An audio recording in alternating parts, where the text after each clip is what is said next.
Chapter 1176, 10 Great Grandmaster Alchemists. Hellscythe _ Fluffy Goblin Chapter 1176, 10 Great Grandmaster Alchemists. Why is she here?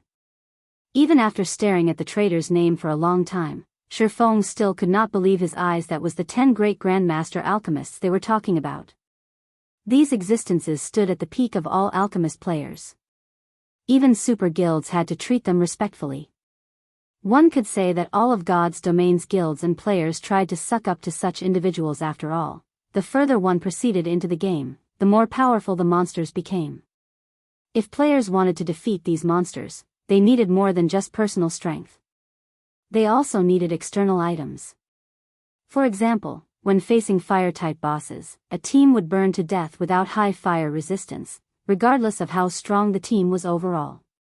If every member in the team possessed a Grandmaster fire resistance potion, however, they would easily defeat said fire-type boss. Another example was Shifeng's new destination, Demon Island. Demon Island was already very dangerous.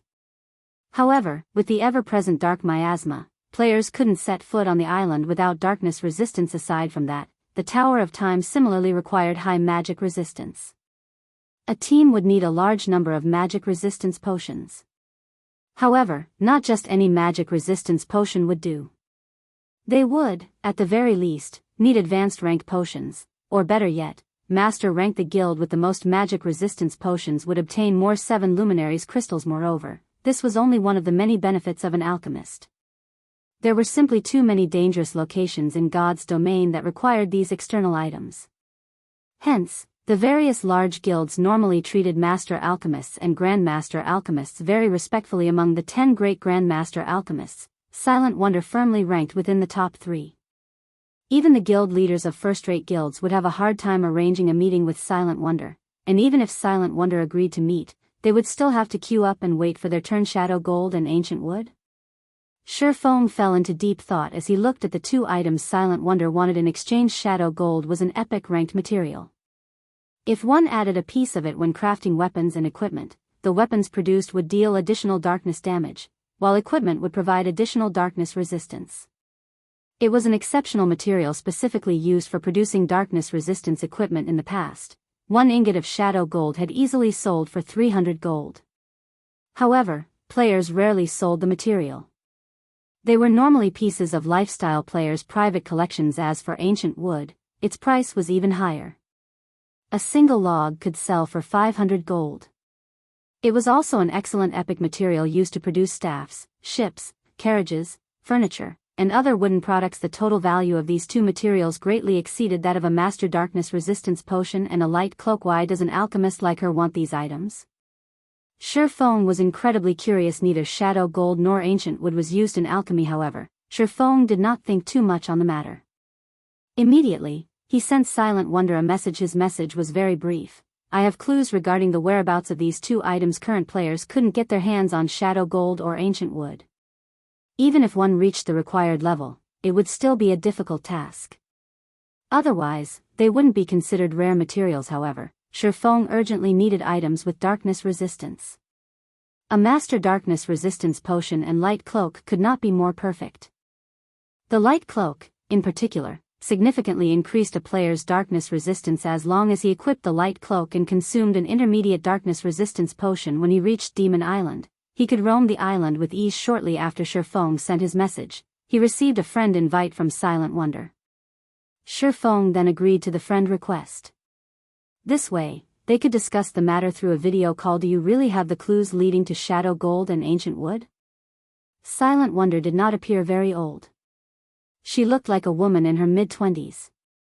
She had an oval face and large, golden eyes. She also gave off an indescribably cold and strict feeling. Shadow gold can be used to craft darkness resistance equipment, and ancient wood can be used to produce a staff that possesses the power of the ancients, which amplifies the effects of the wielder's spells. Am I correct? Shifeng said, smiling. Hearing this, joy illuminated Silent Wonder's golden eyes. Both shadow gold and ancient wood were extremely rare epic materials. Even she had spent a long time researching to find any information about them. Now that Shifeng had casually mentioned the material's functions, he proved how familiar he was with the items come out with it. What must I do for you to tell me the clues? Silent Wonder asked straightforwardly. She had spent a lot of effort in her search for these materials. She had used every connection she had, yet she hadn't learned anything that would lead to their locations. She had simply come to the dark auction to try her luck. She hadn't expected anyone to know anything about these two items. You're an alchemist, right? Shifeng responded to her question with a question of his own. How do you know? Did you investigate me? Silent Wonder was slightly surprised, and she could not help but grow cautious. Why would I need to investigate you? Shifeng laughed as he shook his head. Don't you realize that you're wearing the Advanced Alchemist's insignia? Different subclasses had different insignias, and each provided certain benefits to their respective classes. The screen showed that Silent Wonder currently wore an Advanced Alchemist's insignia. This showed that Silent Wonder had already become an Advanced Alchemist. Shifeng had to admit that Silent Wonder was truly impressive. Despite being an independent player, she had grown into an Advanced Alchemist so quickly. The various large guilds had to spend a ton of resources to nurture an advanced lifestyle player. Even then, very few lifestyle players actually reached the advanced rank, yet Silent Wonder had done so without help. One could just imagine how talented she was in alchemy. Moreover, Silent Wonder had been more than just a Grandmaster alchemist. She had also been a Tier 5 class. I completely forgot about that. Silent Wonder could not help but laugh awkwardly as she looked at the insignia on her chest. That's right, I'm an Advanced Alchemist. Is there a problem with that? Of course, there isn't a problem, Shifeng said, chuckling. You want the clues for those two materials, right? My conditions are very simple. Give me the Master Darkness Resistance Potion and Light Cloak and craft potions for me for 1 month. I'll provide the raw materials. Are you kidding me? Silent Wonder rolled her eyes. It would have been fine if Shifeng had only wanted the 2 items. However, he also wanted her to work for free for a month. He must be crazy if he thought she would agree to such conditions. I never joke around. Shifeng understood what was going through Silent Wonder's mind. Immediately, he sent Silent Wonder a message and said, "Take a look at this. If you still think my asking price is too high, you can reject it." Are you that confident? Silent Wonder felt as if she had just encountered a lunatic. First, the man wanted her items. Next, he wanted her to work for free for a month. Did he really think he could get her to agree by sending a single message? Following which, Silent Wonder impatiently opened Shifeng's message and read it. However, only after reading a few words, her expression tensed. Why do you have such an item? Silent Wonder felt as if she were dreaming. Shifeng had sent to her none other than the records of potions, which he had obtained shortly after joining God's domain. All alchemists dreamed of owning this treasure, yet, now, it had been placed before her. The records of potions even tempted the brilliantly talented Silent Wonder. Chapter 1177, Reconstructing a Town. Hellscythe_FluffyGoblin Chapter 1177, Reconstructing a Town. This is still only a part of it. How about it? Interested in my offer now? Shifeng smiled calmly as he quietly looked at Silent Wonder's joyful expression. Like the Book of Forging, the records of potions was a treasure that could improve one's alchemy success rate. Moreover, it contained basic information about potion crafting. With the records of potions, players would not have to explore basic alchemy techniques blindly. It could pave the way for becoming a master alchemist. As for whether one actually became a master alchemist, however, that depended on the player's talent. Silent Wonder did not have the support of a guild. According to Shifeng's memory, in the past, Silent Wonder had obtained practically all of her alchemy materials by herself. Also, unlike guild alchemists, who could confide in each other regarding alchemy techniques and improve together, Silent Wonder had gained her alchemy techniques without any assistance. Moreover, ordinary NPC cities also did not possess facilities like special workshops. Needless to say, the various large guilds didn't allow non-guild members to use their limited special workshops.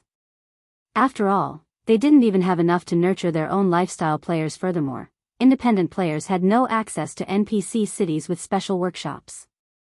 Take the holy city of Titan for example. Without sufficient strength and luck, reaching the city was simply impossible for an independent player like Silent Wonder. I'll say this first. Once I've fulfilled my 1-month contract, I'll leave immediately, Silent Wonder stated. With her alchemy skills, she could easily join any large guild. Even super guilds would willingly accept her. However, she hated the various restrictions that came with joining a guild and disliked doing work that didn't interest her. Hence, she had opted not to join a guild overthinking things. It isn't even certain if you are capable of remaining in my employment after a month, Shifeng said, chuckling as he shook his head hearing Shifeng saying so. Silent Wonder frowned. This was her first time being underestimated like this. She was a bona fide advanced alchemist. She would be an important member of any guild she joined. In fact, she had gained an invitation to the dark auction, to begin with, because a large guild wanted to recruit her. In her opinion, Shifeng was trying to use reverse psychology.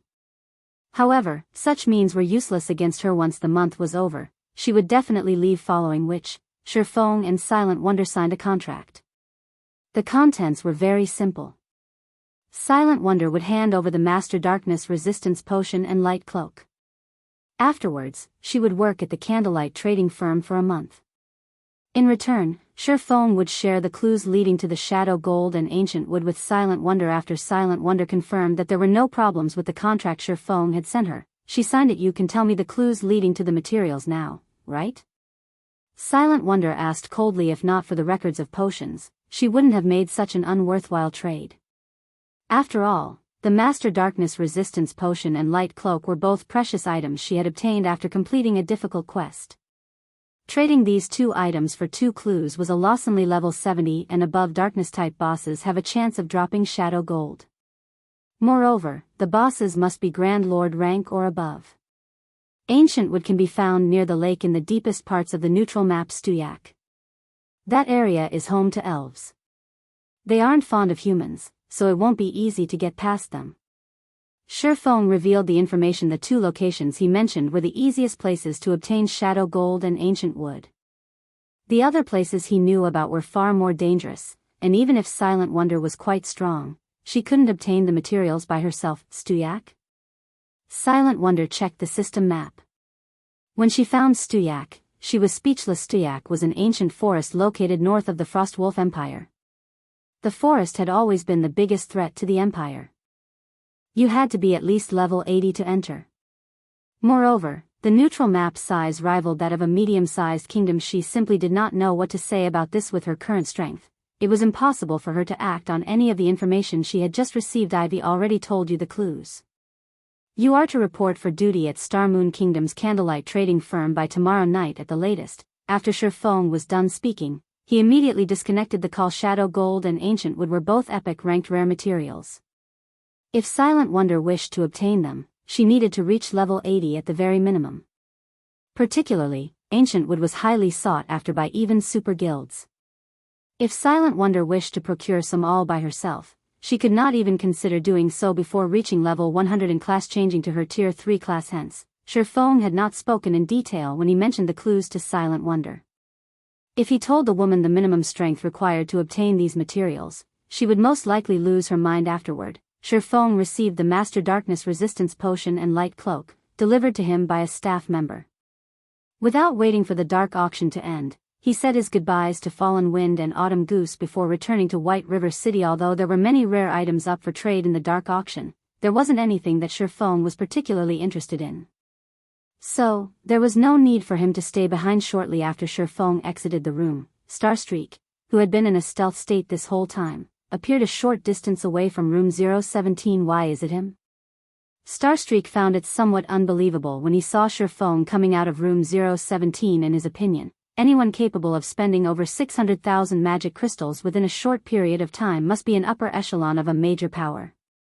Yet, the buyer of both the Magic Knight Legacy and Bronze Tablet was actually Zero Wing. However, Starstreak did not ponder too much on the matter. Immediately, he forwarded the information to 1,000 Miles. What? Zero Wing was the one who bought those 2 items? Starstreak was given a fright by this message. However, he quickly revealed the sneer on his face as he said, "Good. Very good. Starstreak, go and make some preparations. Get Cleansed Maple to assist you in leading the Departed Legion, and kill Zero Wing's experts. Make sure to steal that Magic Knight Legacy, as well as those epic weapons and equipment from them. Any large guild that obtained a bronze tablet would definitely store it in their guild warehouse. Unless they burnt down the guild residence storing the bronze tablet, it would be impossible for them to obtain it. However, it was a different story for the Magic Knight Legacy item, and epic weapons and equipment. If one wanted to obtain the Magic Knight Legacy, they would have to complete the Legacy quest. As long as Zero Wing's experts left their guild residence, there would be plenty of chance to strike at them. Starstreak was momentarily stunned by 1,000 Miles' words. Very quickly, however, he nodded and said, "Understood." The departed legion was Miracle's Assassination Legion. It was a legion specifically formed to target the upper echelons of the various superpowers. In Starstreak's opinion, they were simply making a mountain out of a molehill by mobilizing the legion against Zero Wing. Meanwhile, in Starmoon Kingdom's White River City, Shifeng had also stealthily arrived at the Adventurers Association. Without hesitation, he paid 30,000 gold to the association to have them begin reconstructing Stone Forest Town. The moment Shifeng handed over the 30,000 gold coins, the sound of a system notification entered his ears. "System, congratulations. As Zero Wing is the first guild in God's domain to have reconstructed an intermediate town, guild popularity increased by 200,000 points. You will also receive 1 Bronze Guild Residence Promotion Order." Chapter 1178, Promotion to a 3-Star Guild.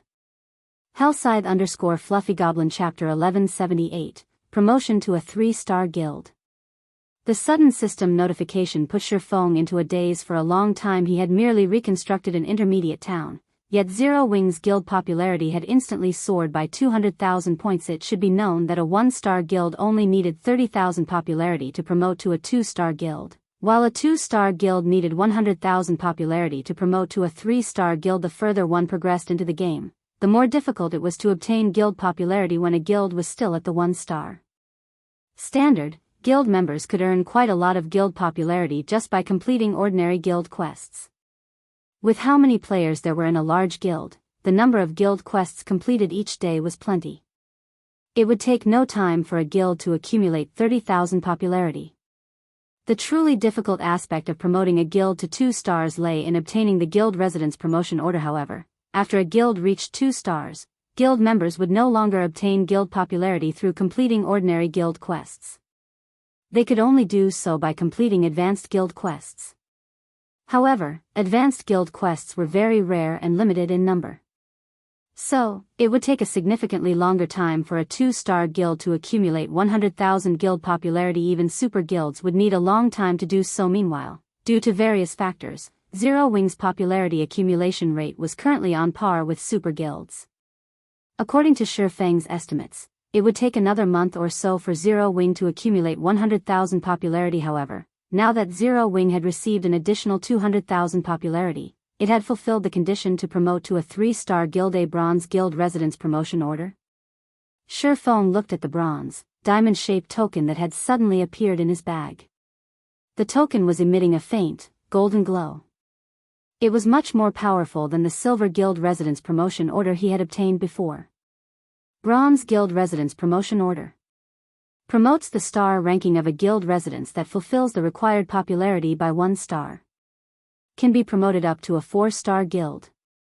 What a powerful guild residence promotion order. Shifeng was astonished. As far as Shifeng knew, guild residence promotion orders were all graded. Meanwhile, different ranking promotion orders could be used on guilds of different star rankings. For example, in order to promote a 1-star guild into a 2-star guild, a 2-star promotion order would be required, while promotion to a 3-star guild would require a 3-star promotion order. However, the Bronze Guild Residence Promotion Order was actually capable of promoting any guild between 1-star to 3-star status by 1 rank. There would be no need to search for promotion orders of specific rankings. Looking at the Bronze Guild Residence Promotion Order, Shifeng considered saving it for when Zero Wing was upgrading its residence from 3-star to 4-star status. In God's domain, guild residence promotion orders were not easy to obtain. Aside from a rare few that could be obtained through adventuring out in the fields or opening treasure chests, the normal method of obtaining guild residence promotion orders was through raiding certain large-scale team dungeons. However, only by procuring the first clear of such dungeons would one have a 100% chance of receiving a guild residence promotion order. Afterward, the cleared dungeon would have less than a 1% chance of dropping the promotion order. This was also one of the reasons why the various large guilds were adamant about competing for the first clear of large-scale team dungeons. Aside from being able to raise their own guild's fame and influence, they could also quickly raise their guild star ranking by obtaining first clear. If the first clear was taken away by another guild, it would become significantly more difficult to obtain a guild residence promotion order. This was especially true for the 3-star guild residence promotion order. This was something that only dropped in the hell mode of level 50 large-scale team dungeons. Moreover, such large-scale team dungeons were different from the dungeons that dropped 2-star promotion orders. In the latter's case, every major city would have one of them. For 3-star and above, however, there would only be one such large-scale team dungeon in every few, or even more than a dozen, major cities. If the first clear of such a dungeon was secured by a guild, other guilds would have no choice but to continuously raid said large-scale team dungeon for their own promotion orders. Thus, the 3-star guild residence promotion order would cause the competition between guilds to become even more intense. In the future, guilds would have to struggle with not just other guilds in the same city, but guilds from other cities as well. As for the 4-star guild residence promotion order, competition for it would become even more frightening, as each kingdom would only have 1 or 2 large-scale team dungeons that dropped it. While empires had a little more, these dungeons were still extremely limited. Excuse me, I want to promote the Zero-Wing Guild. After giving the matter some thought, Shifeng immediately took out the Bronze Guild residence promotion order and handed it over to the NPC administrator. The reason why players even bothered joining guilds was because guilds provided benefits that could help their members level up and improve their strength much more quickly. Hence, the faster a guild was promoted, the better it would be for the guild's future development. Lord Protector, may I know which guild residence you wish to promote to a 3-star residence? The administrator asked after receiving the promotion order. The guild residence in White River City, Shifeng said in a straightforward manner. White River City was Zero-Wing's base camp. It was also extremely safe, as it was located in a major NPC city. Moreover, it wouldn't be long before White River City would be promoted to the next rank and bring many benefits to the players inhabiting it. Naturally, he had to prioritize promoting the residents there. As for the residences in Stone Forest Town and Lakeheart City, those would have to wait for another chance to appear in the future. Alright. Promoting a 2-star guild residence into a 3-star guild residence will require a 5,000 gold reconstruction fee, the administrator said. However, as a city protector, our association will offer you a 20% discount, so Lord Protector only needs to pay 4,000 gold. Shifeng took out another 4,000 gold without hesitation after the handsome administrator confirmed that there were no problems. A series of system announcements rang out in Shifeng's ears. Star Moon Kingdom System Announcement. Congratulations to Zero-Wing for becoming the first guild in Star Moon Kingdom to own a 3-star guild residence. Guild emblem upgraded to bronze rank. Rewarding guild with 1 set of basic defensive magic array, 1,500 gold in guild funds, and 1 employment center building order. White River City System Announcement. Congratulations to Zero-Wing for becoming the first guild in White River City to own a 3-star guild residence. Rewarding guild with 1 training room promotion order. The system announcement repeated 3 times, echoing loudly in everyone's ears. What? A 3-star residence? That's impossible, right? Most guilds are just beginning to promote their residences to 2-star. How does Zero-Wing already have a 3-star residence? Zero-Wing is too amazing. As expected of Star Moon Kingdom's #1 guild. I must join Zero-Wing, no matter what. The benefits of a 3-star residence will definitely be spectacular. The players throughout Star Moon Kingdom were stunned by the rewards stated in the system announcement. This was especially true for the members of the various large guilds. They were all greatly envious of Zero-Wing. Zero-Wing's guild emblem was directly upgraded to bronze rank. A guild emblem wasn't just the symbol of a guild. Similar to the insignia of lifestyle classes, the guild emblem also possessed some functions. A common guild emblem did not carry with it any functions at all. However, once a guild emblem reached bronze rank, it came prepared with some functions. A bronze guild emblem had 2 functions. The first function was a teleport ability. Even without a guild transfer scroll, guild members could directly teleport to any guild residence. There was no need to buy the guild transfer scroll of a specific guild residence. Not to mention, players could only carry 1 guild transfer scroll at a time, making it very inconvenient. The second function increased the attributes of guild members. As long as there were over 20 guild members within a 100-yard radius, the guild emblem would increase the wearer's maximum HP by 3% and attack power by 1%. Although the increase seemed minor, once players reached higher levels, even 1% could make a huge difference. This was especially true when players were raiding team dungeons less than a minute after the system announcement ended. News of Zero Wing obtaining a 3-star guild residence began spreading like wildfire. In just a short 10 minutes, whether it were the guilds in Starmoon Kingdom or the guilds in the neighboring kingdoms and empires, they all held an emergency guild meeting at the same time. The various large guilds currently bartering for rare items in the dark auction also received news about this situation. What? Zero Wing has just obtained a 3-star guild residence. Phoenix Rain's eyes widened in shock as she read the message she just received. She simply could not believe this to be true. How could this be possible? Chapter 1179, General Trend. Hellscythe _Fluffy Chapter 1179, General Trend. Big Sis Rain, what happened? Blue Phoenix asked when she noticed the strange expression on Phoenix Rain's face. I just received news stating that Zero Wing already has a 3-star guild residence now, Phoenix Rain said enviously. With this, Zero Wing is now the undisputed #1 guild of Starmoon Kingdom. Blue Phoenix was momentarily stunned when she heard this. Quickly, she reacted and said, "How is this possible? Didn't they say that 3-star guild residence promotion orders can only be obtained from the hell mode of level 50 large-scale team dungeons?" Although there was only a single rank separating a 3-star guild residence and a 2-star guild residence, there was a qualitative difference between the two.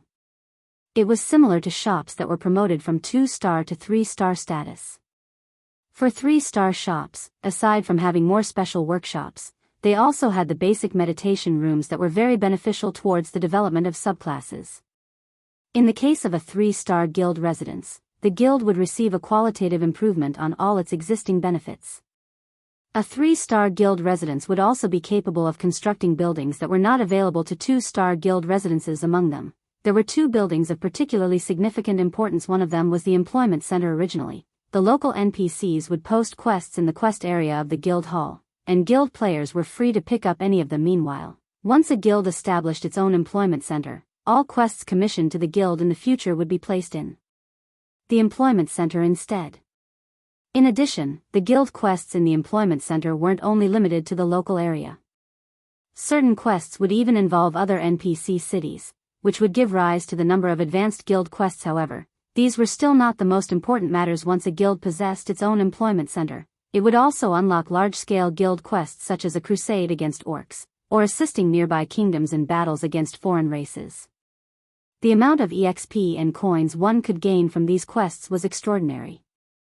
In addition, one could also obtain plenty of rare tools, weapons, and equipment. The other building was the training room. Unlike the Divine Colosseum's Trial Tower, which required players to blindly discover and learn combat techniques, the training room allowed players to receive the system's basic combat training from NPCs. This allowed players that had just joined the guild to grasp basic combat techniques, as well as skill utilization techniques, within a shorter period of time, thus allowing them to quickly go from being a new member to an elite member more quickly. It should be known that Zero Wing was a guild that walked the path of the elite. Currently, the guild only had around 100,000 elite members. Over half of its members had yet to reach the elite standard. However, once Zero Wing possessed the training room, the remaining members would be able to promptly become elites. It wouldn't be long before Zero Wing would have more than 200,000 elite members. With so many elite players, even first-rate guilds would barely be a match for Zero Wing. Meanwhile, this was under the assumption that Zero Wing did not expand and recruit new members. If the guild did a mass recruitment, Phoenix Rain did not dare to imagine how frightening the guild would become. However, unlike Phoenix Rain, who was feeling envious of Zero Wing, the large guilds in Starmoon Kingdom and the neighboring kingdoms were currently dying from anxiety. Previously, although Zero Wing was known as the #1 guild of Starmoon Kingdom, that was only a title. Rather than Zero Wing, these large guilds feared first-rate guilds even more. This was because with the number of elite and ordinary members Zero Wing possessed, the guild would only be able to occupy a limited number of locations in the kingdom. Now, however, things were different. Now that the guild had obtained a 3-star guild residence, whether it was the guild's elite member count or total member count, both would see an explosive increase soon. By then, Zero Wing would have enough manpower to occupy other NPC cities and capture more towns. Eventually, it would become a first-rate guild in the truest sense, damn it. How did this happen? Why did Zero Wing suddenly obtain a 3-star residence? The various large guilds in Star Moon Kingdom were each suffering from a huge headache over this matter previously. They had been celebrating over the fact that Zero Wing had defeated the Blackwater Guild. After all, with Blackwater having suffered such severe losses, it was unable to expand its influence and control over the various major cities at all. Meanwhile, in Zero Wing's case, the guild did not have the required manpower to dominate and manage other NPC cities. This had given them an opportunity to take advantage of the situation. Ever since the war between Blackwater and Zero Wing, various locations in Star Moon Kingdom had become war zones, as the various large guilds all vied to take control of their own NPC city. However, the current situation had greatly exceeded the numerous large guilds' expectations. Inside Overwhelming Smile's residence in Maple City. Due to Zero Wing obtaining a 3-star guild residence, Overwhelming Smile was forced to hold an emergency meeting. Yulan, are you trying to betray Overwhelming Smile? Feng Xianyang screamed angrily as he smacked his desk just now. Yulan had actually had his subordinates transfer from Gale City and Twin Lion City to a border city on Star Moon Kingdom's western area. He had gone to great lengths in order to get Gale City and Twin Lion City up and running. Yet, shortly after he had built up some of his own foundations, without any warnings, Yulan had suddenly come and told him to go to a border city. Moreover, the city was a small one with a player population of around only 300,000. This was no different than stabbing a knife into his heart. This can't be helped. I believe you should have a greater understanding than I do on what kind of functions a 3-star residence possesses. Gale City and Twin Lion City are simply too close to White River City. Rather than waste time fighting against Zero Wing, it will be much better for you to focus your strength in a place that you can take complete control over. Furthermore, it is simply impossible to stop Zero Wing's rise now. The higher-ups have already agreed on this point. Hence, they are having you go to a city on the western border. That place is very close to the Bloodhoof Empire. Currently, we have already taken control of over half of the empire. In the future, when players reach higher levels, we'll be able to open a trade route between the Bloodhoof Empire and Star Moon Kingdom. Yulan was not affected by Feng Xuanyang's angry bellows at all. In reality, she even secretly felt gratitude towards Zero Wing due to Zero Wing's residence getting promoted to 3-star status this time. Underworld had finally decided to give up on taking control of Star Moon Kingdom and instead shifted to secretly developing its economy. Meanwhile, Yulan herself was transferred to Underworld's true headquarters, the Templar Empire, and was tasked with managing Underworld's trading firm. She could be considered to have truly set foot into Underworld's upper echelon now. When Feng Xianyang heard that this was an arrangement made by the higher-ups, his whole person seemed to age several years. It was obvious that Underworld no longer wished to waste time attempting to take control of Star Moon Kingdom. Meanwhile, aside from Overwhelming Smile, the various large guilds based in the eastern region of Star Moon Kingdom had also made similar arrangements. They all planned on shifting their focus towards the western region of the kingdom. As for the eastern region, they were naturally going to let Zero Wing develop it. Ha ha ha. The guild leader is simply too amazing. He's actually managed to have the various guilds in Star Moon Kingdom shift their focus towards the western region in just a short moment's time. With this, Zero Wing will have a much easier time taking control of the cities in the eastern region.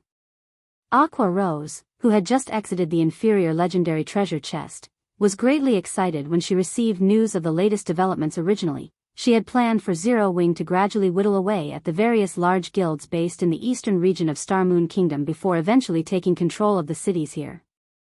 However, the instant Shifeng revealed the 3-star guild residence, these various large guilds all took the initiative to withdraw their forces without putting up a fight. Inside an NPC town within the vicinity of Star Moon City. Currently, this town had already been occupied by evil beasts. The town's surroundings were filled with level 60+ evil beasts. Among them, there was no lack of chieftain and lord-ranked monsters. Meanwhile, the town itself was also enveloped by a massive magic array, which gave off a frightening pressure. If Shifeng was here right now, he would definitely find this pressure very familiar. This was due to the pressure being emitted by the magic array having a strand of divine might mixed into it. Meanwhile, two players suddenly appeared outside this town. These two people were none other than Abandoned Wave and Laughing Drunkard Zero Wing. Enjoy your fun while you can. When Abandoned Wave received the report regarding Zero Wing, a cold smile appeared on his face. He then walked into the town enveloped by the massive magic array. Chapter 1180, Prototype Sacred Land. Hellscythe _Fluffy Chapter 1180, Prototype Sacred Land. White River City, Adventurers Association. When Shifeng, who hid under a black cloak, descended the stairs from the second floor, he was greeted by a sea of players crowding the first floors. The majority of these players shared one similarity: they were all guild players. Moreover, these guild were all high-leveled with good equipment. What are these people trying to do? A newcomer, who had just reached level 10 and had come to report to the Adventurers Association, asked, "Is there even a need to ask? They're all here to withdraw from their guilds," a level 30+ shield warrior explained from his seat near the entrance. Why? The explanation only increased the new player's curiosity. While it wasn't unusual to see players withdraw from their guilds, this was the first time he had seen so many people from different guilds at the same time. Yuri knew, so it's expected that you don't know. They're leaving their original guilds to join Zero Wing, the shield warrior said enviously as he watched the various guild players. Zero Wing is on a roll.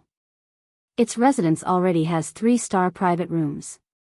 If you rest in one of those rooms for 24 hours, you'll accumulate 30% of double EXP buff. Moreover, it has the employment center now. I heard that Zero Wing went all out, making sure it'll be stylish. The building has 2 floors. On the first, players can pick up ordinary and advanced guild quests, and the second floor allows players to pick up large-scale guild quests. The large-scale guild quests award far more than the advanced quests. Even elite members have a hard time picking up an advanced guild quest in other guilds. In Zero Wing, however, even ordinary members can pick one up. Once you become one of Zero Wing's elites, you can even pick up large-scale guild quests. As long as guild members have sufficient contribution points, they can also upgrade their guild emblem to bronze rank and get some bonus attributes. Yuri, a newcomer, right? Now is the best time for you to join Zero Wing. I heard that as long as guild members are willing to spend some contribution points, you can receive guidance from NPCs in their new training room and learn basic combat techniques and skill utilization techniques. Those will help you become an expert quickly. The shield warrior's words immediately caught the attention of the various newcomers within the Adventurers Association. They were all new to God's domain, and they were completely new to the game's combat styles. As a result, they had a lot of trouble against monsters. Moreover, they had to learn the combat techniques on their own. When they saw players easily solo 2 or 3 common monsters simultaneously, they were jealous. Naturally, a location where they could improve their combat techniques would be tempting. May I know where I can apply to join Zero Wing? A beautiful, charming level 10 female cleric excitedly asked the shield warrior. In response, the shield warrior smiled as he pointed at a group of players that had just withdrawn from their old guilds and said, "That's simple. Just follow the players that just left their old guilds. They're all going to apply as well." When the several newcomers heard this, they immediately followed after the players that had just withdrawn from their guilds and left the Adventurers Association. Shifeng could not help his shock. He had never imagined that a 3-star guild residence would be such a powerful influence. It had only been a short time since he had upgraded Zero Wing's residence. Yet so many elite players were leaving their old guilds to join his. What Shifeng didn't know was that a long line had already formed outside of Zero Wing's residence. These players were all there to apply for the recruitment test. Quite a few were even guild players from other cities. The crowd made it difficult for Zero Wing's members to enter and leave the residence. Moreover, this situation wasn't isolated to White River City, the same was happening in Stone Forest Town. Only, unlike the players in White River City, the majority of those applying to join Zero Wing in Stone Forest Town were independent players. These players weren't just applying to Zero Wing because the guild now had a 3-star residence. They were even more inspired by Stone Forest Town's massive transformation. Aside from the town's amazing mana density, Stone Forest Town had recently undergone major reconstruction. Far more merchant NPCs now visited the town. There was also the newly reopened battle arena. The town was simply too tempting. As long as they joined Zero Wing, even as an ordinary member, they could easily travel back to Stone Forest Town. Their leveling spots would no longer be limited to the Stoneclaw Mountains. Moreover, they would have a shorter waiting time when entering the battle arena. To players that loved adventure and improving their combat techniques, becoming a member of Zero Wing was ideal. While Shifeng had been in the Adventurers Association, he had also implemented a new option for Stone Forest Town, the sale of private houses. When Stone Forest Town had been a basic town, it had simply been too small. Zero Wing barely had enough space for its own development, let alone selling precious land. However, things had changed. After its promotion to an intermediate town, Stone Forest Town grew to occupy several times more land than before. As part of his plan for the town's development, Shifeng had used some space to construct private housing. He would sell a small portion of these private houses to the public, while the remainder would be reserved for guild members. It was a kind of guild benefit. As long as one became an elite member, they would qualify to purchase a private house of their own. Only, they would have to do so with guild contribution points. Fortunately, they would enjoy lower prices than the houses sold to the public. Many of God's Domain's players dreamed of owning a private house, not to mention living in a mana-dense environment like Stone Forest Town. The private houses had already become a hot topic among Stone Forest Town's players. Zero Wing is so stingy. They're only selling 100 houses to the public. There are so many independent players in this town. How is this supposed to be enough for all of us? I don't know if there's going to be enough to go around, but what I do know is that Zero Wing is too fraudulent. Even the cheapest house costs 400 gold. This price is almost as much as an outer area shop in a minor NPC city. Even independent experts are lucky if they have 100 gold on hand. How could anyone afford such expensive houses? I know, right? However, our adventurer team is prepared to pool our funds to purchase one. This way, our guild will have a gathering point. We won't have to waste our time on hotels anymore.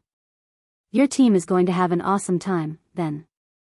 As long as you become 2-star adventurers, you can purchase a fixed teleportation array and set it up in the house. You'll be able to transfer directly to your house. That's way better than joining Zero Wing. However, I'm betting that the large guilds are going to purchase most of these houses. That shouldn't be possible. Zero Wing has already stated that other guilds are not allowed to purchase houses. Moreover, the buyers to sign a contract with Zero Wing. Even if people from the various large guilds try to buy a house, they can't.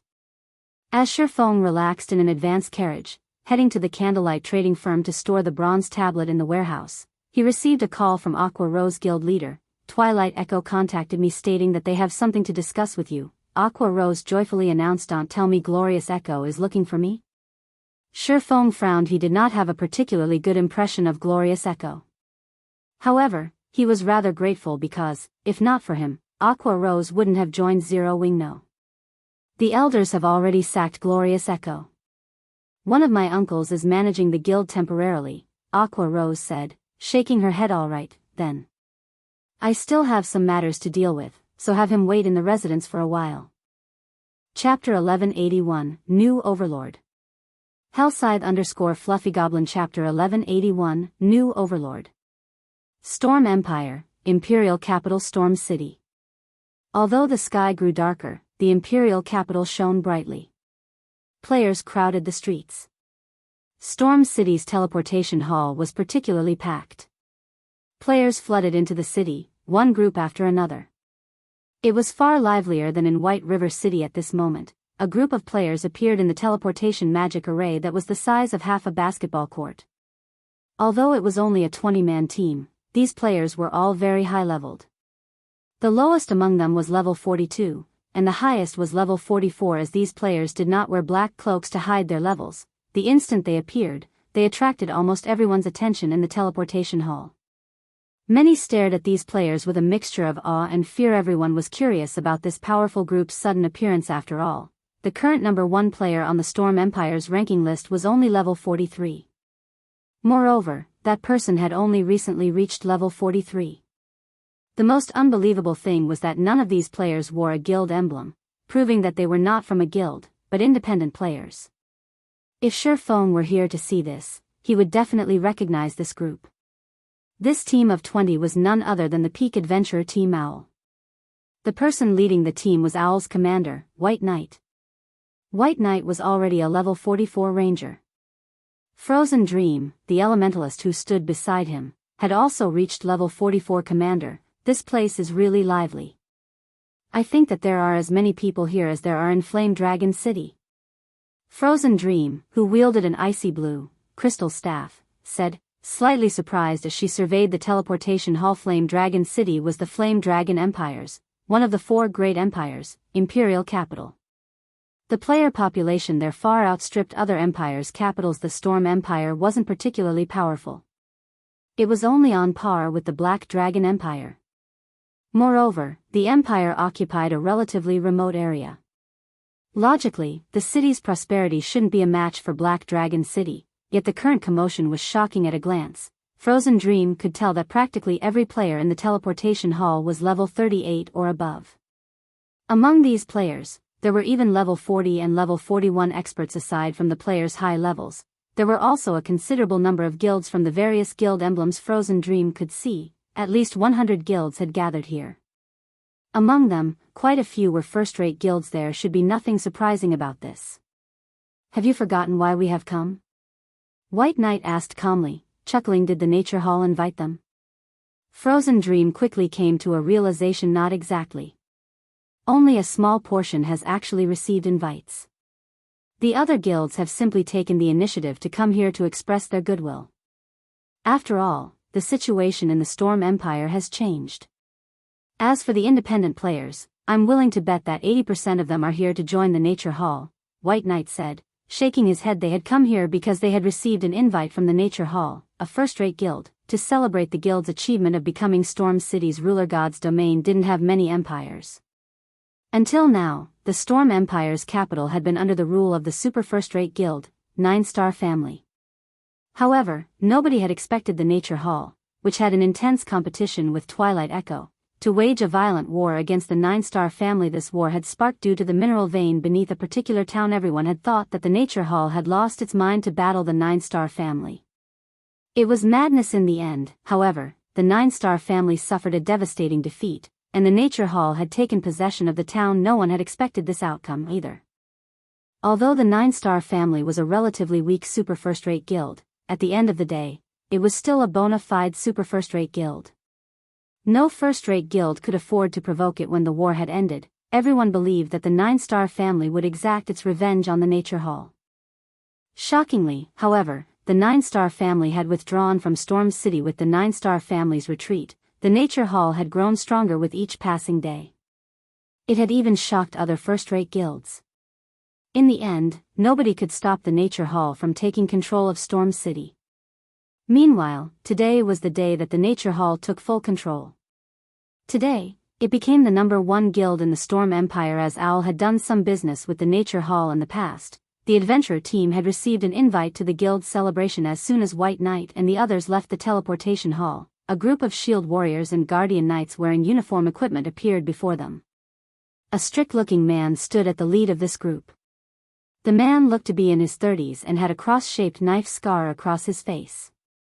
He was fully geared in silver armor and carried a mountain axe that was as tall as himself on his back. The man's level was also impressive.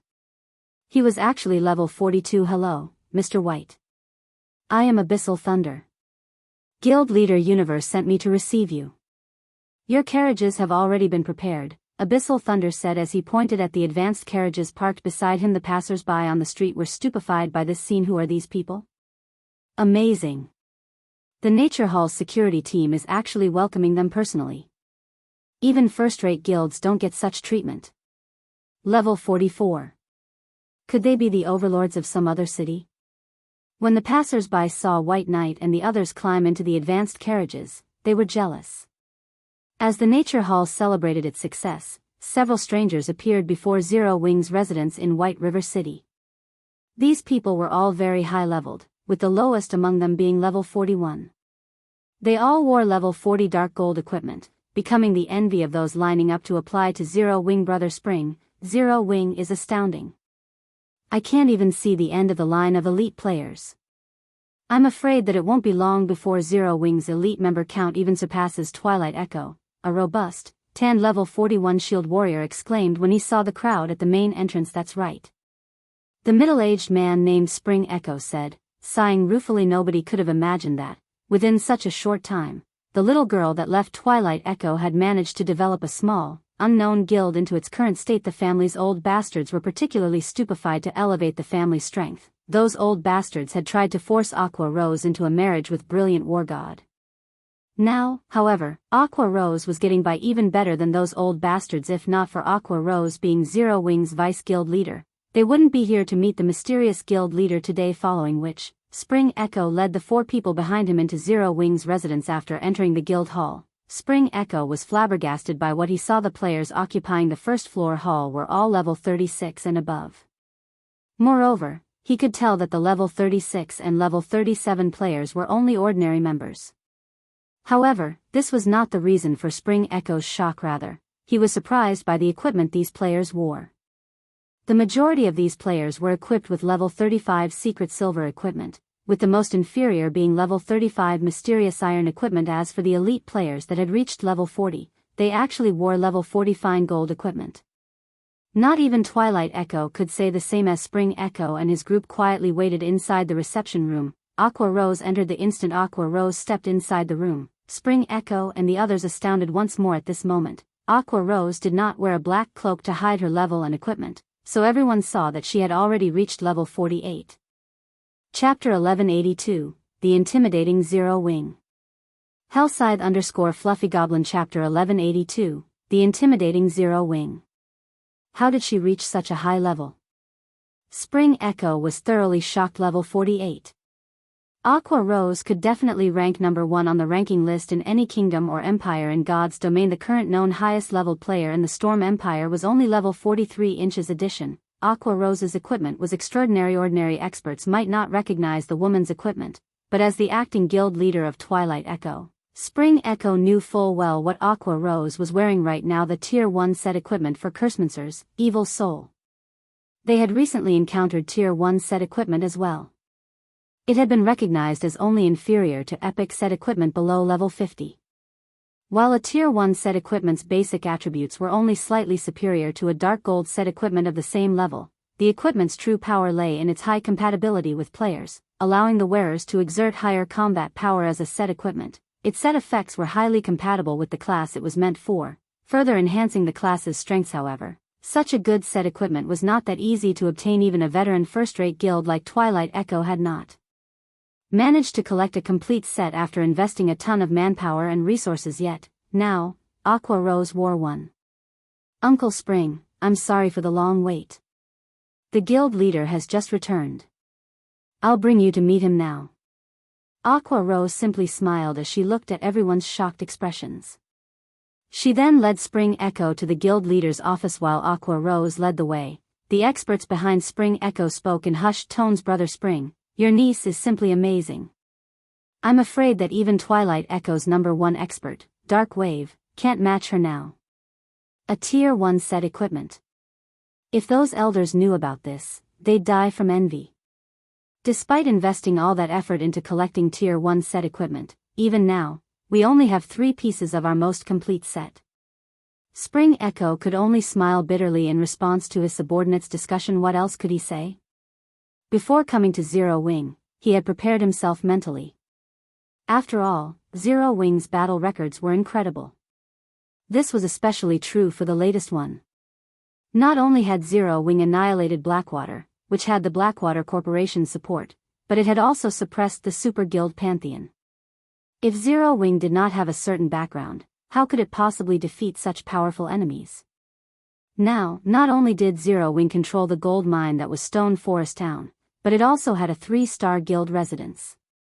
Although the guild might not be a match for Twilight Echo when it came to the number of towns and cities it controlled, in terms of potential, Zero Wing was leaps and bounds above Twilight Echo. Very quickly, under Aqua Rose's lead, Spring Echo reached the guild leader's office on the top floor. Sure Foam, Gentle Snow, and Fire Dance all waited in the office. What kind of place is this? When Spring Echo saw the room's interior, he froze. Sure Foam was currently wearing a black cloak, so he could not see the swordsman's level. However, Gentle Snow and Fire Dance, who stood beside him, were not wearing their cloaks. He could clearly see that Gentle Snow was level 47, while Fire Dance was level 48. As for the weapons and equipment the two women wore, although they had hidden the items' glow effects, Spring Echo could tell that they were monster-like experts from the women's frightening auras. Moreover, from the information Twilight Echo had collected on Zero Wing, he knew that both Gentle Snow and Fire Dance had reached the rumored realm and become true peak experts only now, upon meeting the women in person. Did he realize how massive the gap was between them? Spring Echo felt as if he had just entered a monster's nest and his life were no longer under his control. If Gentle Snow and Fire Dance wanted to kill him and his subordinates right now, Spring Echo wouldn't bother to resist. He knew full well that experts like himself and his subordinates could not even serve as a warm-up for these women. Please, sit. Shifeng gestured to the chair before his desk.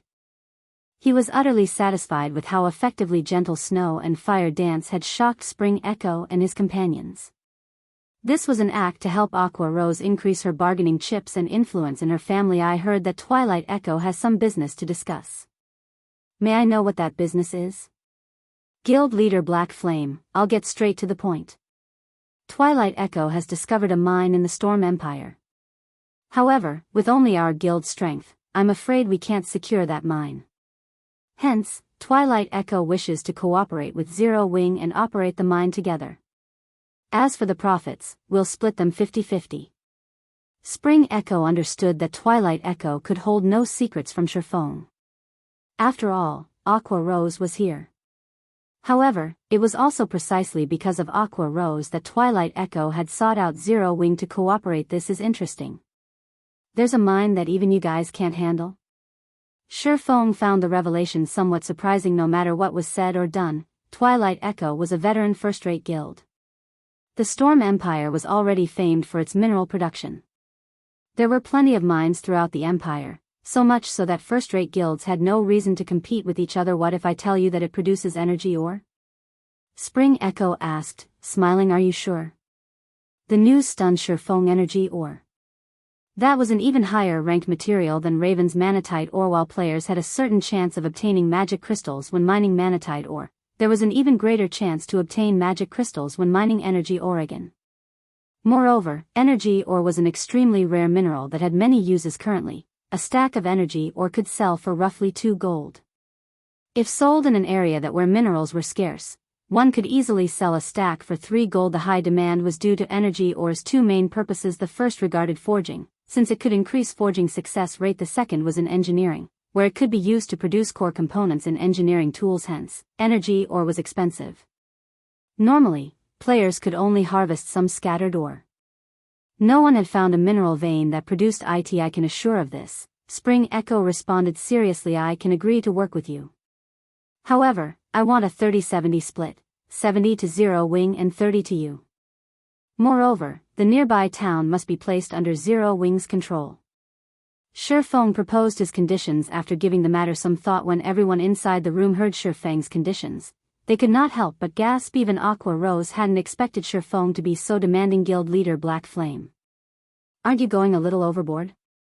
Despite Spring Echo being a well-mannered person, even he could not help his growing anger. He felt like Shifeng were trying to toy with him, rather than negotiate. Chapter 1183, Value of an Energy Vein. Hellscythe _ Fluffy Goblin. Chapter 1183, Value of an Energy Vein. The rage in Spring Echo's eyes lasted for a long while. Seeing as Shifeng was intent on remaining silent, he could not help but take a deep breath and turn to Aqua Rose, hoping that his niece could talk some sense into her guild leader if possible. Twilight Echo didn't want anybody else having a hand in the energy mine. However, the energy mine was simply too eye-catching. Moreover, with the nature hall rapidly growing stronger and the long-time rivalry between the two guilds, it was only a matter of time before the hall took action against Twilight Echo. Hence, they had decided to seek cooperation with Zero Wing. The first reason for this decision was the energy mine's defense. The second reason was that they could pull Zero Wing onto the same boat. The nature hall wouldn't go all out against the two guilds for fear of incurring heavy losses. Spring Echo had already investigated the energy vein and was certain it was one of the mineral veins that could produce magic crystals. A large stock of magic crystals would help improve the guild's overall strength. Moreover, the various large guilds were more willing to use magic crystals to trade for weapons and equipment. However, before Aqua Rose could say anything, Shifeng opened his mouth and spoke again. These conditions are my bottom line. If you feel that they are inappropriate, you are welcome to choose other partners. Guild leader? Aqua Rose hadn't expected Shifeng to be this determined. Not only had Shifeng asked for 70% of the mine's profits, but he also wanted full control over the mining town. No sane guild would agree to that currently. Twilight Echo's situation in the Storm Empire did not look too good. If properly negotiated, Zero Wing could secure 60% of the mine's profits. Obtaining the mining town, however, should be impossible. Nobody would easily hand over a town they struggled to obtain. Aqua Rose wasn't the only person shocked. Even Gentle Snow was somewhat surprised. Twilight Echo's offer was a good thing for Zero Wing. Even without taking control of the town, the magic crystal income would boost the guild's development. Although Zero Wing now had a 3-star guild residence and the training room, at the end of the day, the training room only taught players combat basics. If one wished to become an expert, they still needed the battles in the Trial Tower. Guild leader Black Flame, Twilight Echo is willing to give you 70% of the mine's profits at most. As for the town, we will not part with it. Spring Echo believed that Shifeng wanted to intimidate him. After considering Zero Wing's current situation, eventually, he chose to take a step back. It seems Twilight Echo still doesn't understand the importance of an energy vein. Shifeng could not help but sigh. Forget it. If you don't want to hand over the town, our discussion ends here. In any case, the town still has its protection period. Even if other guilds want it, they can't do anything against it. Return for now, and consider my offer. After saying so, Shifeng had fired Dance dismissed Spring Echo and his subordinates away. Even as Spring Echo left the room, he couldn't figure out what had just happened. Despite his generosity, Shifeng had no intentions of negotiating with him. He even doubted that Shifeng truly understood the energy vein's value. After seeing Spring Echo depart, Gentle Snow asked, Guild leader, is the town really that valuable? Zero Wing was already stretched thin with managing Stone Forest Town and the several NPC cities they were based in. Even if Zero Wing obtained another highly valuable town, they couldn't do anything with it. After all, a town's construction and development demanded a lot of manpower and resources. The town itself isn't particularly valuable. The true value lies in the energy vein.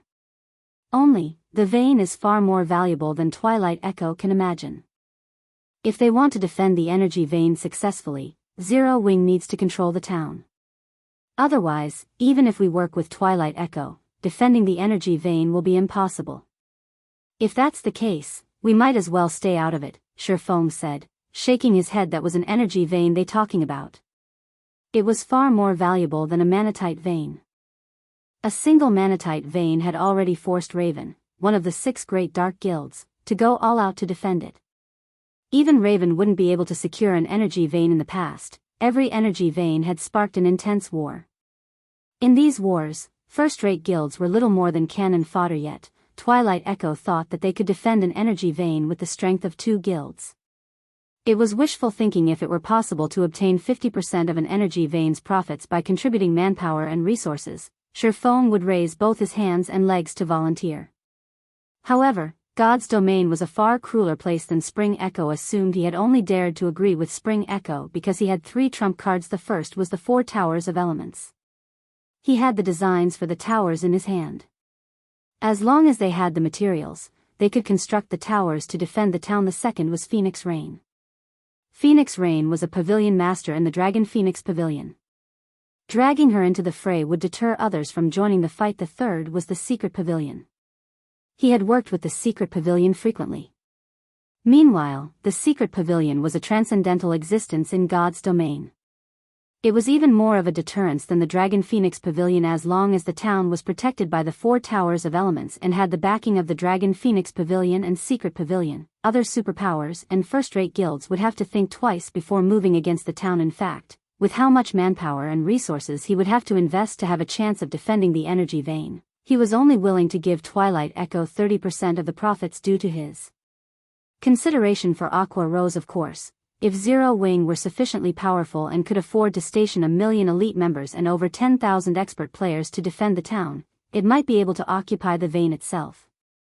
However, that wasn't possible right now. Although Shi Feng's comment had been simple, Gentle Snow and Aqua Rose quickly understood his reasoning.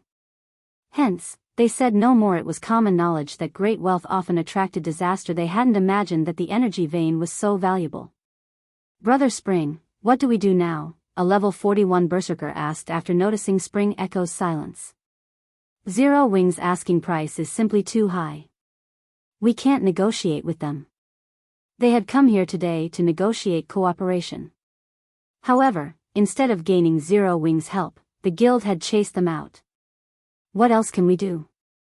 We have to report to the other elders, word for word. We'll let them decide. In any case, I'm too lazy to bother with this. If I had known something like this would happen, would never have agreed to become acting guild leader, to begin with. Spring Echo's mood deflated as he rolled his eyes at the brawny man beside him, following which, Spring Echo retrieved a return scroll and departed from White River City.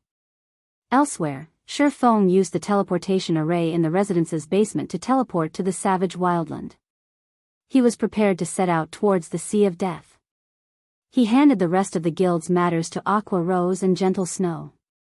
As Shi Feng left White River City, inside Stone Ape Forest within Star Moon City's region, a 20-man team of level 40 elite players fought a level 43 Stone Ape chieftain. Increase your firepower. The boss is almost dead. The level 41 ranger leading the team commanded excitedly. When the Stone Ape chieftain had less than 10% HP remaining, the team heard an agonizing scream from the back. Everyone instinctively turned towards its source. Grand. The ranger shuddered when he saw the dried mummy of his teammate. This was simply too fast. In the second between the scream and when the team had turned to look, their cleric had died. How did he die? The team members couldn't help their curiosity. Is it the chieftain's skill? As everyone believed this to be the case, a shadow flashed past the team. Suddenly, another scream echoed throughout the area. It's a monster ambush. Be careful, the ranger warned his teammates. However, as soon as he had said so, several more shadows flashed past their group, killing his teammates, one after another. Only those who reacted quickly and activated their life-saving skills managed to survive and caught a glimpse at the shadows' true appearance. These black shadows were all humanoid monsters. However, a single horn grew from their heads, and their entire bodies were covered in pitch-black scales. Moreover, when these monsters looked at their team, they looked like hunters toying with their prey. Run. When the ranger saw this, he fully understood that they were no match for these monsters. However, although he made the correct decision, they could not escape their fates. A short moment later, these one-horned monsters slaughtered everyone on the team. Ha ha ha. These humanoid monsters really are astounding. I wonder if another one will emerge from these players. After the 20-man team died, a person wandered out of the dense forest. This person radiated a sinister aura, incompatible with the surrounding environment. This person's skin was dark gray, and a blood-red magic array had been imprinted between his eyebrows. This person did not appear human at all. If Shi Feng were here, he would definitely recognize this creature as none other than Blackwater's guild leader, Abandoned Wave. Chapter 1184, Naval Empire. Hellscythe _Fluffy Chapter 1184, Naval Empire. Please don't disappoint me. Abandoned Wave slowly walked up to one of the corpses. He then took a dark gray crystal ball from his bag. A sinister glow flashed in the crystal's center, making it look like an eyeball. Just looking at it would give someone the creeps. Abandoned Wave then began to chant an incantation. In the next moment, blood-red mist emerged from the crystal ball, gradually seeping into the corpse. After a short moment, the player's corpse began to move. However, as Abandoned Wave finished the final verse, the dried mummy exploded into a blood-red mist. In the blink of an eye, the crystal reabsorbed the mist. Damn it. These people are too weak. Abandoned Wave stomped his feet in frustration. He then opened his system map and looked through it carefully.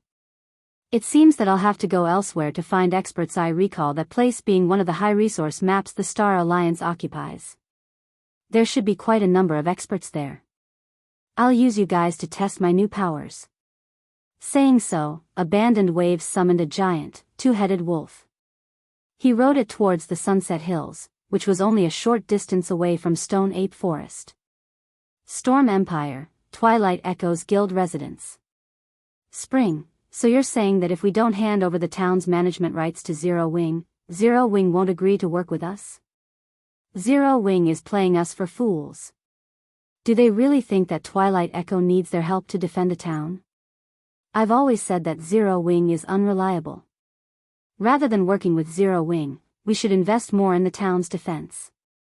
In any case, we have some time before the town's protection period ends. Moreover, we have the area around the energy vein under our control.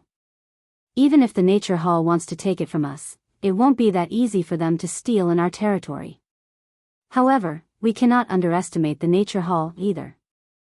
I've just received a report stating that they have recruited a large number of elite players during their celebration. They have also found many powerful independent players. I'm not sure what methods the Nature Hall has used, but they've convinced many powerful adventure teams to join them as well. Even if Twilight Echo and 7th Street work together, we are still no match for the Nature Hall. Some major corporation must be supporting the Nature Hall from the shadows. We need to be more careful from now on. Since the situation has reached this point, let's give up on negotiating with Zero Wing and focus on the energy vein. As long as we enhance the town's defenses, with our geographical advantage, even the Nature Hall will have to think twice before they try anything. Twilight Echo's various elders unanimously agreed that they would not satisfy Zero Wing's greed. Meanwhile, Shifeng reached the edge of the Sea of Death aboard his Swift Dragon speedboat. Players recognized the Sea of Death as a forbidden land. However, they also called it the Garden of Eden. This was due to the various opportunities that existed alongside the dangers in the past. Countless players that craved adventure had come to this sea zone. Among them, a few had become famous experts due to fortuitous encounters before Shifeng entered the Sea of Death. However, he could see massive crashing waves and hear fierce roaring. He immediately knew that sea monsters were the cause of the phenomena. The undeveloped Sea of Death really is dangerous. Shifeng was slightly astonished as he watched the rising waves in the distance. Although he did not know the sea monsters' appearances or numbers, judging by the water's movement, he could tell that there were quite a few ahead. If he took the risk and continued forward, there was an 80% to 90% chance that he would die.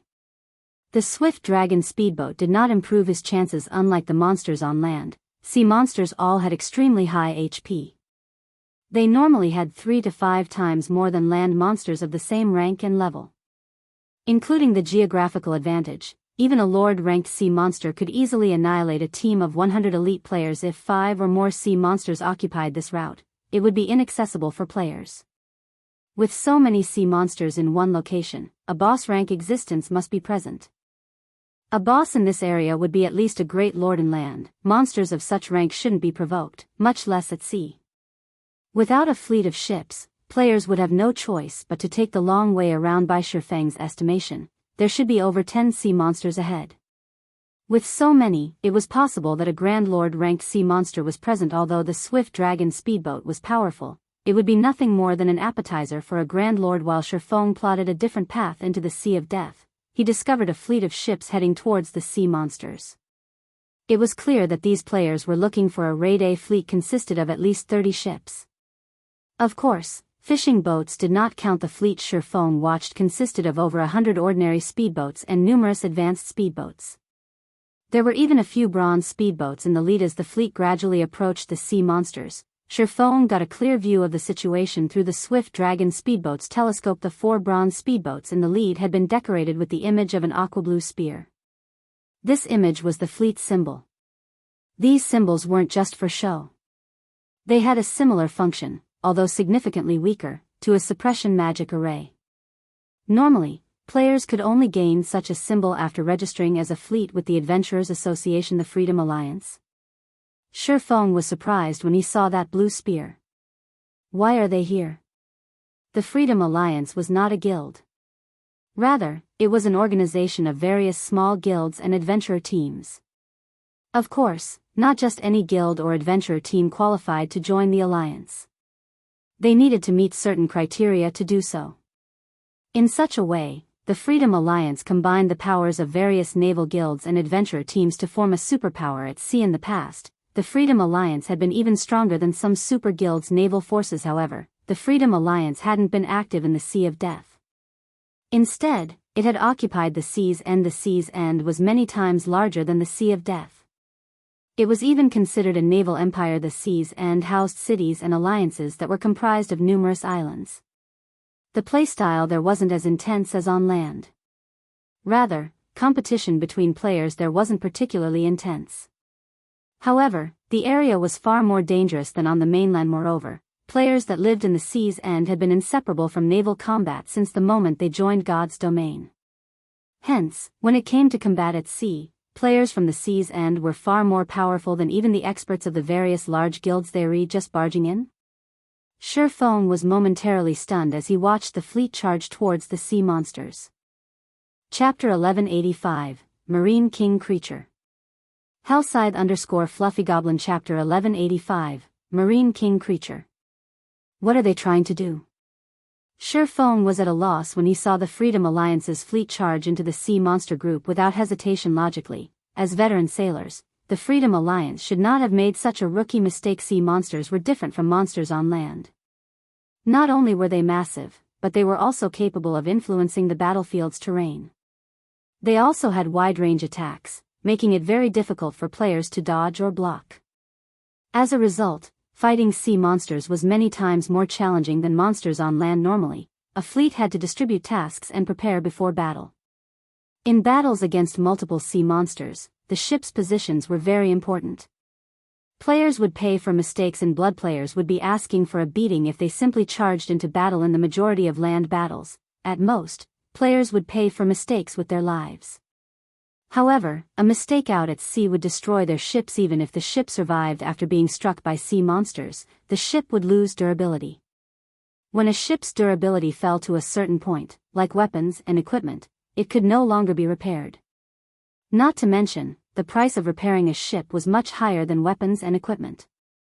In addition, repairing a ship was more time-consuming. However, as Shi Feng's curiosity about the Freedom Alliance's actions grew, the Alliance's players discovered Shi Feng's Swift Dragon speedboat commander. There's a speedboat starboard side. By the looks of it, the speedboat should be considerably high quality. Should we chase it away first before the battle?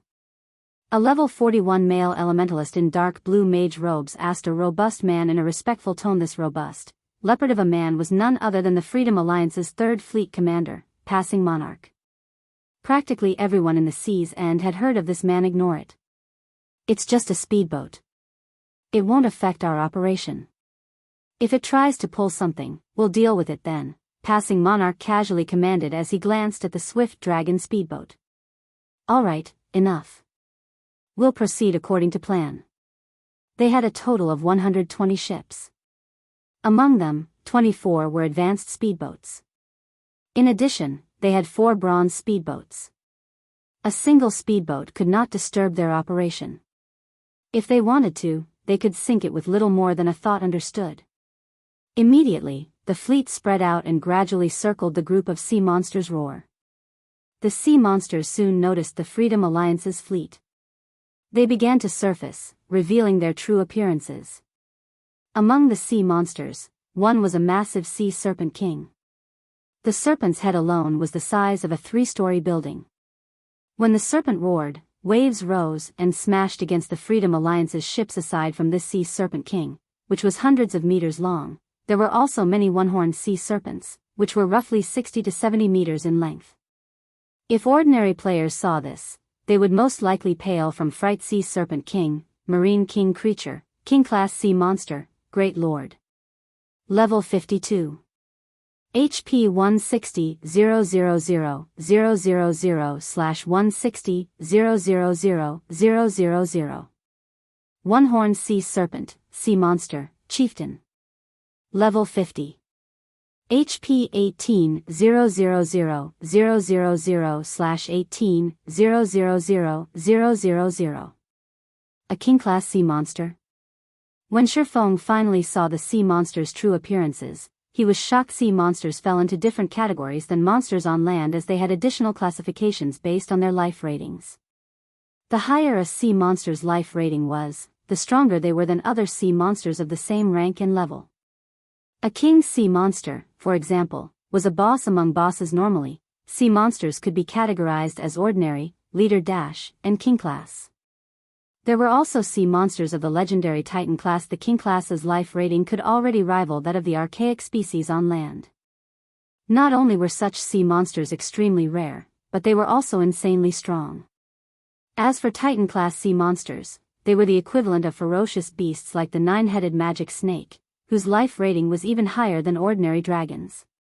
Even tier 6 gods would have difficulty killing ferocious beasts. The Sea Serpent King before him was a king-class existence.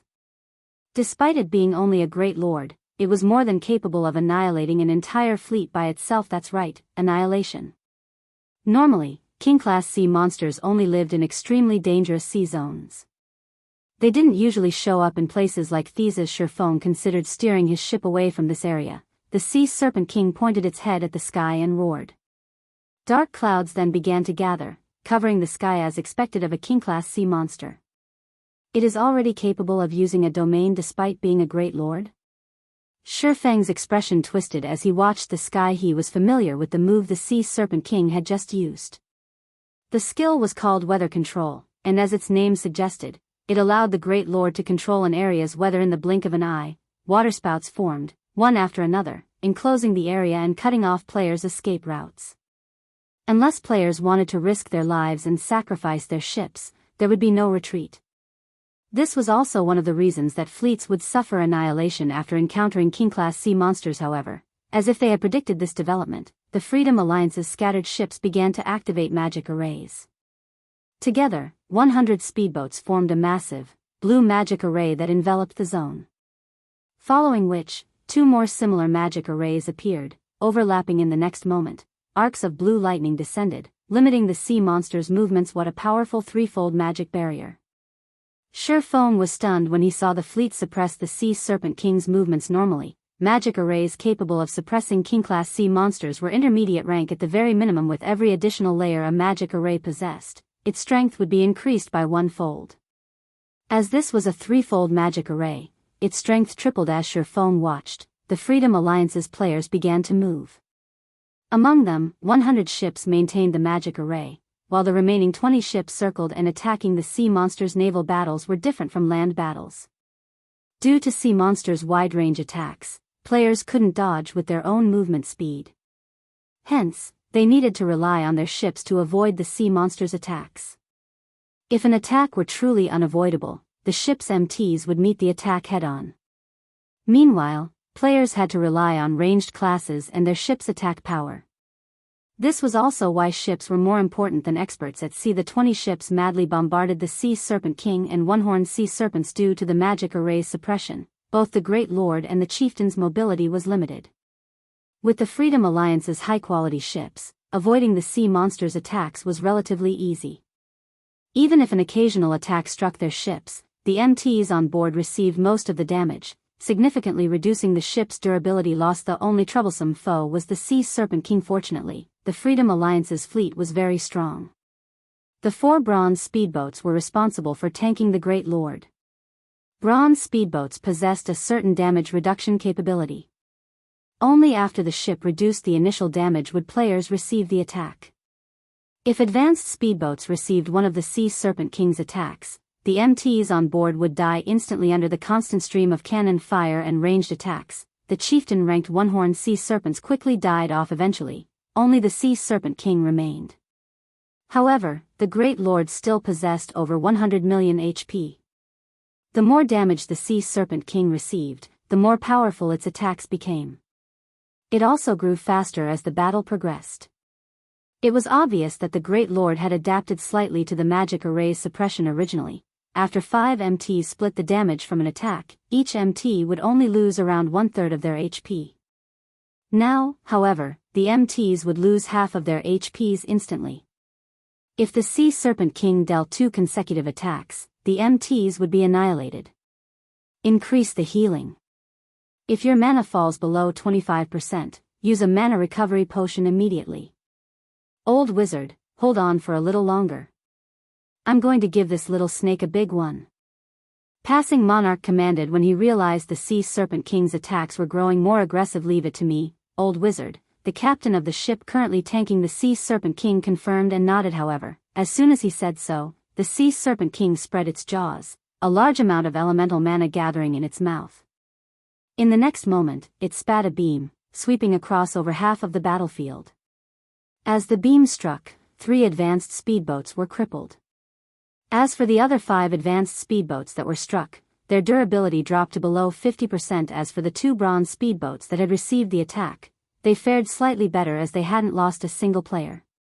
Unfortunately, the ship's durability had fallen by 1/5. Chapter 1186, Dragon Cannon. Hellscythe_Fluffy Goblin Chapter 1186, Dragon Cannon. With a single move, the Sea Serpent King had crippled 3 of the 20 attacking ships, killing all 20 players aboard each ship. In addition, 5 other advanced speedboats would crumble if they received one more hit, while 2 bronze speedboats had suffered relatively significant damage. The Freedom Alliance members were stunned. So, this is a King-class sea monster? Passing Monarch's expression darkened as he looked at the Sea Serpent King. Change of plans. Tank it with the Tier 3 summoned creatures. Everyone else, attack the boss. The Sea Serpent King was far stronger than he had initially expected. As the Serpent King shrugged off the threefold magic array's effects, the Great Lord would annihilate them all if it used that large-scale destructive skill a few more times. The longer they dragged this battle out, the more unfavorable the situation became for them. Hence, they had no choice but to use their trump card. As soon as Passing Monarch gave the command, the level 42 summoner beside him took out a Tier 3 summoning scroll and activated it. The astute Sea Serpent King abruptly turned its head towards Passing Monarch's bronze speedboat, a glimmer of ridicule and disdain flashing in its golden eyes. It swiped its massive tail at the speedboat. The Great Lord's attack had a wide range and was extremely fast, making it impossible for the speedboat to evade in time. Seeing this, Passing Monarch shouted in panic, "Activate the strongest defense." Suddenly, a light blue magic barrier formed around the bronze speedboat. At the same time, the ship's 5 MTs activated their life-saving skills and moved forward to receive the descending tail boom. The collision created a tidal wave, climbing over a dozen meters into the sky, and sent the bronze speedboat flying over 30 yards away. As for the 5 level 41 and level 42 MTs, they had been smashed into the deck, their HPs decreasing by 50%. As for the bronze speedboat's condition, it fared slightly better as it only lost 34 out of its 400 durability. It's too strong. The players maintaining the magic array could not help but shudder when they saw this. This was definitely the strongest sea monster they had ever faced. That was a bronze speedboat they were talking about. Despite Passing Monarch's speedboat having activated its defensive magic array and 5 MTs sharing some of the damage, the bronze speedboat had lost so much durability from one of the Sea Serpent King's normal attacks. If an advanced speedboat had received the attack, the speedboat would have lost at least half its durability. However, these players weren't ready to give up. They still had a trump card they hadn't used yet. As the Sea Serpent King's attack came to an end, an over 20-meter tall leopard appeared on the water's surface. The leopard was entirely blue and arcs of electricity wrapped around its body. This was none other than the Tier 3 summoned creature Thundercloud Leopard. Although they were currently out at sea, the Thundercloud Leopard was one of the few summoned creatures that could fly. It might not be as strong as other Tier 3 summoned creatures, but its flight granted it a considerable advantage over sea monsters. This was also why Passing Monarch was confident enough to challenge the Sea Serpent King. All speedboats, distance yourselves from the boss. Attack with your cannons only. Passing Monarch commanded. At the end of the day, players' attack range was limited to 40 yards. Even with the aid of certain special tools, they could, at most, extend their attack range to 50 yards. To colossal sea monsters like the Sea Serpent King, 50 yards was nothing. However, speedboats were different. Even normal cannons had a range of over 500 yards. Even a king-class sea monster would have difficulty reaching targets at such a distance. As long as the Thundercloud Leopard tanked, the boss should not target enemies that were too far away. Even if it did, with such a long distance, they would have more than enough time to defend themselves. As time passed, the battle proceeded according to Passing Monarch's plans. Although the Thundercloud Leopard's attacks were not particularly powerful, the summoned creature dealt around -20,000 damage with each attack. That was more than enough to hold the Sea Serpent King's aggro. Meanwhile, when the Serpent King attacked, the Thundercloud Leopard easily dodged thanks to its flight ability. As both sides were Tier 3 Great Lords, the Thundercloud Leopard was faster than its opponent, which allowed it to kite the Serpent King while the speedboats attacked the boss. The cannons dealt far more damage than the Thundercloud Leopard, each attack dealing over -70,000 damage. The bronze speedboats were even more impressive, dealing over -110,000 damage with each hit. If special ammunition were used, each attack could deal over -150,000 damage.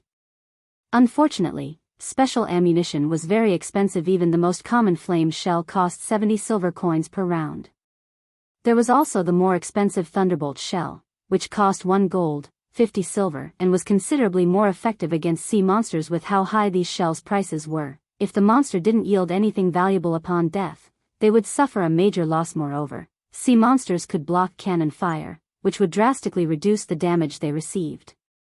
It would be fortunate if the attack even dealt 10% of its original damage. Meanwhile, because the Freedom Alliance was occupied with the Sea Serpent King, they disregarded cost as they barraged the Great Lord with Thunderbolt shells. Quick. Attack faster. Passing Monarch's heart began to beat wildly when he noticed that the Sea Serpent King only had 15% of its HP remaining. They were now in a contest of speed against the Sea Serpent King. Their operation might fail if they failed to kill the Great Lord before the Thundercloud Leopard died. As the Sea Serpent King's HP neared 10%, its pitch-black scales turned crimson. Tornadoes then began to twist down from the sky, one after another, plunging the sea zone into chaos. This sudden development hindered the Thundercloud Leopard's movements. As a result, one of the Serpent King's attacks struck, its HP falling by over 500,000 on the spot. More tornadoes descended, moving towards the surrounding speedboats. To make matters worse, the Sea Serpent King had stopped paying attention to the Thundercloud Leopard. Rather, it turned and sped towards the nearby speedboats. Although the targeted speedboats saw the Sea Serpent King approach, the Great Lord moved as if it were unaffected by the magic array's suppression. It was frighteningly fast, and in the blink of an eye, it arrived before an advanced speedboat. Lashing out with its tail, the Great Lord struck the speedboat twice. Instantly, a considerably valuable advanced speedboat shattered and sunk to the bottom of the ocean. None of the crew survived. As for the Thundercloud Leopard, although it tried to pin the Sea Serpent King down again, it stood no chance against the sea monster at all now that the King-class boss had regained its full strength. As soon as the Thundercloud Leopard closed in on the Serpent King, the boss sent it flying with an attack. The summoned creature couldn't stop the Serpent King for even a second. All ships stopped maintaining the magic array and attacked the boss. Passing Monarch commanded. It was obvious that the threefold magic array was no longer effective. They had to rely on sacrifice to whittle down the Sea Serpent King. Boom. Boom. Boom. A series of blasts rang out. Among them, the tornadoes blocked the majority of the attacks, while the Serpent King dodged. Only a small number of cannonballs actually hit the Serpent King. However, the balls only dealt around -100,000 or so damage. Roar. The Sea Serpent King widened its jaws once more, gathering even more mana in its mouth than before. Dodge. Everyone, dodge. Passing Monarch's expression darkened significantly when he saw the frightening amount of mana gathering in the Sea Serpent King's mouth. He then turned to look at a level 42 female elementalist beside him and said, "Joy, use the strongest defensive spell you have." Even without passing Monarch's command, the female elementalist named Blue Joy had retrieved a blue magic scroll from her bag. This magic scroll contained the Tier 2 defensive spell, Purple Flame Shield. As a massive purple barrier formed around passing Monarch's speedboat, the Sea Serpent King launched an attack. The Great Lord fired a red beam from its mouth, the beam leaving behind a massive chasm as it sliced through the water's surface. It looked as if the beam had split the sea in half in the blink of an eye. Over 60% of the 100-plus speedboats sank, with the remaining having suffered heavy damage. Only the 4 bronze speedboats that had used defensive magic scrolls remained intact, as they only lost around 40 durability. As for the crews, each player lost over 20,000 HP. What a strong attack power! Shifeng was startled by the Sea Serpent King's attack. Fortunately, his speedboat was over 800 yards away from the Great Lord, not within range of the attack. When Shifeng saw that the Sea Serpent King only had 1% HP remaining, he fell into deep thought. An opportunity had shown itself. If he missed it, he would regret it for a long time. Shifeng aimed the Swift Dragon speedboat's dragon cannon at the Sea Serpent King and fired. Chapter 1187, Deterring Might. Hellscythe_Fluffy Chapter 1187, Deterring Might. Commander, that person's trying to steal our kill. Damn it. I knew we should have killed him earlier. Commander, let's send a group of speedboats to take care of him. When the Freedom Alliance noticed Shifeng launch an attack at the Sea Serpent King, they burst with rage. Since joining the game, their Freedom Alliance had been responsible for taking advantage of others, and never once had others taken advantage of them. Alright, enough. What are you all so worried about? That's a King-class sea monster. Do you think a single speedboat can do anything to it? We can deal with him once we've killed the Sea Serpent King. Although Passing Monarch was furious, he knew full well that they could not afford to split their forces at this critical moment. If they did, they really would let Shifeng take advantage of them. As soon as Passing Monarch finished speaking, Shifeng fired the dragon cannon after aiming at the Sea Serpent King. The next moment, a black beam flew from the swift dragon speedboat's deck, piercing through the rising waves and slamming into the Serpent King's belly roar. The Sea Serpent King cried out in pain as its HP plummeted by 322,849. The attack dealt even more damage than the Freedom Alliance's Thunderbolt shells. Moreover, based on the sea monster's pained cry, one could tell that the attack had injured the Great Lord. Even after so many attacks, this was the first time the Great Lord had cried out. What a powerful cannon. Is this for real? What kind of speedboat is that?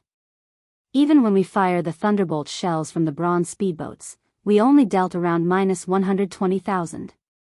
Everyone was shocked by the dragon cannon's might. Commander, apparently that other party is no weakling. That speedboat is definitely better than bronze rank. It is likely that it's a peak mysterious iron speedboat. Blue Joy said, shock filling her heart as she looked at the swift dragon speedboat. She wasn't shocked by the speedboat's damage against the Sea Serpent King after all. To the Sea Serpent King, that damage was far from enough to destroy the Great Lord's remaining 1% HP. With the Great Lord's battle recovery, it would be exceptionally difficult for Shifeng to kill the Serpent King by himself. What had truly shocked her was the swift dragon speedboats run cosplayers of a naval empire. They had fought sea monsters ever since they had left their beginner towns. They also had a much easier time obtaining speedboats than land players. Even so, they, the Freedom Alliance's Third Fleet, had only obtained 4 bronze speedboats. They had also relied on these bronze speedboats to gain a considerable amount of authority for their Third Fleet in the Freedom Alliance. Yet, the speedboat before them was mysterious iron rank. Not even the Freedom Alliance had ever found a speedboat of this rank. Only the first-rate guild based in the Sea's End had obtained one. Due to that speedboat, said first-rate guild had secured a considerable amount of influence in the Sea's End, becoming a power that few would dare to provoke. After all, a fleet led by a mysterious iron speedboat was much stronger than a fleet led by bronze speedboats. If not for the Freedom Alliance's absolute advantage of the number of bronze speedboats they had, the alliance would not stand on equal footing with the first-rate guild. Hence, finding a mysterious iron speedboat before them right now was unbelievable. What a high defense. As expected of a king-class sea monster. Shifeng was slightly astonished when he saw the dragon cannon's damage. The dragon cannon was even more powerful than ordinary tier 3 spells, yet its attack against the Berserk Sea Serpent King had been insignificant. Fortunately, the cannon had injured the Great Lord, causing it to bleed and sustain a certain degree of damage. Meanwhile, Shifeng had achieved his initial goal. In reality, he hadn't considered killing the Serpent King by himself. A level 52 king-class sea monster wasn't that easy to kill. He had only fired the shot to display his strength before the Freedom Alliance. In God's domain, only the strong were respected. Without sufficient strength, nobody would be taken serious regardless of what they said. Hence, he needed to show the Freedom Alliance what he was capable of. After firing the first shot, Shifeng stopped his assault. Rather, he sent Passing Monarch a message while waiting for the dragon cannon to finish its cooldown. The dragon cannon's cooldown lasted 15 seconds, which was slightly longer than ordinary cannons. Even if the Freedom Alliance did nothing and allowed him to attack the Sea Serpent King freely, he couldn't kill the Great Lord. After all, no single speedboat could easily take down a king-class sea monster. As for Shifeng's message, its contents were very simple. Let's work together to kill the Sea Serpent King. Afterward, we'll split the loot 50-50. When Passing Monarch received this message, his expression twisted. However, Passing Monarch did not reply to Shifeng immediately. Instead, he shared the message in the team chat, letting everyone take a look before making a decision. This person is insane. What kind of crap is he spouting? We're so close to killing the Sea Serpent King, yet he dares to ask for half the loot? That's right. Does he really think we won't obliterate him? The Sea Serpent King has less than 1 million HP remaining. Even if that guy tries to steal our boss, does he think he can escape so many speedboats? Moreover, even if he does steal the last hit, he won't be able to steal the loot right before us. That's right. Commander, our losses this time are so severe. We cannot split half our loot with him. The Freedom Alliance's members opposed Shifeng's offer unanimously. Even with the Swift Dragon speedboat, Shifeng didn't qualify to stand toe-to-toe with them. If they were facing a fleet led by a mysterious iron speedboat, they might agree. However, the other party only had one ship. Passing Monarch shared the same opinion. In any case, the Sea Serpent King had less than 1 million HP remaining. With their fleet's remaining ships, they could take it down very quickly, following which, Passing Monarch replied to Shifeng, stating, "Thank you for your goodwill. However, we hope to resolve our problems by ourselves." Shifeng simply smiled after reading the reply. There was not the slightest hint of anger in his expression. He then steered the Swift Dragon speedboat away from the Sea Serpent King, showing no intention of stealing the kill, killing a King-class sea monster with just a fleet led by bronze speedboats. If the Freedom Alliance succeeded, he would bow down to them in respect. "Commander, he's leaving," Blue Joy said, slightly confused when she noticed the Swift Dragon speedboat sail away from the Sea Serpent King. "At least he still has a brain." The other members laughed. "It is gone." Passing Monarch also could not help but glance at the departing speedboat. Is he really not interested in the Sea Serpent King? However, Passing Monarch did not think too much about the matter. After all, they were still on a precipice, following which, the remaining speedboats attacked the Sea Serpent King desperately. Although the boss dodged or blocked the majority of their attacks, when their attacks landed, they dealt around -100,000 damage, shaving away the Great Lord's HP. When a thunderbolt shell demolished the Sea Serpent King's remaining 70,000 HP, the Freedom Alliance sighed in relief. They couldn't help their growing excitement. "We killed the Sea Serpent King. Ha ha ha. Our Freedom Alliance is invincible at sea." Everyone celebrated. Until today, not a single fleet in God's domain had managed to kill a King-class sea monster, huh? Something's wrong.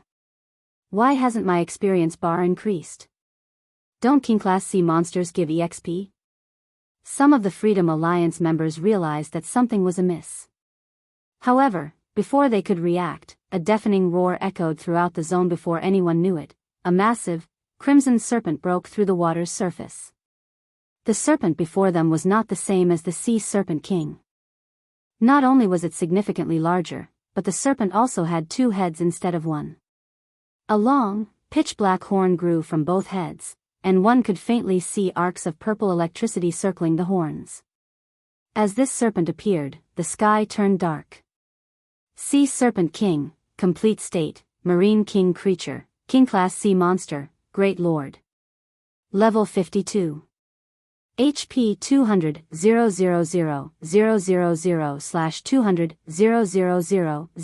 000. Chapter 1188, Breaking Through the Threshold. Hellscythe_Fluffy Goblin Chapter 1188, Breaking Through the Threshold. The Sea Serpent King's sudden appearance dumbfounded the Freedom Alliance members. What's going on? Didn't we kill it already? How did it get even stronger? This is cheating. Despair swept through the team as they looked at the 2-headed Sea Serpent King. They had already lost over half of their forces to kill the Sea Serpent King. They had even used their Tier 3 summoning scroll. At this point, they were both mentally and physically exhausted, yet not only had the Sea Serpent King just revived with full HP, but it also radiated a far more powerful aura than before. How were they supposed to fight the Sea Serpent King now? Meanwhile, Shifeng, who observed from afar, wasn't surprised by this development. This was the amazing aspect of King-class sea monsters, their true might. The previous fight had simply been a warm-up. Only now would the battle truly begin. In the past, many fleets had challenged King-class sea monsters during the game's early stages. However, every one of these fleets had suffered annihilation. They simply hadn't been prepared. If a fleet struggled to defeat a King-class sea monster in its first phase, once the boss entered its second phase, the battle was a lost cause before the team members could regain their senses. Both of the Sea Serpent Kings stretched their maws, one spitting flames, while the other spit purple lightning. In the blink of an eye, over half the battlefield drowned in fire and lightning.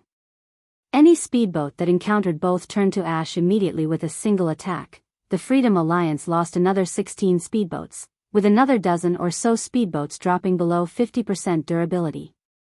Is it just going to end like this?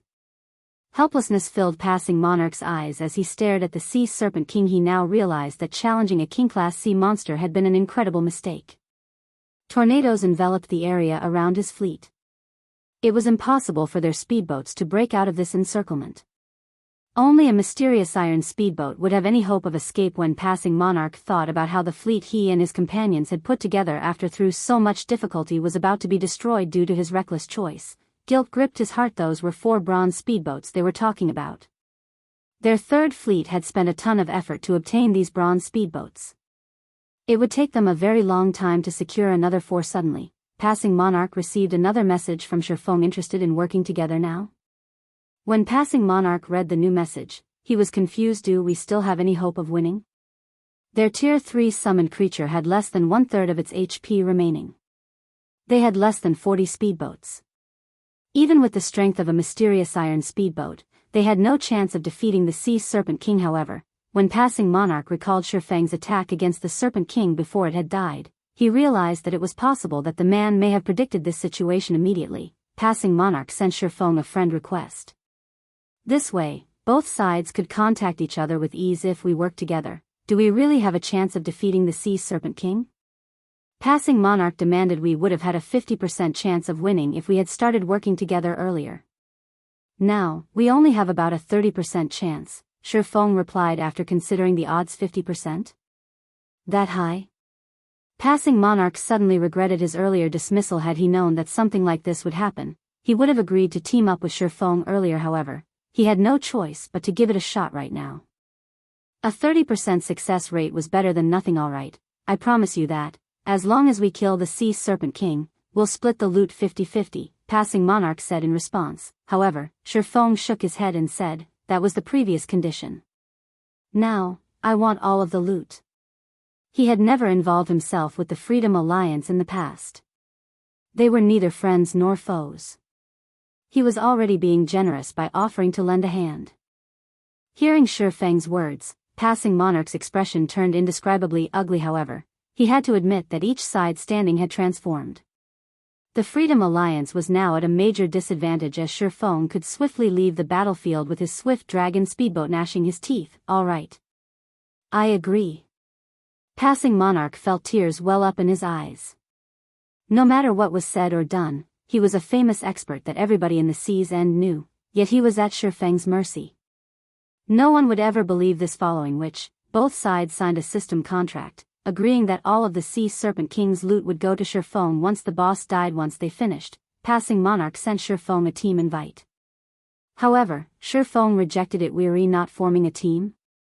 Passing Monarch asked, confused. Normally, naval battles had strict requirements regarding the ship's positioning. The fleet's commander needed to issue commands constantly. Since Shifeng had claimed to have a way to kill the Sea Serpent King, logically, he should join the team and lead it. So, how was he going to issue orders if he did not join the team? No need. Your team just needs to focus on one thing. Maintain a distance of 500 yards and attack the Sea Serpent King at maximum range. Leave the rest to me, Shifeng explained. Passing Monarch nearly choked. What kind of command was this? Did Shifeng think he could hold the Sea Serpent King off with just a mysterious iron speedboat? Even the Freedom Alliance had to rely on their 4 bronze speedboats and rotate blocking attacks to pin the boss down. However, after Shifeng said this, he disconnected the call. With no other choice, Passing Monarch followed Shifeng's command and reorganized his fleet, directing their speedboats keep a distance. Shifeng steered the swift dragon speedboat to charge at the Sea Serpent King. As the Great Lord was about to target one of the bronze speedboats, Shifeng fired the dragon cannon once more. Only this time, he used a special kind of ammunition basic mana pulse bomb. Although Zero Wing had used most of the basic mana pulse bombs they had obtained in the Fallen Arc on the petrified Tyrannosauruses, Shifeng had around 20 remaining. Boom. When he fired the dragon cannon, a black beam struck the Sea Serpent King once more. 574, 917. Tidal waves rose as the basic mana pulse bomb, combined with the dragon cannon's might, collided with the Sea Serpent King and exploded. What kind of attack is that? Passing Monarch was stunned. What is that speedboat's rank? A single shot had dealt over 1 million damage to a King-class sea monster. This was inconceivable. The other Freedom Alliance members were similarly stupefied when a few considered their previous claim of annihilating Shifeng. They felt fortunate that they had not acted on their words. If it really came down to a fight, a single shot from the swift dragon speedboat was likely more than enough to sink a bronze speedboat. However, the dragon cannon's damage didn't particularly surprise Shifeng after a King-class sea monster entered its second phase. While it might seem very strong, that was only true for the surface. In reality, reaching a complete state simply meant that a Sea Serpent King had focused its abilities on strengthening its attacks. As a result, however, its defense and movement speed weakened. As long as players pinned the boss down and had sufficient damage output, victory was in the bag. However, it was precisely because many fleets in the past hadn't been capable of distracting King-class sea monsters long enough that these monsters had been so difficult to deal with. Fortunately, the King-class sea monster they faced right now was only a Great Lord. Against the Sea Serpent King, the secret silver-ranked Swift Dragon speedboat had the advantage regarding speed. In addition, the dragon cannon was sufficiently powerful to hold aggro. If not for these factors, Shifeng would have long since fled the battlefield. King-class sea monsters also tended to use skills, and almost every skill they had was an AoE. If a fleet couldn't defeat a King-class sea monster before their overall firepower fell to the minimum requirement, it would be obliterated. After Shifeng had fired the dragon cannon, the Sea Serpent King was relatively battered. The cannon fire had blown apart a large section of its scales, leaving behind a huge scorch mark roar. The Sea Serpent King glared at the swift dragon speedboat. Aside from a hint of fear, its gaze radiated killing intent. Without hesitation, both its heads opened their mouths and bombarded the swift dragon speedboat with fire and purple lightning. It seems that the attack was quite effective now that he had solidified his hold on the Sea Serpent King's aggro. Shifeng turned his speedboat and fled. He activated Accelerate, increasing the swift dragon speedboat's movement speed by 100%. Easily avoiding the incoming attacks. The swift dragon speedboat was already faster than the Sea Serpent King.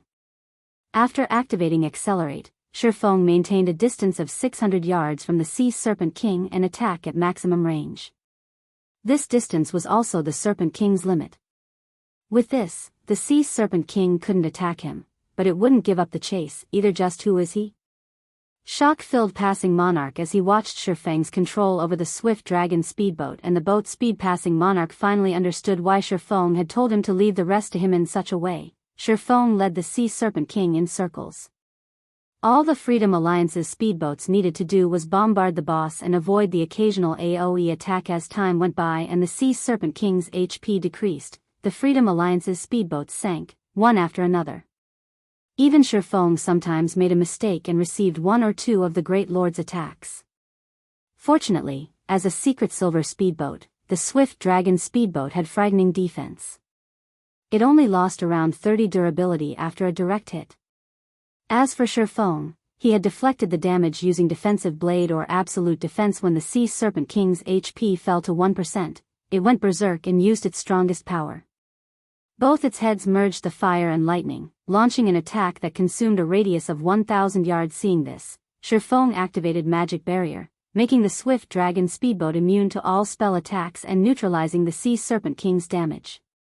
As for the Freedom Alliance's side, aside from the 4 bronze speedboats, which used magic scrolls to protect themselves, the remaining speedboats were destroyed. Meanwhile, after the Sea Serpent King used its ultimate move, it entered a weakened state. Using this opportunity, Shifeng activated Divine Providence. After waiting for the 4 bronze speedboats to launch a wave of attacks, he fired the dragon cannon, which he had loaded with a basic mana pulse bomb, 148, 267. A massive damage appeared above the Sea Serpent King's head, devouring its remaining 1% HP roar. After one final roar, the Serpent King crashed into the sea. Fang's experience bar rose rapidly. Sea monsters already provided far more EXP than land-based monsters, as players couldn't easily kill the average sea monster, not to mention king-class sea monsters. However, Feng had stolen half of the Sea Serpent King's EXP for himself. With the bonus EXP he had obtained from killing a monster of a higher level, one could just imagine how abundant the rewarded EXP was. Suddenly, Feng heard the sound of a system notification. System, congratulations. You have reached level 50. Chapter 1189, Equipment Transformation. Hellscythe_FluffyGoblin Chapter 1189, Equipment Transformation. As a golden glow enveloped Feng's body, his weapons and equipment also underwent a slight transformation. Level 50 was a major turning point in God's domain. This fact held true for players, monsters, weapons, and equipment. Among Feng's items, the fragmented legendary ranked Heavenly Dragon's Breath's transformation was the most drastic. As if the power that had slumbered within the ring all this time had awakened, the ring's basic attributes increased significantly. At level 49, the ring only added 100 points to all basic attributes. However, upon reaching level 50, that number had doubled. His epic items, the 7 Luminaries ring, Killing Ray, Angry Tyrant, Annihilation shoulder pads, and Icarus's heart had similarly received around a 30% to 35% increase to their basic attributes. The substantial attribute boost made Feng feel as if he had been reborn. Basic attributes affected a player's physique. The higher a player's attributes were, the better their in-game body's physique became, allowing players to perform feats that were impossible in the real world. This was also why both ordinary players and experts were so desperate for excellent weapons and equipment. This improvement is simply amazing. Feng felt quite pleased as he looked at his attribute panel. In terms of basic attributes, he was already significantly stronger than a level 50, Tier 2 player. The only differences were his physique and skills. These differences were why Tier 2 players could easily defeat Tier 1 players in God's domain.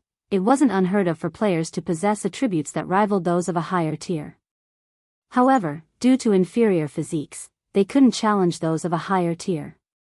Normally, players could only make up for the difference in physiques if their basic attributes far outstripped their opponents. As players rose to new tiers, their life ratings increased slightly, which would, in turn, improve their physique. For example, while her superior basic attributes had been part of the reason for Gentle Snow's victory over Miracle Dragon, the main reason the 30% physique improvement granted by the 7 Luminaries battle armor. This effect alone bolstered Gentle Snow's physique nearly to that of a Tier 2 player. After taking into account her attributes, she had the physique of a Tier 2 player. At the end of the day, challenging experts of a higher tier was very difficult in God's domain. Few people were actually capable of doing so. Miracle Dragon was not one of them. Hence, Gentle Snow's victory hadn't been unexpected. This was the terror of tier suppression in the past. Feng had suffered due to this truth. Meanwhile, the Freedom Alliance members had also noticed Feng's transformation. Commander, that person feels particularly dangerous. Just who is he? Not only does he have such a powerful speedboat, but his personal strength is also monstrous. As everyone looked at Feng, they felt as if they faced an awakened beast. Originally, they had planned to steal the Sea Serpent King's loot. After all, only their commander had signed a contract with Feng. Now, however, they gave up such thoughts. Although the tornadoes circling the area had disappeared with the Sea Serpent King's death, with the bronze speedboat's speed, how could they possibly outrun the Swift Dragon speedboat? They had witnessed the Swift Dragon speedboat's agility personally. Not even the Sea Serpent King had been able to keep up with it. The ship also had that frightening dragon cannon. Even if they used magic scrolls to bolster their bronze speedboat's defenses, it would take only a few shots to drain their boat's remaining durability. Moreover, they estimated that the dragon cannon's range spanned more than 800 yards. On the other hand, their bronze speedboats only had a range of 500 yards. Feng could easily toy with them until they died. Using return scrolls wasn't possible either. If one picked up a sea monster's loot, they would have to wait until the 2-hour holding period was over before they could use their return scrolls. When passing monarchs saw the Sea Serpent King's loots floating on the ocean's surface, envy flashed in his eyes. He hadn't imagined that so many items would drop. Sea monsters already dropped roughly 2 or 3 times more loot than land monsters, yet the Sea Serpent King had dropped over 100 items. Forget it. At least we survived and gained a level. It's better than losing our ships and lives. Passing Monarch could not help but sigh. Shifeng wasn't the only one who had leveled up after the Sea Serpent King's death. The Freedom Alliance survivors had also leveled. Most importantly, all 4 bronze speedboats were still afloat. The Freedom Alliance only needed to spend a little bit of money to obtain more ordinary speedboats. As for advanced speedboats, they might need to put in some effort, but it was possible to obtain a dozen or so within a short time span. However, bronze speedboats were not easy to replace as expected of a godly tool. Shifeng sailed about, frantically collecting the King-class sea monster's loot. Although he hadn't triggered a jackpot, the Sea Serpent King was the first King-class sea monster to die in this sea zone. As a result, its loot was far more abundant than usual. Normally, a player would be lucky if a King-class sea monster dropped around 50 items. Moreover, over 80% usually consisted of materials. This time wasn't much different. However, perhaps due to Divine Providence's effect, among the 100+ items, over 90 were rare materials used in producing advanced speedboats, bronze speedboats, and small sailboats. Among them, the most valuable was moonlight wood. Moonlight wood was a rare material necessary to produce bronze speedboats and small sailboats. Fortunately, Shifeng had obtained a total of 12 logs.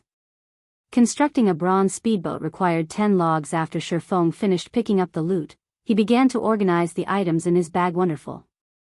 A design dropped. Shifeng grew excited as he looked at the leather book in his hands. The pages had already yellowed, and it looked as if it had been many years since anybody had read it. However, after appraising the book and discovering its name, he realized that any guild would go crazy over this design. Flying Eagle Speedboat design. Although the Flying Eagle Speedboat was not a bronze speedboat, it was an advanced speedboat with enough reputation. One could buy ordinary speedboats from certain NPC merchants. However, it was a different story for advanced speedboats.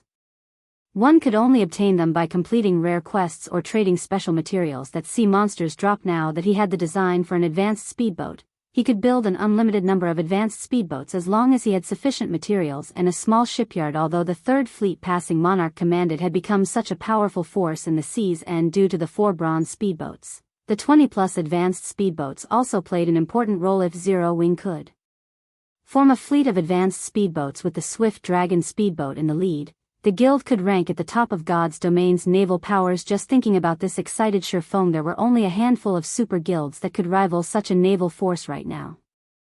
Zero Wing could develop in a coastal NPC city without worry. Even if super guilds wanted to pick a fight, they would have to think twice before doing so. After all, it was far more costly to fight a war at sea than on land. Not only would their guild members lose levels from dying, but they would also lose their ships. There was no repairing a destroyed ship, following which, Shifeng stored the Flying Eagle speedboat design and examined the other dropped items. Among the 11 remaining items in his bag, Shifeng discovered a very familiar item: Thunder Emblem. Chapter 1190, Authority. Hellscythe_Fluffy Goblin. Chapter 1190, Authority. Is this the benefit of killing a King-class sea monster? Shifeng was surprised and overjoyed as he looked at the purple gold lightning emblem in his hand, the Thunder Emblem. As its name suggested, it was a Thunder Island emblem. One could also say that it was an authority symbol for Thunder Island. Any guild that obtained the Thunder Emblem would have a major advantage when contesting for authority over Thunderous Land. As far as Shifeng knew, Thunder Island had a total of 10 Thunder Emblems. If one obtained all 10, they would become Thunder Island's absolute master. However, only 5 Thunder Emblems had ever been discovered in the past, and every guild that obtained these Thunder Emblems had been one of the dominant forces on Thunder Island. The Thunder Emblem had 3 main functions. Its first was similar to the Thunder Pass. Unlike the Thunder Pass, however, each emblem allowed up to 50 players to participate in Thunder Island's contest. Every time a contest was about to begin, a fixed number of Thunder Passes would drop from sea monsters in the Sea of Death. However, that didn't count the Thunder Emblem's 50 slots. If one could gather all 10 Thunder Emblems, they could bring an additional 500 players to the island. The Thunder Emblem's second function was the Thunder Domain. While on Thunder Island, players wielding the emblem could suppress all enemies within a 500-yard radius. However, this suppression effect was not particularly strong, only reducing players' basic attributes by 5%. However, the suppression worked wonders against the island's monsters, as it could reduce their basic attributes by up to 30%. As for the third function, It granted advanced authority on Thunder Island. This advanced authority was the Thunder Emblem's most important function if a guild wanted to develop on Thunder Island. Having sufficient authority was extremely important. Without enough authority, one couldn't do anything. As players gained more authority, they could enjoy more benefits on the island. Currently, the various superpowers were vying for Thunder Island. However, even if they occupied the area, they could only gain basic authority. Ordinary players had no hope of gaining any authority whatsoever. However, one's authority wouldn't remain constant either. If one wanted more, they could contribute to Thunder Island. On Thunder Island, authority was categorized into ordinary, basic, intermediate, advanced, and master controller. If an ordinary player wanted to become an ordinary controller, they needed 300 Thunder contribution points. Reaching the basic rank required 3,000 Thunder contribution points, 10,000 points to reach the intermediate rank, and 100,000 points to reach the advanced rank. After reaching the advanced rank, one could only increase their authority if they obtained all 10 Thunder Emblems. As Shifeng examined the Thunder Emblem in his hand, he began playing with the idea of occupying a part of Thunder Island himself. In the past, Thunder Island had been known as a sacred land at sea. Countless players had wanted to live on the island. After all, traveling to dangerous sea zones would be more convenient from Thunder Island than it would be from a coastal town or city. Occupying a corner of the island would do wonders for Zero Wing's development. Zero Wing also qualified to do so right now due to the Flying Eagle speedboat design he had just obtained. He admitted that Zero Wing was no match for the various superpowers on land. However, the competition at sea relied on more than a guild's number and quality of experts. A guild's ships played a far greater role. Shifeng decided that he needed to begin mass-producing the Flying Eagle speedboats, forming a formidable Zero-Wing fleet. With his fleet strength and the Thunder Emblem, occupying a corner of Thunder Island could be more than just a dream. Following which, Shifeng contacted Melancholic Smile and had her begin collecting diamond wood. The Flying Eagle speedboat's core material diamond wood was relatively rare, specifically used to construct advanced ships. Few kingdoms and empires produced the wood. Fortunately, he had previously negotiated with the Secret Pavilion and traded a magic tower for 20 locations that provided diamond wood. Although the Secret Pavilion had yet to complete their side of the deal, he could have Melancholic Smile send people to these minor cities to negotiate prices with potential vendors. Once their bargain with the Secret Pavilion was fulfilled, they could stockpile diamond wood. The Sea Serpent King had also dropped 5 Thunder Passes, each allowing up to 10 players to join the contest on Thunder Island. To the various superpowers vying for Thunder Island, these passes were incredibly tempting. To Shifeng, however, they were not particularly useful as Zero Wing currently did not have that many experts. The Thunder Emblem's 50 slots were more than enough. I have wondered which items I should sell at the candlelight auction. These passes should work well as an attraction, Shifeng muttered, smiling at the 5 passes in his hand. In reality, he could sell the passes to Phoenix Rain. However, doing so would cause her to question their origin. One needed to kill boss-rank sea monsters in the Sea of Death to obtain the Thunder Passes. However, Zero Wing was a land-based guild that did not possess any naval power. So, how could Zero Wing kill boss-rank sea monsters?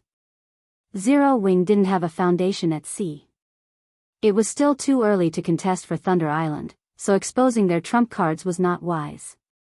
Even if they wanted to reveal their strength, they needed to do so after forming their fleet of advanced speedboats. Zero Wing simply needed to sit back and watch the various superpowers fight each other while slowly building their own naval power. Moreover, the Sea of Death was still too dangerous for current players. Even if they secured a share of Thunder Island, it would be of little use. The various superpowers only contested for the island because they wanted a head start in accumulating contribution points. Since he had the Thunder Emblem, he had no need to do that. There were 3 Tier 3 magic scrolls among the remaining 5 items the Sea Serpent King had dropped: a Tier 3 summoning scroll, a Tier 3 large-scale destruction spell, and a Tier 3 defensive scroll. Of the last 2 items, one was an epic staff, Fallen Language, while the other was a bronze-rank small sailboat, the one-horned sailboat. What? A complete small sailboat actually dropped? Shifeng was momentarily stunned when he saw the transparent crystal bottle. Previously, he had obtained a small sailboat from the fallen Arkansas. However, even now, the Hurricane sailboat was unusable. Although he had asked Burning Abyss to repair it, even Burning Abyss, who was a master engineer, was powerless. The divine ruins inside the sailboat were simply too damaged. At the very least, One needed a Grandmaster engineer to repair the Hurricane sailboat. The sailboat's container also needed to be replaced. However, the Hurricane sailboat's container was not ordinary, as it had been crafted with the rare epic material. Space crystal. Current players had no access to this material. Hence, Shifeng had no choice but to set the matter aside for now. Otherwise, with the mysterious iron-ranked Hurricane sailboat, he would be invincible at sea. Now that he had obtained a complete bronze-rank small sailboat, how could he not be excited? With this small sailboat, he could easily deal with many of the issues plaguing him. Chapter 1191, Legacy of the Sea. Hellscythe_Fluffy Goblin. Chapter 1191, Legacy of the Sea. Shifeng could not bear to put away the crystal bottle in his hands. With this, my problems have been solved.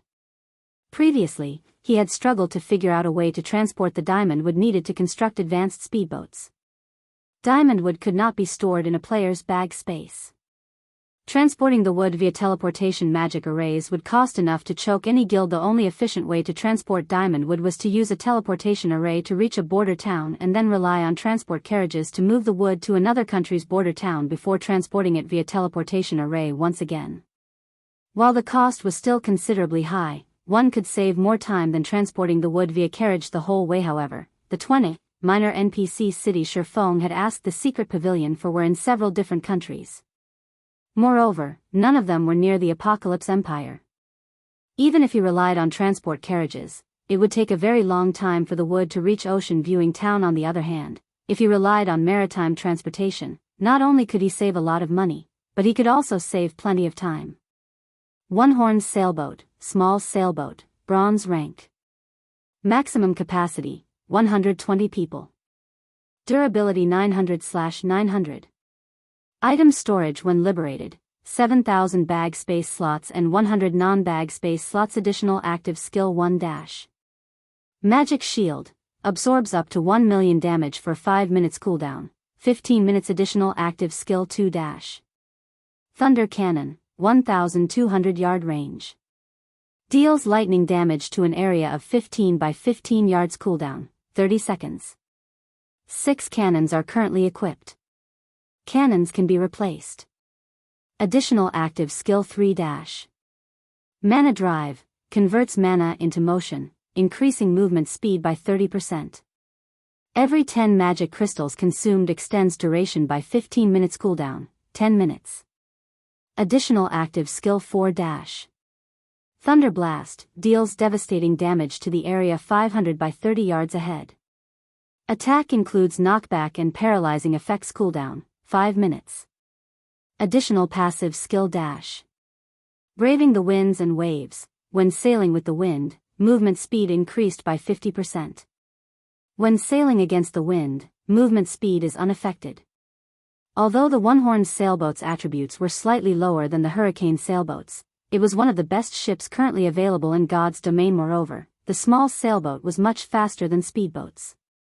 Even the secret silver-ranked Swift Dragon speedboat was only as fast as an advanced sailboat. The one-horned sailboat was significantly faster than the Swift Dragon sailboat.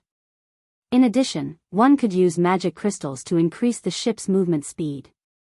This would greatly reduce transportation time. While Shifeng admired the one-horned sailboat, the Freedom Alliance members a short distance away stared at him. "Commander, I've discovered some information about that man," Blue Joy hurriedly reported.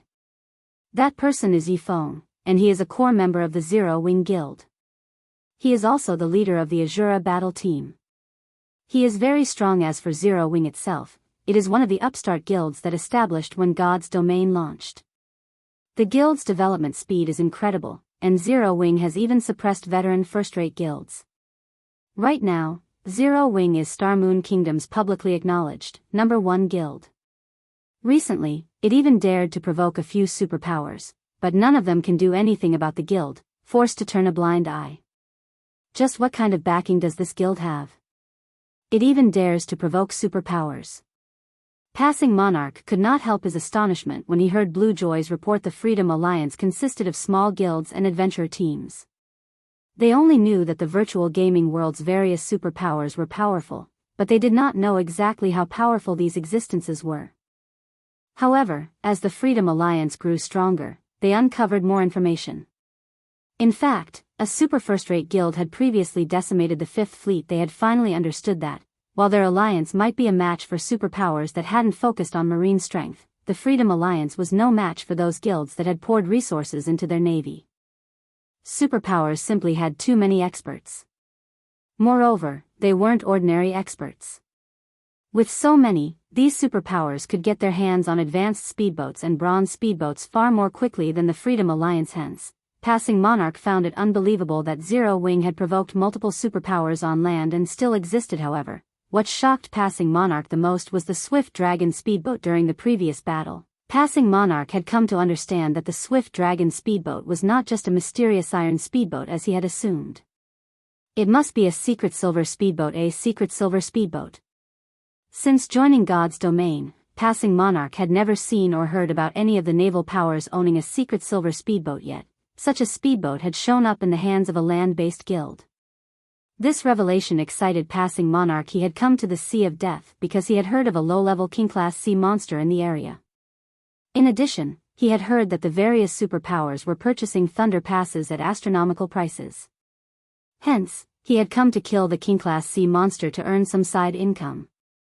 After all, repairing his fleet was a considerable expenditure. He had also come here to recruit powerful adventurer teams or small guilds to join the Third Fleet in the Sea's End. Strength spoke louder than words. If one wanted to obtain more resources, they needed a powerful force. Almost everyone in the Sea's End had already been recruited, but it was a different story elsewhere. Land-based guilds, in particular, were just starting to extend to the ocean. He could find plenty of talent on land. Unfortunately, Passing Monarch hadn't expected the events to unfold as they had, and upon reaching the Sea of Death. Not only had he nearly lost his entire fleet, but he also failed to find any experts from small guilds. Rather, he had encountered a great expert with a secret silver speedboat, and this expert was backed by a guild like Zero Wing. Commander, are you considering recruiting him? Blue Joy asked, surprised when she saw Passing Monarch's expression. He won't agree. After all, he is a member of a large guild. He even owns a secret silver speedboat. Why would he want to join us? Who said that I intended to ask him? Passing Monarch rolled his eyes. Have you forgotten the reason that we're here? Do you want to invite him to see Dragon City's festival? Blue Joy's eyes widened in shock, unable to believe that Passing Monarch was considering something so mad. Commander, Sea Dragon City's festival is our Freedom Alliance's greatest secret. It is too risky to invite outsiders. I understand. However, you know our Third Fleet situation. We only have one opportunity each month. If we don't perform well, we'll lose our position. Passing Monarch wore a hesitant expression. In the end, however, he steered his speedboat toward Shifeng. As Shifeng was still occupied with his jubilation about acquiring the one-horned sailboat, he did not take any precautions. Even after noticing the approaching bronze speedboat, he had no reason to do so. The difference between their strengths was clear to see. Passing Monarch and the other Freedom Alliance members were aware of the fact as well. In fact, Passing Monarch's group should feel grateful that he did not have any ill intentions. Our contract had already been completed. What other business do you have with me? Shifeng asked Passing Monarch calmly as the man stood on the bronze speedboat's deck. Hello.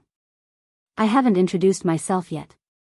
I am Passing Monarch, the commander of the Freedom Alliance's Third Fleet. You might not have heard of the Freedom Alliance before, but we are considered the Overlord of the Sea's End. Brother Yifeng, seeing as you have a secret silver speedboat, we like to ask for your help, Passing Monarch announced straightforwardly. I think that you'll be interested in my offer. You have something to interest me? Shifeng could not help but laugh. The only thing that could capture his interest was the ability to mass-produce advanced speedboats. Obviously, the Freedom Alliance didn't have this ability as it required a large number of materials and advanced engineers. What if I tell you that it's related to the legacy of the sea? Passing Monarch asked confidently. Chapter 1192, Forbidden Land. Hellscythe_Fluffy Goblin Chapter 1192, Forbidden Land. The legacy of the sea? Shifeng's heart rate quickened when he heard these words. However, he kept his composure as he said, Tell me, then. Simply put, the legacy of the sea provided a specialized hidden class. With this hidden class, players could become incredibly powerful in naval combat. However, the class had serious limitations. As long as players were not at sea, the class was no different than ordinary classes. The legacy of the sea was different from other hidden classes, which provided improvements in all sorts of environments. It was an extreme legacy, however, to players who frequently sailed. It was highly sought after all. Even if they obtained the legacy at the basic rank, they could display astounding power when exploring the open ocean. The peak legacy of the sea could even grant the strength to face opponents of a higher tier. Hence, guilds that wanted to develop their naval forces hungered for the legacy of the sea. The various large guilds would target any player that obtained the legacy. With such a player, maritime transportation would become far safer. They would also have an easier time fighting sea monsters. As far as Shifeng knew, the Freedom Alliance had possessed many members with the legacy of the sea.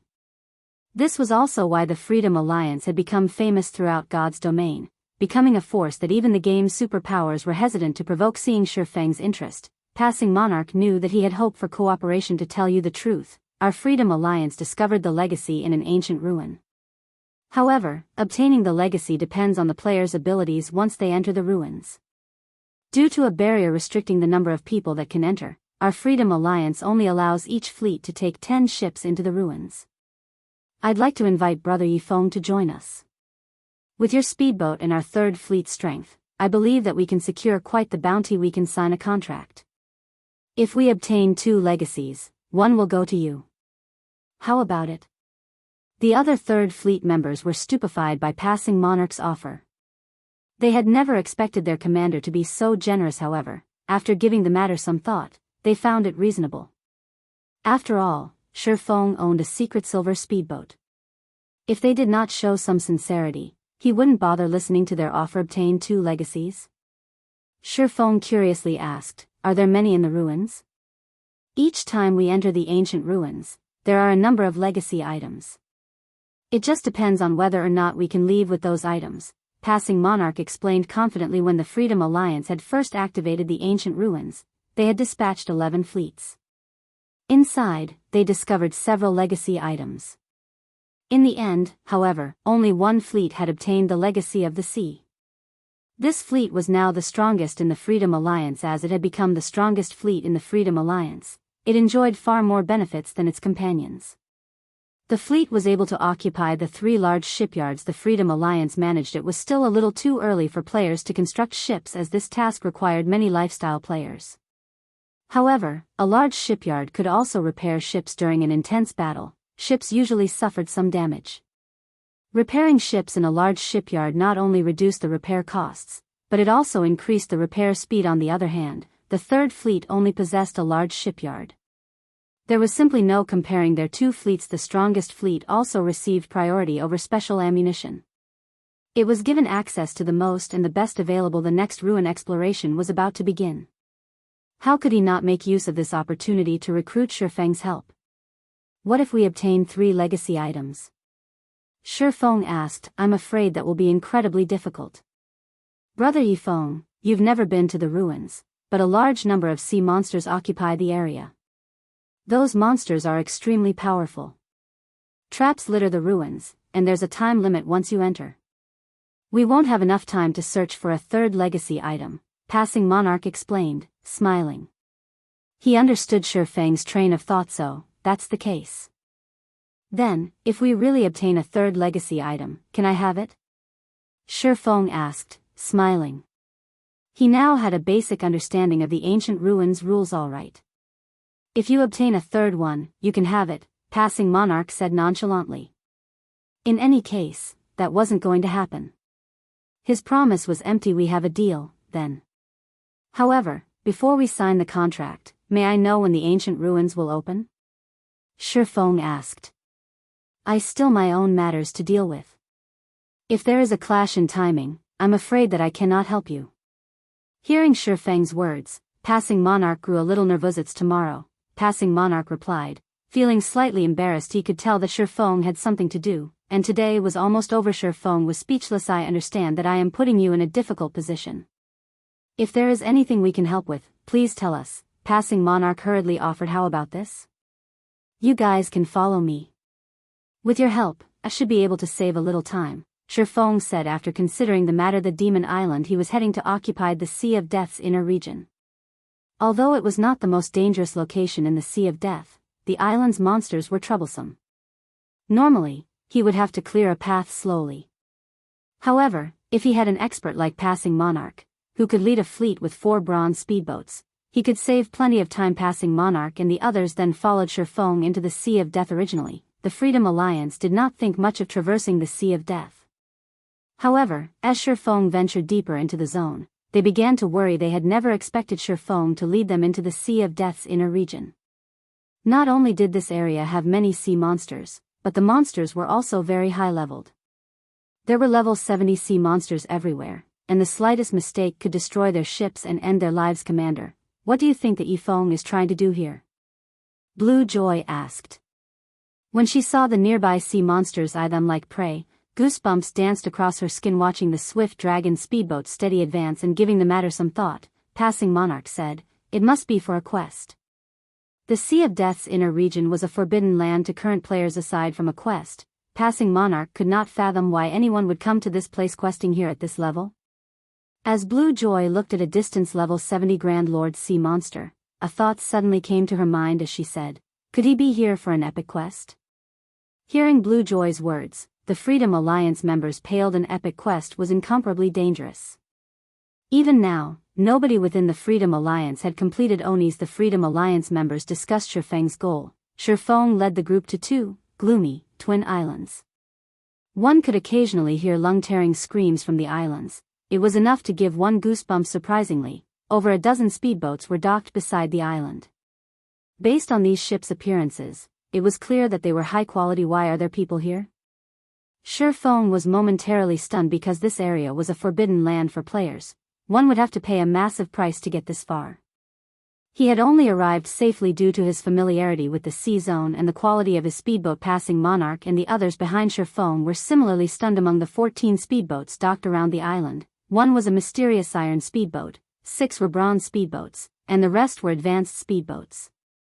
This fleet could rank at the very peak of the sea's end. After Shifeng snapped out of his momentary daze, he quickly shifted his attention to the symbol on these speedboats. The symbol consisted of 7 stars arranged in a circle. Shifeng frowned. This was the Flower of 7 Sins fleet symbol.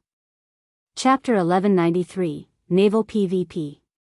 Hellscythe_Fluffy Goblin. Chapter 1193, Naval PvP. Grey fog enveloped Demon Island. Here, players' visibility range was limited to 150 yards. Meanwhile, Demon Island's monsters were all level 70 and above. At such a distance, level 70+ monsters could easily detect players. On the other hand, players couldn't see these monsters. However, players' main problem wasn't the island's fog. The real problem was the ever-present, dark corrosive power on the island. If players did not have high enough darkness resistance, they would not survive.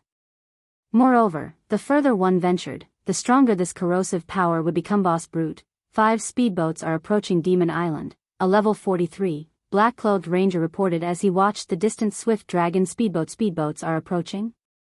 The bald, middle-aged man on the screen, Brute Spear, sneered and said, "Since we've already been seen, we won't let them leave alive. Get rid of them, but don't destroy their ships. We can use them to make up for the losses we suffered to get here." Great. I haven't been on a mission for so long that I'm feeling rusty. The level 43 ranger licked his lips as he observed the approaching swift dragon speedboat. Although the Flower of 7 Sins received requests every day, experts of their rank didn't often receive missions, following which, the ranger disconnected the call and ordered the other members on the speedboat, "Get ready. Once they get here, we'll take action. We'll use that to prevent their escape if necessary." Hearing the ranger's command, anticipation filled the other Flower of 7 Sin members aboard the speedboat. These fellows really are pitiful. They have only come this far after much difficulty, yet we'll send them back before they even set foot on the island. However, based on their speedboat's quality, they should be quite strong. Hopefully, we'll get to enjoy ourselves a bit. Each of us will handle one person. Once you've killed a player, give the others a chance. The Flower of 7 Sin members aboard the speedboat chatted among themselves. Shifeng and his temporary team weren't important at all to these players. Even if these players encountered experts from some superpower, the outcome wouldn't change when Shifeng noticed the 7-star symbol. He instructed everyone to don their black cloaks, hiding their identities. Brother Yifeng, are they your enemies? Passing Monarch asked, curious about Shifeng's command. However, they had already agreed that they would follow Shifeng's lead. The fleet commander and his teammates did as they were told. They were not exactly enemies. However, it's best if we hide our identities. Shifeng did not bother to explain further. It doesn't hurt to be a little careful out in the fields, right? Although he did not know why the Flower of Seven Sins had come to Demon Island, it was not wise to expose their identities to a group of assassins. Although Shifeng would have preferred to approach the island from another side, Demon Island only had one entrance. Using the 7 Luminaries ring's space movement wasn't a viable option either.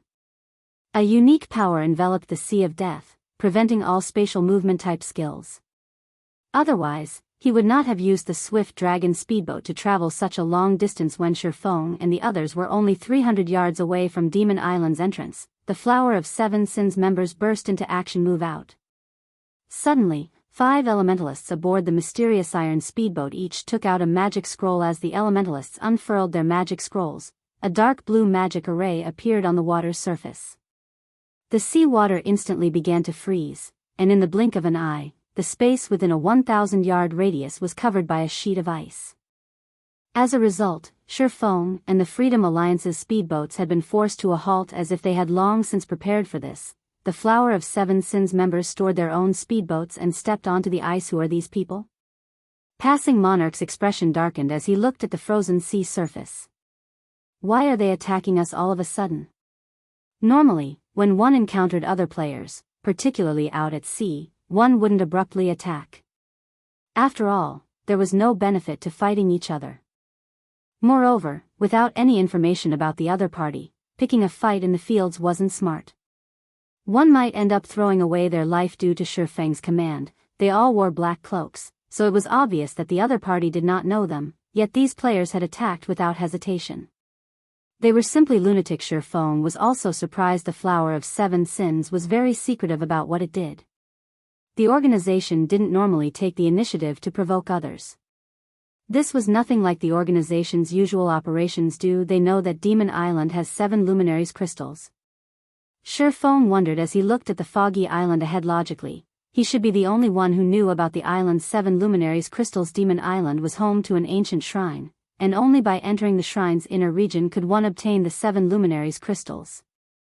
However, it was very difficult to locate the shrine itself, much less the shrine's inner region. Hence, the Flower of Seven Sins shouldn't know about the shrine. However, upon closer inspection, Shifeng discovered that every one of the players charging towards him was a red player. Dark players were among the group as well. It was obvious that they were veteran peekers. Damn it. If they want to fight, we'll give them a fight.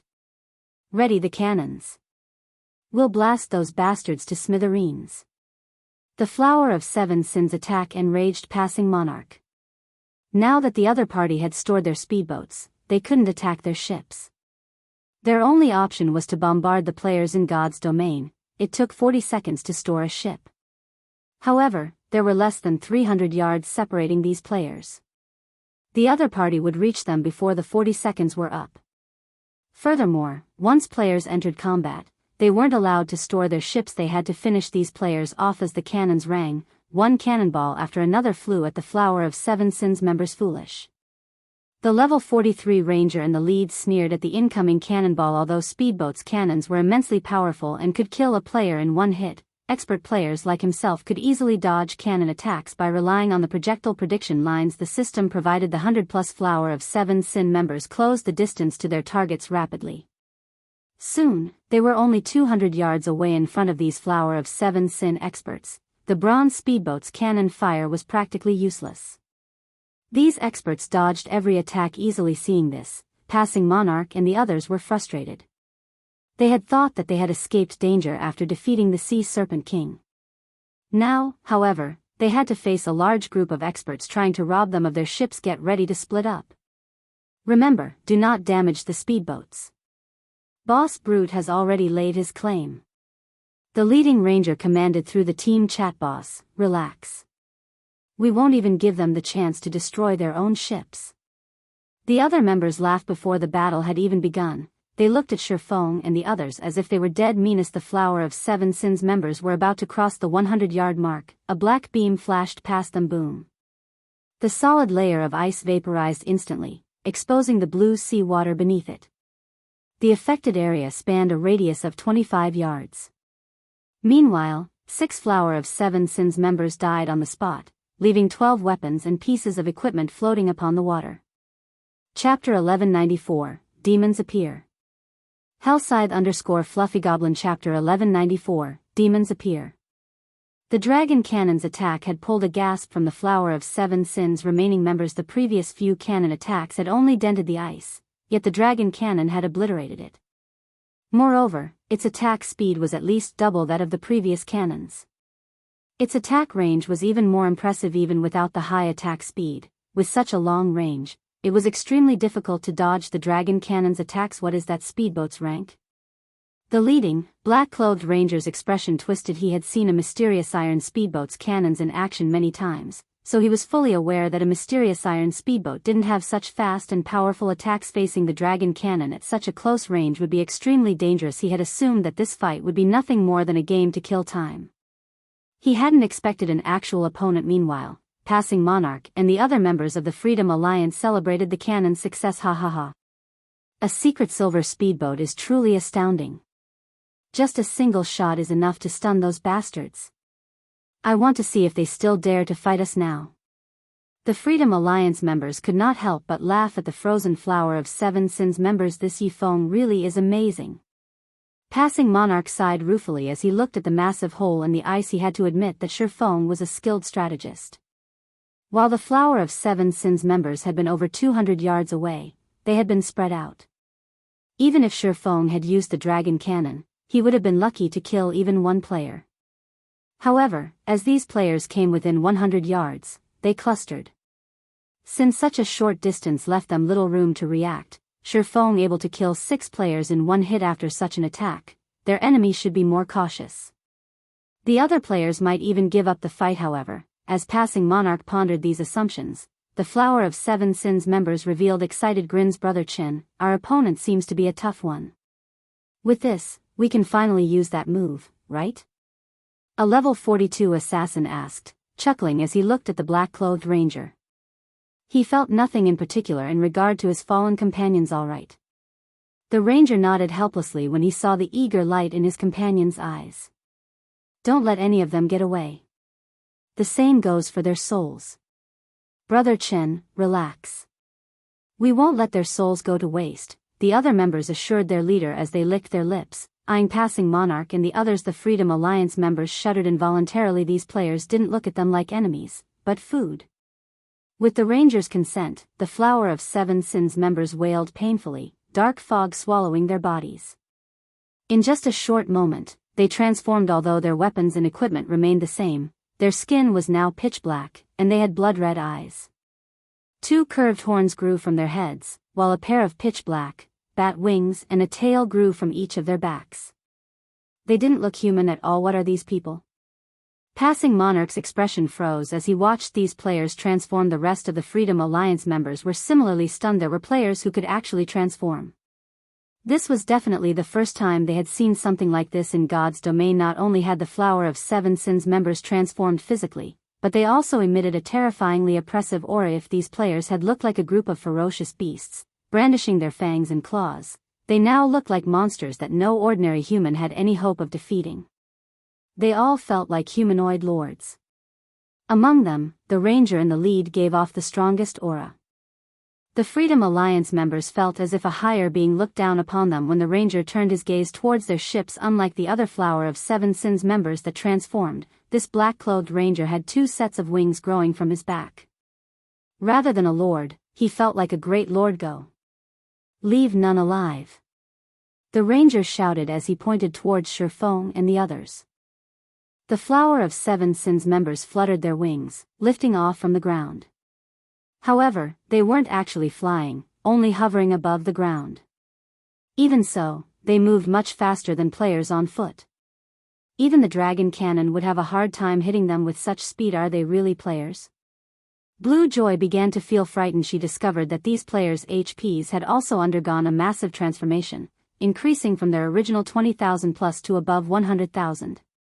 Among them, the Rangers' HP had even reached 170,000. No wonder why they were bold enough to attack other players on sight. So, they've already become demons. Shifeng frowned at the approaching Flower of Seven Sins members. God's domain had more playable races beyond human. Players could turn into demons. Only, doing so was the equivalent of turning their backs on the human race. Once a player became a demon, they would grow stronger. The increase was roughly the equivalent of half a tier. With the exception of the endurance attribute, players' basic attributes increased by around 15% depending on their classes. Demon players would also receive a huge boost to their HPs. Frankly, the increase couldn't compare to a real berserk skill. The only reason it was referred to as a half-tier improvement was because demon players' life ratings rose, improving their physiques by roughly 15% as well. However, although the improvement was incredible, becoming a demon also had a corresponding price. First, demon players were humanity's enemy, whether it be players or NPCs. If NPCs caught a demon player, the consequences would be unimaginable. If players captured a demon player and handed said player over to NPCs, they would receive an abundant reward. Second, demon players needed to hunt for player souls regularly. Otherwise, they would grow weaker as time passed. Conversely, the more souls a demon player harvested, the stronger they would become. Take the leading ranger for example. Due to devouring so many souls, he had been promoted from a low demon to a high demon. Hence, he obtained far more power when he transformed. It was obvious that the Flower of Seven Sins members already had the physiques of Tier 2 players. Meanwhile, any player that lost their soul to a demon player was barred from the game for at least one day. Moreover, they would lose a minimum of 3 levels.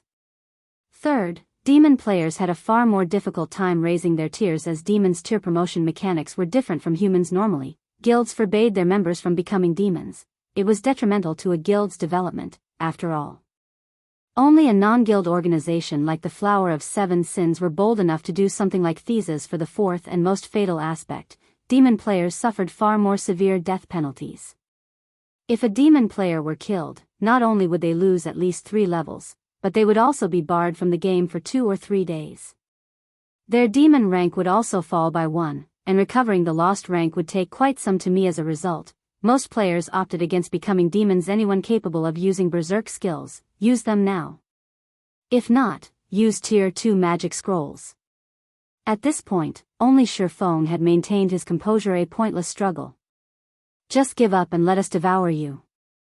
The ranger demanded disdainfully as he snarled at Shifeng and the Freedom Alliance members preparing for a fight. In a short moment, the Flower of Seven Sins members boarded the Freedom Alliance's bronze speedboats. Members of the Flower of Seven Sins already had very high combat standards.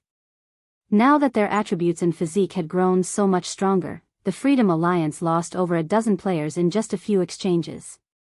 In contrast, the Flower of Seven Sins suffered no casualties whatsoever. Meanwhile, aboard the Swift Dragon speedboat, a level 42 berserker charged at Shifeng, his battle axe descending towards the swordsman Dang. As the clang of metal echoed, this transformed level 42 berserker shot backward like a bullet, flying over a dozen yards away. Chapter 1195, Mistaken Calculations. Hellscythe_VampireCat Chapter 1195, Mistaken Calculations. Commander, these people are too strong. If this continues, we'll all die here, Blue Joy said hurriedly through the team chat. We need to find a way to leave this place. After she had activated her berserker skill, she might barely be able to prevail in a one-on-one. However, in a one-on-two situation, she would only be suppressed. Although she was not the best at PvP in the Third Fleet, she could still rank within the top 10.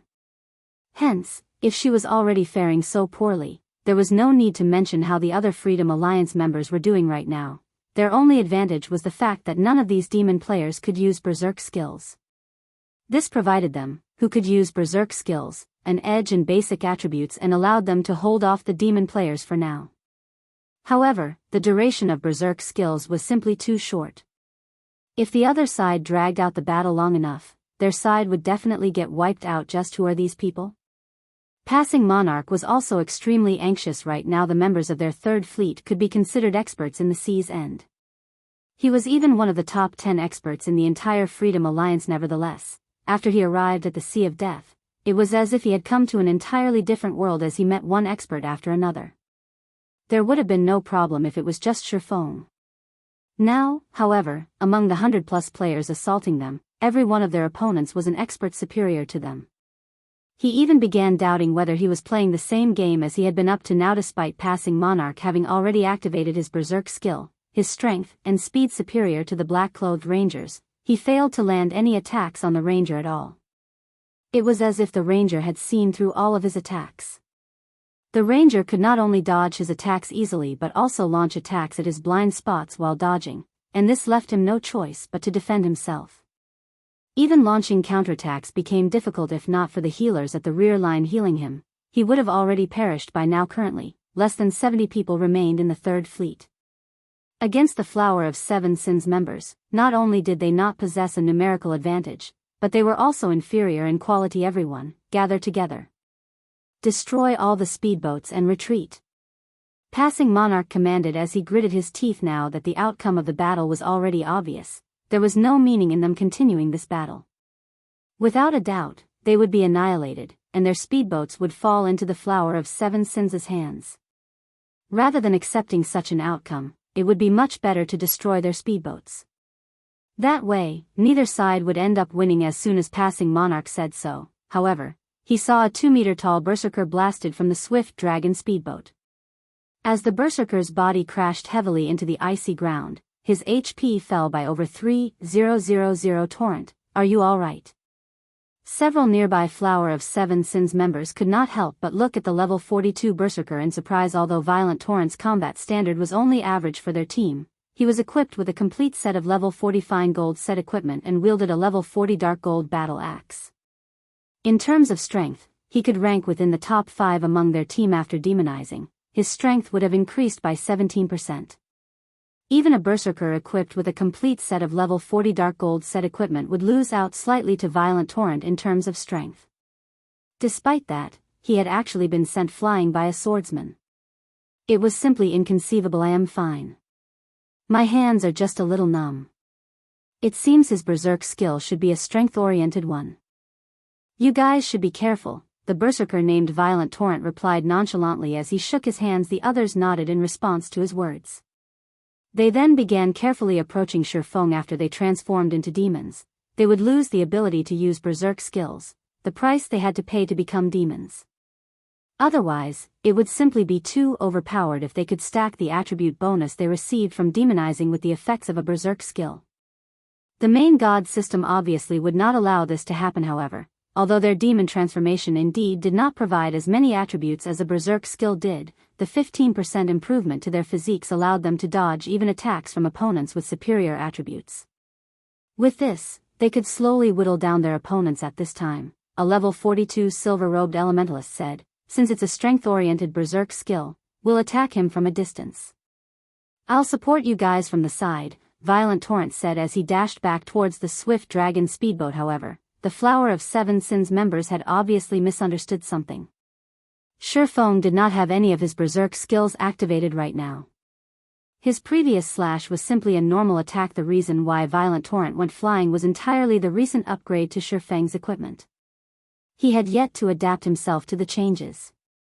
Hence, he had failed to control his power properly and unintentionally sent Violent Torrent flying. When Violent Torrent was halfway back to the swift dragon speedboat, Shifeng had already jumped down from the craft. He then used Wind Blade and dashed at the berserker, his speed so fast that nobody managed to catch a clear sight of him so fast. By the time Violent Torrent reacted, Shifeng was already before him, the abyssal blade descending towards him. Violent Torrent instinctively executed Whirlwind Slash to block the abyssal blade. What power! The intense force pushing down on Violent Torrent nearly drove him to his knees.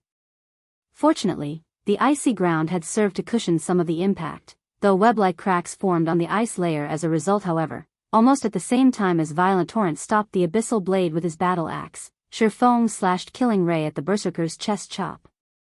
-25,578. Instantly, Violent Torrent lost close to a quarter of his 110,000 HP. Demon players sure have high HP and defense.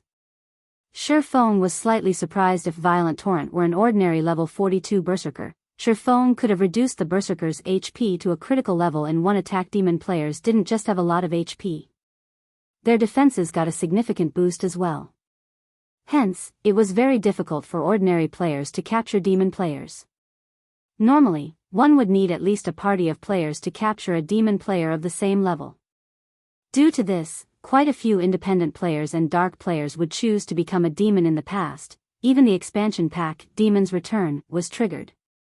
Meanwhile, one of the conditions for triggering this expansion pack was the number of demon players in God's domain reaching a certain level. After the Demon's Return expansion pack was triggered, a demon empire suddenly appeared in God's domain. The incident back then had thrown God's domain into chaos. Who is that guy? Why can he cause so much damage to Torrent? Several Flower of Seven Sins members nearby were momentarily stunned. They were fully aware of how frightening their defense became after transforming into demons. Not to mention, the Berserker class was a plate armor class. A Berserker of the same level would be fortunate to deal minus 6,000 damage to Violent Torrent after using a powerful skill. Despite all that, Shifeng had inflicted over minus 20,000 damage on Violent Torrent with just the most basic chop skill at this time. An assassin snapped out of his daze and shouted hurriedly, "Quickly heal Torrent." If even an ordinary skill could already deal so much damage, then Shifeng could kill Violent Torrent in just a few moves. If Violent Torrent did not receive enough heals in time, the swordsman would make short work of him.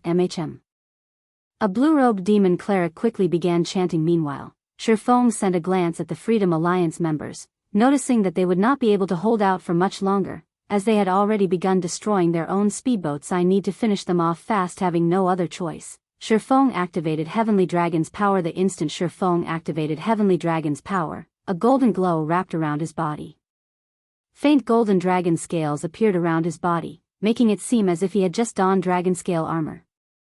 His body also exuded an invincible aura. He then sent a slash at the Berserker before him, illusory shadow. Before Violent Torrent could see what was going on, 6 streaks of blue light cut across his body, penetrating his tough armor. With a face filled with confusion, he fell to the ground as his HP reached 0. Chapter 1196, Strategic Level Expert. Hellscythe _VampireCat. Chapter 1196, Strategic Level Expert. He died. The surrounding Flower of Seven Sins members could not help but gape in shock. Even the demon cleric chanting a greater healing stopped abruptly as he stared at Violent Torrent's motionless body. Violent Torrent had close to 80,000 HP remaining just now. With his strength, he should have been able to resist for some time. Otherwise, the demon cleric wouldn't have chosen to cast greater healing, which had a considerably long casting time at this moment. When the several Flower of Seven Sins members turned to look at Shifeng, a possibility suddenly occurred to them, and they could not help but shudder at the thought. That possibility was that Shifeng had not used his berserk skill when he was fighting Violent Torrent before, even after the Berserker had turned into a demon, and had activated the skill only now. Not good. We met a hard one. He's a peak expert. Hurry up and contact Brother Chen, a thinly built man said. The man felt his breathing stifled as he looked at Shifeng. There were few peak experts even in the Flower of Seven Sins. These existences were normally part of the organization's middle management. Shifeng would have little trouble going up against more than a dozen half-step refinement realm experts like themselves at the same time, especially now that he had activated his berserk skill. Currently, only Brother Chen, the ranger leading the team this time, as well as a few others, could possibly resist someone like Shifeng for long. Just as this thinly built assassin was done speaking, Shifeng advanced and suddenly appeared before a guardian knight. Without hesitation, this guardian knight activated Protection Blessing.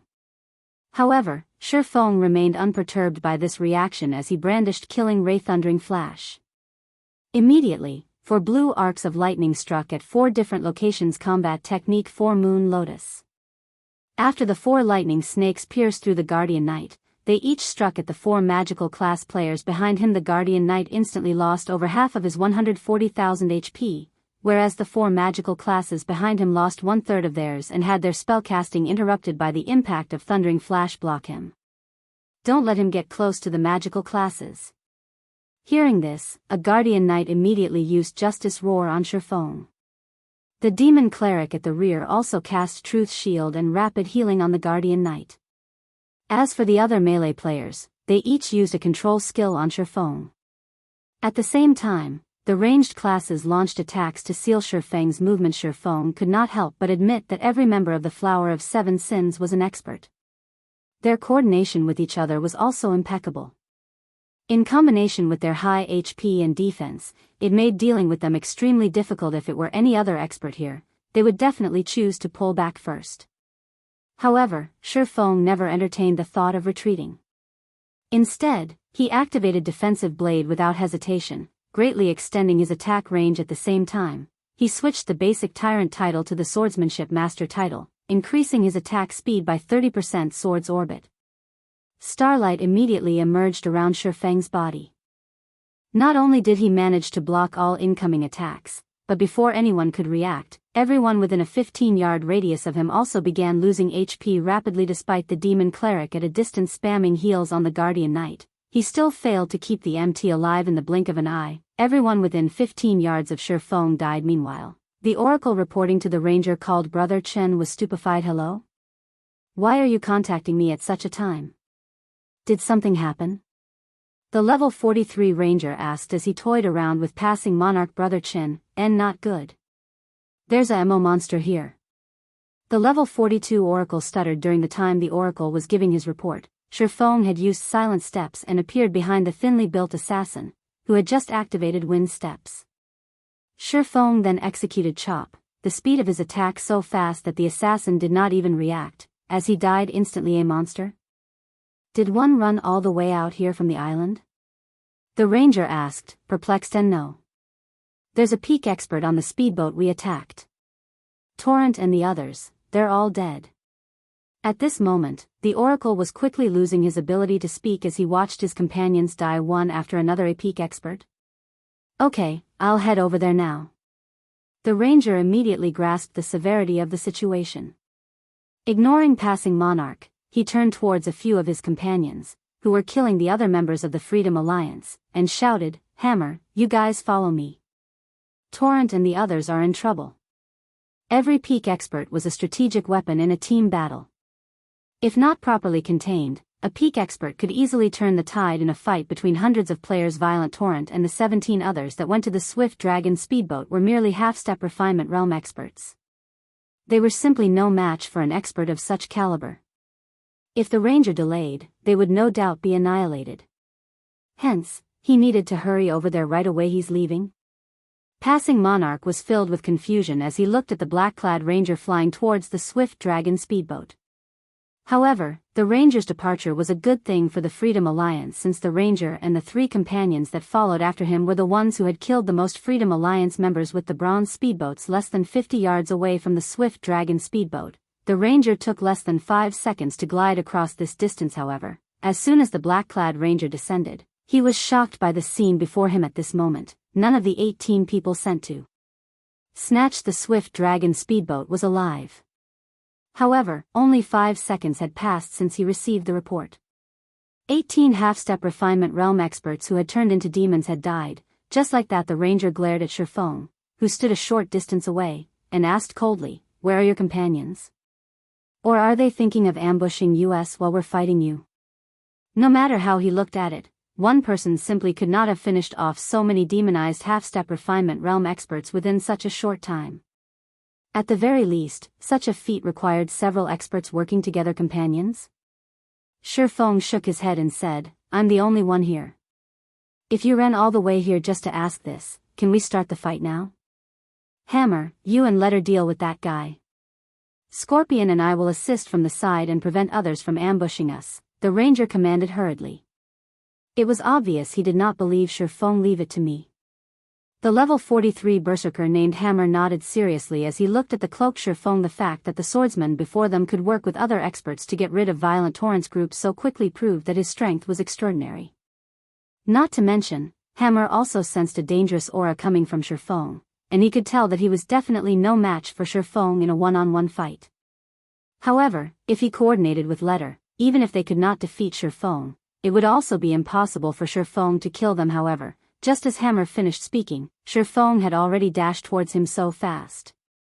The assassin named Letter was shocked at this speed. Even if he activated a berserk skill in his human form, he would be no match for Shifeng. If not for his demon transformation improving his physique, he wouldn't even be able to catch a glimpse of Shifeng's figure. Hammer also paled at this sight. Hurriedly, he brandished the great sword in his hands and executed the Tier 1 skill Death's Harvest, which could be used only in his demon form. Immediately, numerous streaks of black light shot forward, enveloping a cone-shaped area 20 yards before him. This skill could not be blocked, only dodged. Is he dead? When the black light dissipated, there was no sign of Shifeng's figure anywhere. Letter, be careful. At this time, the ranger, who stood 10 yards behind the assassin called Letter, suddenly noticed Shifeng appearing above the assassin's head. However, his warning came too late. Shifeng promptly used the Tier 2 taboo skill Instant Strike, his attack speed increasing by 500% and damage by 400% for 3 seconds. The distant ranger only saw many streaks of blue light flashing in front of him.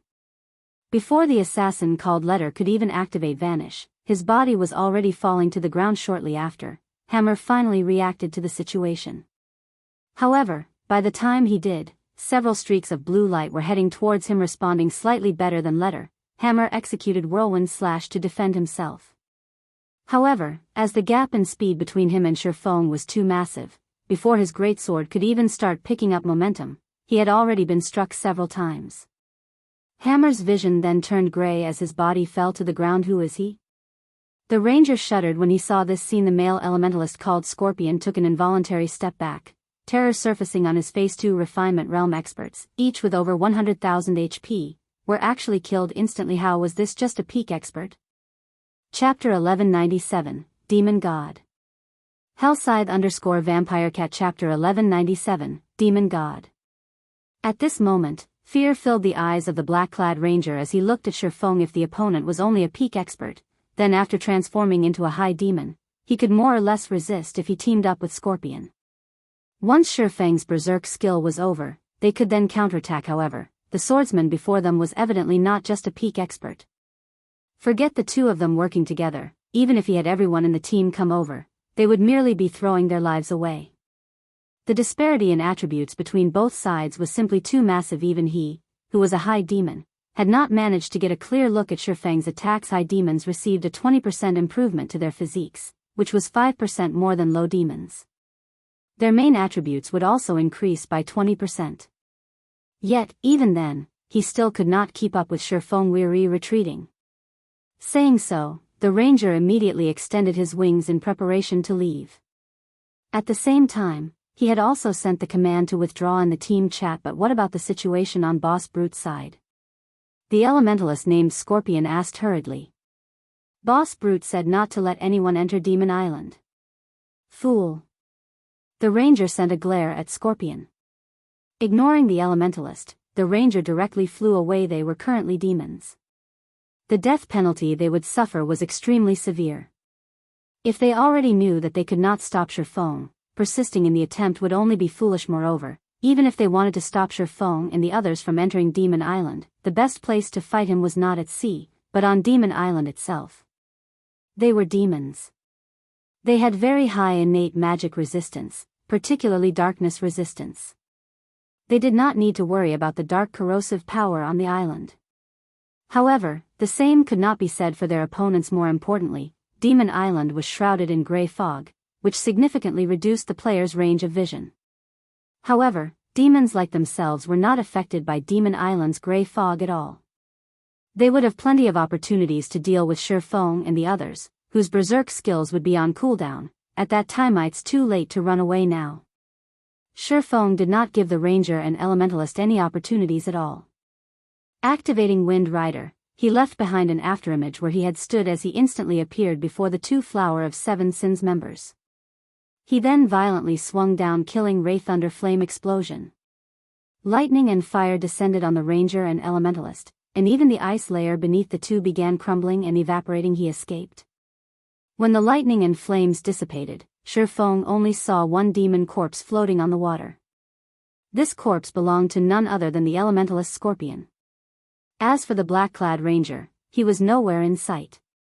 However, Shifeng was not particularly surprised by this result. Unlike low demons, high demons not only received more improvements to their physiques and basic attributes but also got to learn some powerful demon skills, even a skill with a powerful escape ability, Dark Transfer.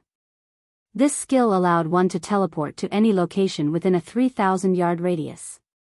Its activation required no preparation time, but it had a long 6-hour cooldown. The existence of this skill made killing high demon players very difficult. The ranger managed to escape, but the other Flower of Seven Sins members fleeing back to Demon Island were not high demons. Without hesitation, Shifeng immediately began chasing those demon players. Although both sides were moving in the air, Shifeng was able to fly freely in the sky due to Wind Rider, whereas the demon players could only glide. The speeds of the two sides were worlds apart from each other. As for the attacks launched by the demon players, not only did Shifeng easily dodge them, but he even used the opportunity to shorten the distance between them. Anyone that Shifeng caught up with got killed in just a few hits initially. There were over 80 low demons fleeing back to Demon Island.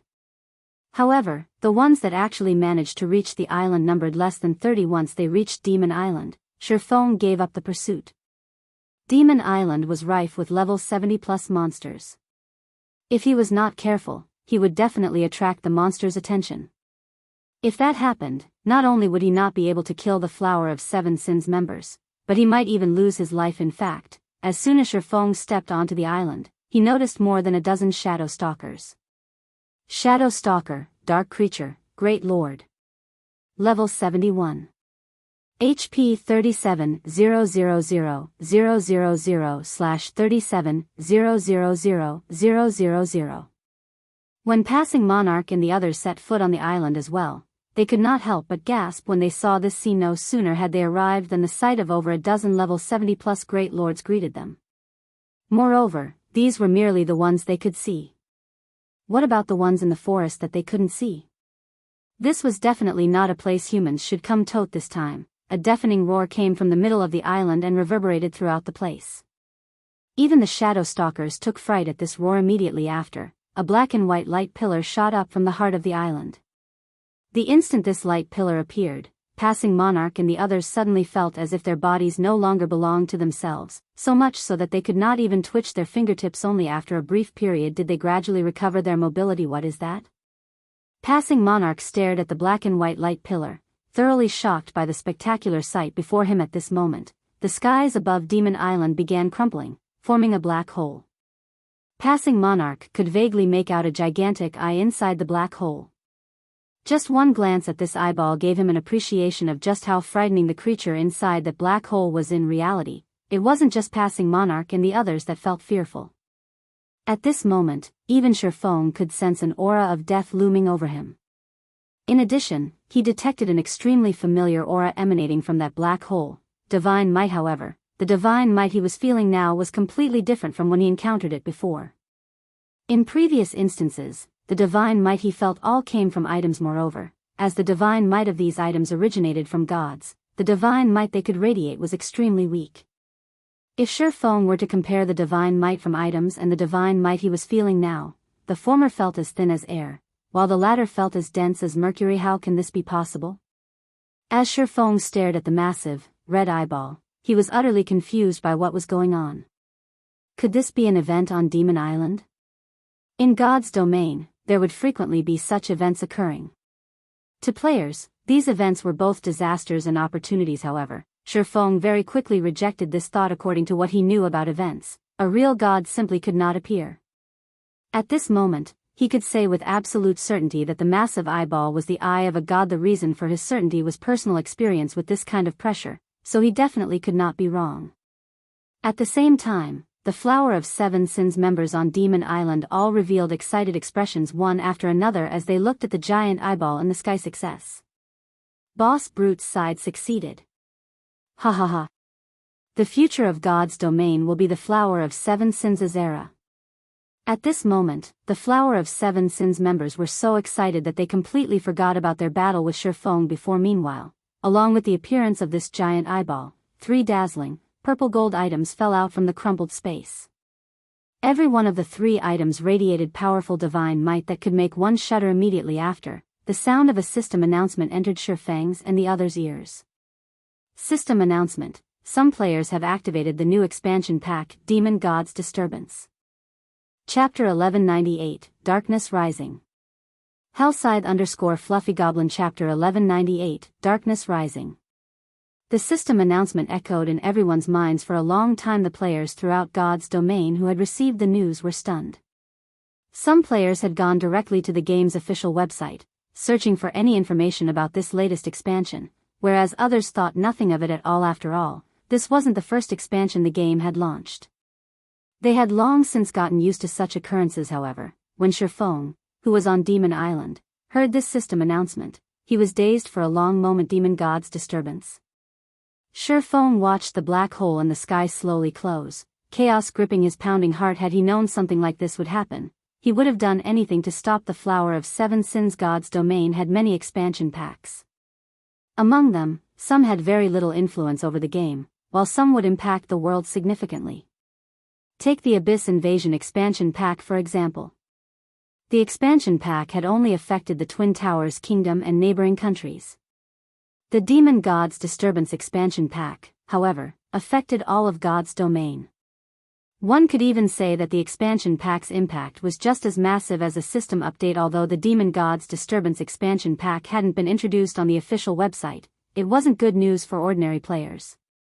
Rather, this expansion pack benefited dark players and demon players. Due to this Demon Gods Disturbance expansion pack, the system's restrictions on God's domain had loosened, possibly broken, allowing the dark forces to grow exponentially stronger. As a result, the dark forces found more areas where they could gather.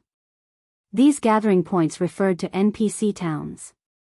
As the dark forces occupied more towns, dark players could extend their reach, have an easier time killing players, and exchange the points they obtained for more power. There were also certain tools that could allow one to kill other players in an NPC town and leave safely, avoiding the NPC guards. After the Demon Gods Disturbance activated, NPC towns ceased to be safe havens for players. Moreover, if one were not careful while exploring the fields, Dark Force NPCs might even claim their life. NPC bandits, in particular, became more prevalent. Due to this, God's domain would descend into chaos. Ambushes in the fields became more frequent, and Dark Force NPC raids on NPC towns would become a daily occurrence. However, this was not the most important change. After triggering this expansion pack, all of God's domain's monsters would gain the ability to learn and evolve. They could then increase their combat power. To put it simply, if a large number of players continuously killed a region's monsters, these monsters would gradually grow stronger, becoming increasingly difficult to kill. Of course, this improvement was not without limits. Common monsters could, at most, grow to the standards of the Trial Tower's second floor, while elite and special elite monsters could aim for the third floor standard. Chieftains could grow to the fourth floor standard, lords and high lords to the fifth floor standard, and great lords and grand lords to the sixth floor standard. Fortunately, there was a way to cope with this problem: grind where few others venture. Monsters that players didn't farm would keep their low standards. Players could also pioneer high-level maps. These places had similarly low player populations. Due to this expansion pack, the various large guilds had grown more enthusiastic about pioneering new maps. They had no longer restricted themselves to their own territories. This, in turn, increased the intensity of the competition between guilds. On the bright side, monsters that evolved and improved would provide more EXP, allowing players to level up much more quickly. Brother Yifeng, this island is too dangerous. I think we should leave, Passing Monarch anxiously advised Shifeng. Although the giant eyeball in the sky had disappeared, the island felt even more dangerous before. His instincts told him to run. Hearing this, Shifeng took a look at the shadow stalkers, which had suddenly gone berserk. Sighing, he said, "All right, let's leave, then." With the situation on Demon Island as it was not suitable for them right now. The demon god's aura had driven the island's monsters berserk. In this state, their combat power had risen by at least 30%. Demon Island had already been dangerous for him. Now that the monsters had gone berserk, it was impossible to reach the ancient ruins. If he wanted to do so, he could only wait until the monsters here reverted to their normal state. As Shifeng and the others had turned to leave, a monster's roar reached them from within the forest. In the next moment, a three-headed demonic hound that was over 5 meters tall barreled out of the trees. A savage man with disheveled hair sat upon this demonic hound. The man stood over 2 meters tall, half a head taller than Kola. The man had thick, robust arms. The man carried a crimson spear on his back, the length of which was decorated with blood-red divine runes. A fiery glow swallowed the spear's tip. At first glance, it was obvious that this spear was no ordinary weapon. A group of players followed the man atop nothing less than bronze mounts. These people were mostly around level 43. Who are these people? Passing Monarch turned his head towards the 6-man party, shocked. The other Freedom Alliance members were similarly surprised. The 3-headed demonic hound was very large. Rather than a mount, it looked like a lord-ranked monster. They had never even heard of such a mount before. Even more shockingly, the savage atop the demonic hound was actually level 45. Meanwhile, Shifeng recognized this savage the moment he laid eyes on him. Brute Spear. In the past, Brute Spear had been a relatively well-known expert of the Flower of Seven Sins. Back then, the rest of the world had referred to him as the Brute Golden God's domain. Any player that was nicknamed a God had been a tier 6 God-ranked expert. The reason he had been known as the Brute God and not Spear God was his inhuman strength in both the game and the real world. The 5 others behind Brute Spear were all experts from the Flower of Seven Sins. Their combat standards were on par with the black-clothed ranger from before, having already reached the flowing water realm. Even in super guilds, an expert party like this was rare. One would only encounter them with some frequency in the dark arena. You guys killed my men just now? Brute Spear asked coldly as he looked down at Shifeng and the others. Brute Spear's voice was rough. Despite him speaking normally, his words sounded like a tiger's roar. He was like the generals of ancient times and gave off a very scary feeling. Fellow friend, is there some misunderstanding between us? Passing Monarch asked hurriedly when he noticed Brute Spear and the other Flower of Seven Sins members showing signs of taking action. We didn't take the initiative to attack your people. They attacked us first. We were simply retaliating. I don't care. Right now, I'm asking whether you guys killed my men or not. Brute Spear demanded once again, ignoring Passing Monarch's words. Chapter 1199, Demon God's Items. Hellscythe_Fluffy Goblin Chapter 1199, Demon God's Items.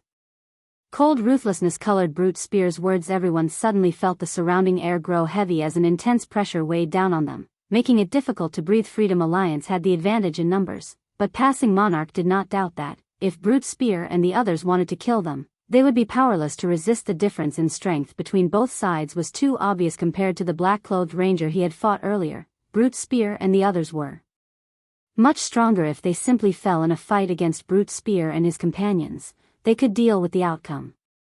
However, when the black-clothed ranger had killed his companions, even resurrection hadn't revived the dead. His companions had been thrown from the game and hadn't been able to log back in. Hence, if they died now, they would lose their monthly opportunity to obtain the legacy of the sea. As for relying on Shifeng, while Passing Monarch admitted that Shifeng was monstrously strong, the swordsman had just used his berserk skill. He couldn't use it again within a short time. His chances of defeating the 6 experts before them weren't great. While Passing Monarch and the Freedom Alliance members remained silent, not sure how they should answer Brute Spear's question, Shifeng opened his mouth and said, "That's right. I did it." When Passing Monarch and the others heard Shifeng's honest answer, they paled as they fell speechless. How could Brute Spear possibly not know that they were the ones responsible for his companions' deaths? It was obvious that Brute Spear was toying with them. A fight is inevitable. Flee with everything you have, Passing Monarch said hurriedly. In the Team chat. In reality, they were already considerably lucky. If not for Shifeng repulsing the Flower of Seven Sins members earlier, they would have lost both their lives and their bronze speedboats. Now, however, even if they died, they could keep their speedboats. As Passing Monarch prepared for a fight, Brute Spear jumped down from the 3-headed demonic hound. However, instead of revealing killing intent, he smiled. Ha ha ha. Not bad. You actually admit that you killed my men. Brat, I have to admit, you're quite courageous. Brute Spear laughed at the cloaked Shifeng. On behalf of your bravery, I'll give you a chance to leave this place with your lives. Of course, you guys can refuse my offer. However, you'll have no hope of escape. Like your companions, you'll be barred from God's domain for some time. Not only that, but you'll also lose 3 levels when you log back in. How is that possible? Doesn't the death penalty only reduce one level? The Freedom Alliance members could not help but panic. Losing one level was already a heavy punishment. If they lost 3, they would need a long time to catch up. As for whether Brute Spear was lying or not, the man had no reason to. After all, the initiative was in Brute Spear's hands. Whether they were going to battle or not was all up to Brute Spear. What you're going to do is have a match with me. You all can even come at me together. As long as you shave off a quarter of my HP, you win. If you win, you may leave here in one piece. On the other hand, if you lose, you'll need to contribute a portion of your souls, Brute Spear said, smiling as he glanced at Passing Monarch and the others. Contribute our souls? This was the first time Passing Monarch had heard of such a thing, and he could not help but ask, if we contribute our souls, what kind of price will we have to pay? It's nothing much. You'll just be in a weakened state for several days. You won't actually die, Brute Spear explained, fully understanding Passing Monarch's worries. After you guys contribute your souls, I'll similarly let you all leave safely. Based on his personality, he should have already killed every one of these people. However, he had just received 3 treasures from the demon god, and he needed someone to test them on. Otherwise, he would have taken action instead of wasting so many words with these people. Brother Yifeng, what do you think? Passing Monarch could not help but turn to ask Shifeng to him. Brute Spear's conditions seemed beneficial. Originally, Passing Monarch thought that Brute Spear would ask for their bronze speedboats in exchange for letting them go. However, dealing with a weakened state for a week or so was better than losing 3 levels. Moreover, it also wasn't certain that they would lose. If all of their members were allowed to attack together, their chances of victory would be quite high. Contributing souls? The name of a certain item suddenly popped into Shifeng's head when he heard Brute Spear's explanation: the Soul Orb. In the past, this was a very well-known item in God's domain.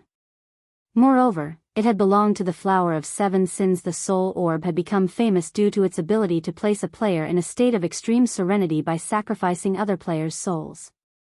The affected player's brain activity would also increase, which would, in turn, help one learn combat techniques, improve skill completion rates, or even become a master or grandmaster lifestyle player much more easily.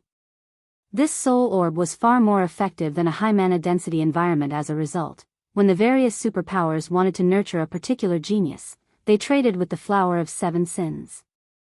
The Flower of 7 Sins was also more than willing to trade. After all, just by using the souls a few players contributed, they could obtain a large amount of resources and excellent weapons and equipment. In the past, Shifeng had heard that, to nurture Alice, the Witch of the West, the Miracle Guild had traded a fragmented legendary with the Flower of 7 Sins. Currently, based on Brute Spear's description and the demon god's appearance, Shifeng was 80% certain that Brute Spear had the soul orb in his possession. Currently in God's domain, aside from basic attributes, skills, and items, combat techniques also affected a player's combat power. The Soul Orb was a treasure that could allow players to learn and master combat techniques quickly. Thinking up to this point, Shifeng looked at Brute Spear and said, "Don't even think about it. We won't agree to your condition." Shifeng's sudden rejection stupefied everyone. Passing Monarch gaped at Shifeng. He could not fathom why Shifeng would say such a thing. Was there really a need to fight Brute Spear and the others? That means you want to die, then? Brute Spear's expression immediately darkened. Suddenly, the surrounding atmosphere became extraordinarily heavy, and Passing Monarch and the other Freedom Alliance members struggled to breathe. "Do you think you can kill us without paying a price?" Shifeng asked. Before anyone realized it, 2 magic scrolls appeared in his hands. These magic scrolls were none other than the Tier 3 magic scrolls he had obtained from the Sea Serpent King. One was a Tier 3 defensive magic scroll, while the other was a Tier 3 large-scale destruction magic scroll. Tier 3 scrolls. Brute Spear's complexion turned ugly when he saw the 2 scrolls in Shifeng's hands. Chapter 1200, Sin of Pride. Hellscythe_Fluffy Goblin. Chapter 1200, Sin of Pride. Tier 3 magic scrolls were extremely rare in God's domain. It was nearly impossible to find one on the market. Even if one went to a large guild to purchase Tier 3 magic scrolls, they would need to a close relationship with the buyer and rare items to offer in exchange. Meanwhile, Brute Spear recognized both of Shifeng's magic scrolls. One of them contained a Tier 3 large-scale destruction magic scroll, and when this scroll was activated, even demon players like himself, with high HP and defense, would die instantly. The second was a Tier 3 defensive magic scroll, and it was currently acknowledged as the best life-saving scroll in God's domain. As long as the Tier 3 defensive magic scroll was activated, current players would be helpless against it. Even a Tier 4 large-scale destruction spell could not break a Tier 3 defensive spell. Even Tier 4 mythic monsters could not break the defensive spell. If Shifeng activated this magic scroll, they really wouldn't be able to do anything to Shifeng and his group as they left Demon Island. This was not an outcome Brute Spear wished to see. Are you really willing to part with 2 Tier 3 magic scrolls? Brute Spear glared at Shifeng. He hadn't expected Shifeng's group to possess such a trump card. If possible, he wanted to kill Shifeng before the latter could activate the magic scrolls. However, he had already discovered Shifeng's standard as a peak expert. Even a domain realm expert couldn't stop Shifeng from activating those scrolls. However, whether it was the large-scale destruction magic scroll or defensive magic scroll, both were extremely rare, valuable items at this stage of the game. He refused to believe that Shifeng would part with them so easily. What's there to be reluctant about? Shifeng laughed. Now that Demon Island has transformed, once we return, we can sell this information to various superpowers. I'm sure that they'll be more than willing to compensate us for our losses. Hearing Shifeng's words, Brute Spear and his companions' expressions twisted. They wanted nothing more than to rip Shifeng apart. Currently, they still had plenty of matters to deal with on Demon Island, and it would take some time before they finished. If the other superpowers learned about Demon Island, a war would erupt. If that happened, other superpowers might snatch some of the items they were searching for. This was definitely not an outcome they wished to see. I'll admit that you're pretty smart. Say it, then. What do you want? Brute Spear growled as he suppressed his bubbling rage. Hearing this, the corners of Shifeng's lips raised as he said unhurriedly, since it's a competition, we have to even the odds. Your conditions are simply too one-sided. If we win, we only get to leave safely, yet if we lose, we have to contribute a portion of our souls, suffering a weakened state for a long period. If you really want a match, do it fairly. Since we have to contribute our souls if we lose, shouldn't you offer something as well? The items the demon god had bestowed were different from monster drops. There was no 2-hour waiting time to take ownership. Unless the items had a setting that made it so that they would drop upon death, even if he killed Brute Spear, there was no guarantee that he could get the items from the man's bag. Even if something did drop, it was unlikely that it would be the soul orb he wanted. In the past, many superpowers had sought the soul orb and had employed many means, both honest and not, to obtain it. However, no matter what they tried, they had failed to obtain the soul orb and had no choice but to trade valuable treasures with the Flower of 7 Sins. Contribute items? Brute Spear glared at Shifeng. Unfortunately, he currently had no means of dealing with the swordsman. On the contrary, Shifeng held his weakness, Demon Island, in his palm. Fine. If you guys win, I'll give you all a piece of level 45 dark gold equipment. However, you have to reduce my HP to 50% to win. You may choose whichever of the 2 options. Hearing Brute Spear's words, everyone present could not help but admire Shifeng. This was especially true for the 5 Flower of 7 Sins members beside Brute Spear. If not for Shifeng being their enemy, they might even applaud the man. The fact that Shifeng had convinced Brute Spear to take a step back, albeit at a very small one, was an amazing feat in and of itself. After all, in the Flower of 7 Sins, Brute Spear was a member of the Sin of Pride. If Shifeng chose the first option and competed for no reward, Shifeng's group would only need to lower Brute Spear's HP by 20%. As for the second option, while there was a reward, they would have to reduce Brute Spear's HP by half. The difference was obvious.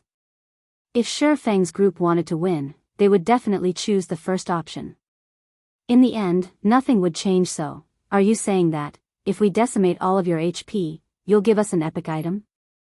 Shifeng asked, smiling. You really are a greedy bastard. Do you think you guys are worth 1 epic item? Brute Spear said in disdain. While level 45 dark gold equipment is tempting, do you think I would lack something like that? Shifeng said, chuckling as he exposed the Angry Tyrant Bracer's glow effect immediately. The Angry Tyrant's epic rank glow stunned everyone present previously. Shifeng had hidden the glow effects of his weapons and equipment, making it very difficult to determine his item's quality unless one had done their research into God's domain's various materials. Obviously, nobody present could determine his item's quality. Otherwise, they would have been astounded. Epic equipment? Passing Monarch was taken aback when he noticed Shifeng's bracers. Even the Freedom Alliance only possessed a few pieces of epic equipment.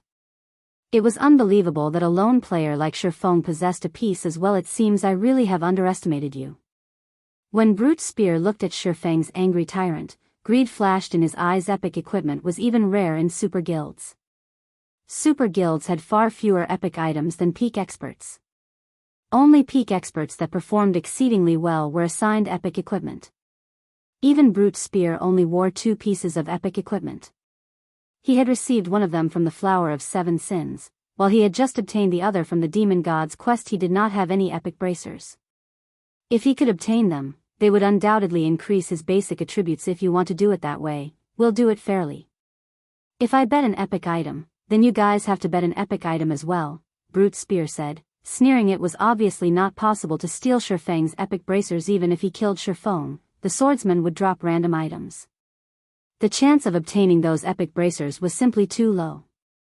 If he wanted, he had to gamble. If you lose, you only need to hand over 1 epic item, yet if we lose, we need to offer our souls and an epic item. You call that fair?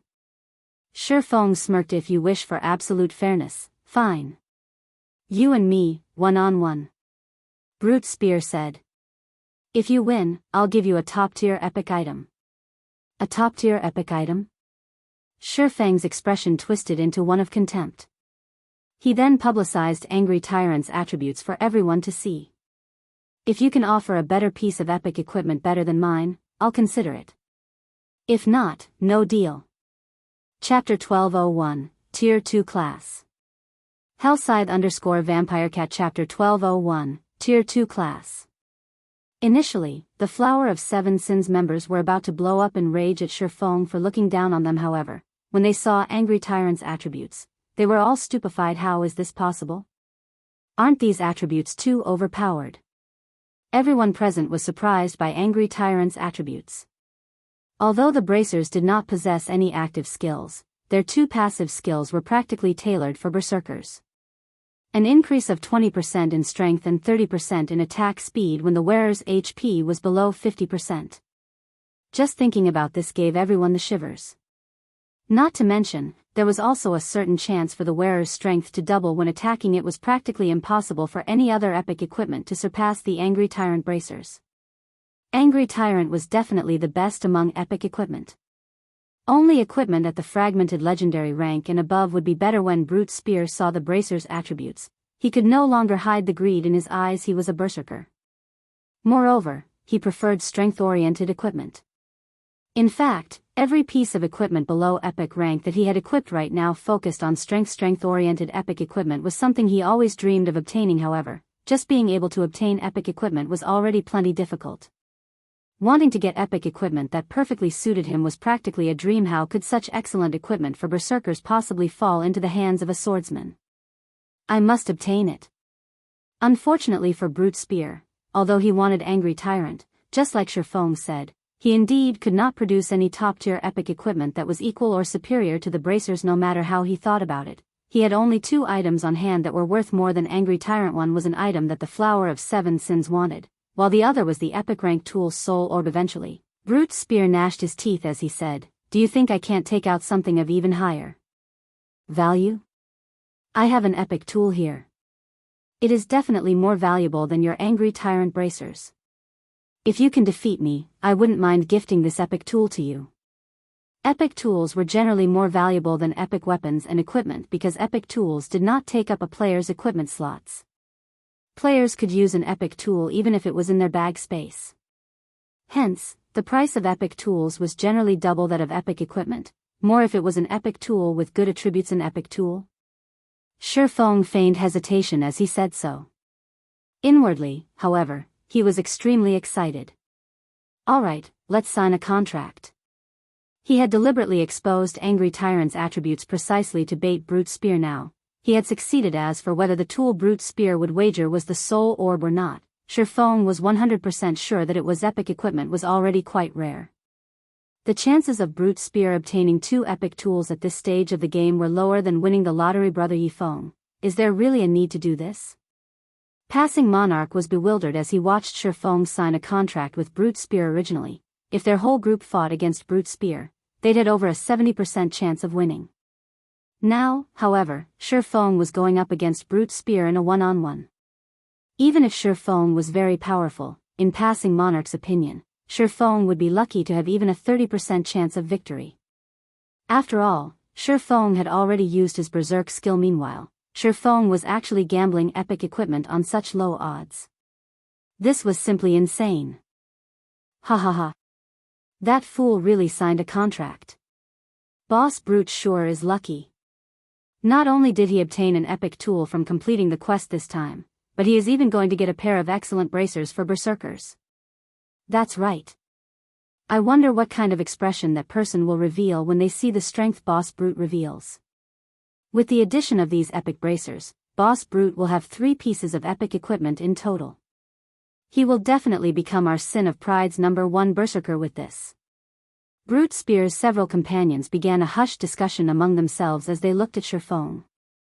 They all considered Shifeng extremely foolish to gift away such excellent equipment as a peak expert. Shifeng indeed possessed the qualifications to be prideful. However, Brute Spear was similarly a peak expert in their opinion. If it were before Brute Spear had completed his quest, he would have had roughly a 60% chance of winning. The reason for this bullish evaluation was Brute Spear having been a high demon. After he transformed, both his main attribute and physique would receive a 20% improvement if both sides were almost equal in attributes and combat standards. A 20% improvement to physique would allow Brute Spear to achieve an overwhelming victory. The only way Shifeng could make up for this difference was through activating a berserk skill. However, as far as they knew, Shifeng had already used his berserk skill and wouldn't be able to use it again within a short period. This doomed Shifeng to a lower chance of winning. Meanwhile, now that Brute Spear had completed his quest, his strength had received another considerable improvement. Even if Shifeng's combat standard was above Brute Spear's, Brute Spear still had a 90% chance of victory. With the contract signed, both sides distanced themselves and provided Shifeng and Brute Spear with sufficient space for a duel. As the duel timer began counting down, Brute Spear retrieved the crimson spear slung on his back and slammed the spears but on the ground, causing an earth tremor. As thanks for gifting me the angry tyrant bracers, I'll let you have the honor of witnessing my full strength, Brute Spear sneered. Originally, I intended to reserve this strength for competing against Bart for the position of #1 berserker in the group. Saying so, Brute Spear let out a low shout as his entire body began releasing scorching hot, pitch-black smoke. This pitch-black smoke quickly wrapped around Brute Spear's entire body. In the next moment, the berserker began transforming. In the blink of an eye, he had become a demon. However, unlike the black-clad ranger from before, Brute Spear's demon form had 3 sets of wings. The aura he radiated was also much stronger than the black-clad ranger's. There was absolutely no comparison. Weary doomed. After seeing Brute Spear's demon form, the last strand of hope Passing Monarch clung to vanished entirely. At this moment, Brute Spear's companions likewise had shocked expressions on their faces, having all received a fright from Brute Spear's transformation. This is an ennobled demon? Amazing. High demons simply cannot compare. With this transformation, Boss Brute will no doubt become the #1 berserker in our Sin of Pride in the future. After demon players transformed into demons, they would still have ranks, which was also the reason why demon players were half a tier stronger than ordinary players. When players first demonized, they would start out as low demons. Afterwards, they could promote to high demons through hunting for a large number of player souls. However, further promotions after reaching the high demon rank depended on more than just harvesting sufficient souls. One also needed to possess the corresponding status, in other words, attaining nobility. Meanwhile, after Brute Spear completed his quest on Demon Island, he had gotten promoted from a high demon directly to a baron. As a result, his strength had also undergone a qualitative improvement. Ha ha ha. So this is the power of a baron demon? Truly amazing. At this moment, Brute Spear could not help but revel in this newfound power of his baron-ranked demon players received a 30% increase to both their attributes and physique when transformed. Currently, both his attributes and his body's physique were already at the Tier 2 standard. The only thing he lacked now was Tier 2 skills. Aside from that, he could already be considered a Tier 2 player. The disparity between Tier 2 and Tier 1 classes was much greater than that between Tier 1 and Tier 0 classes.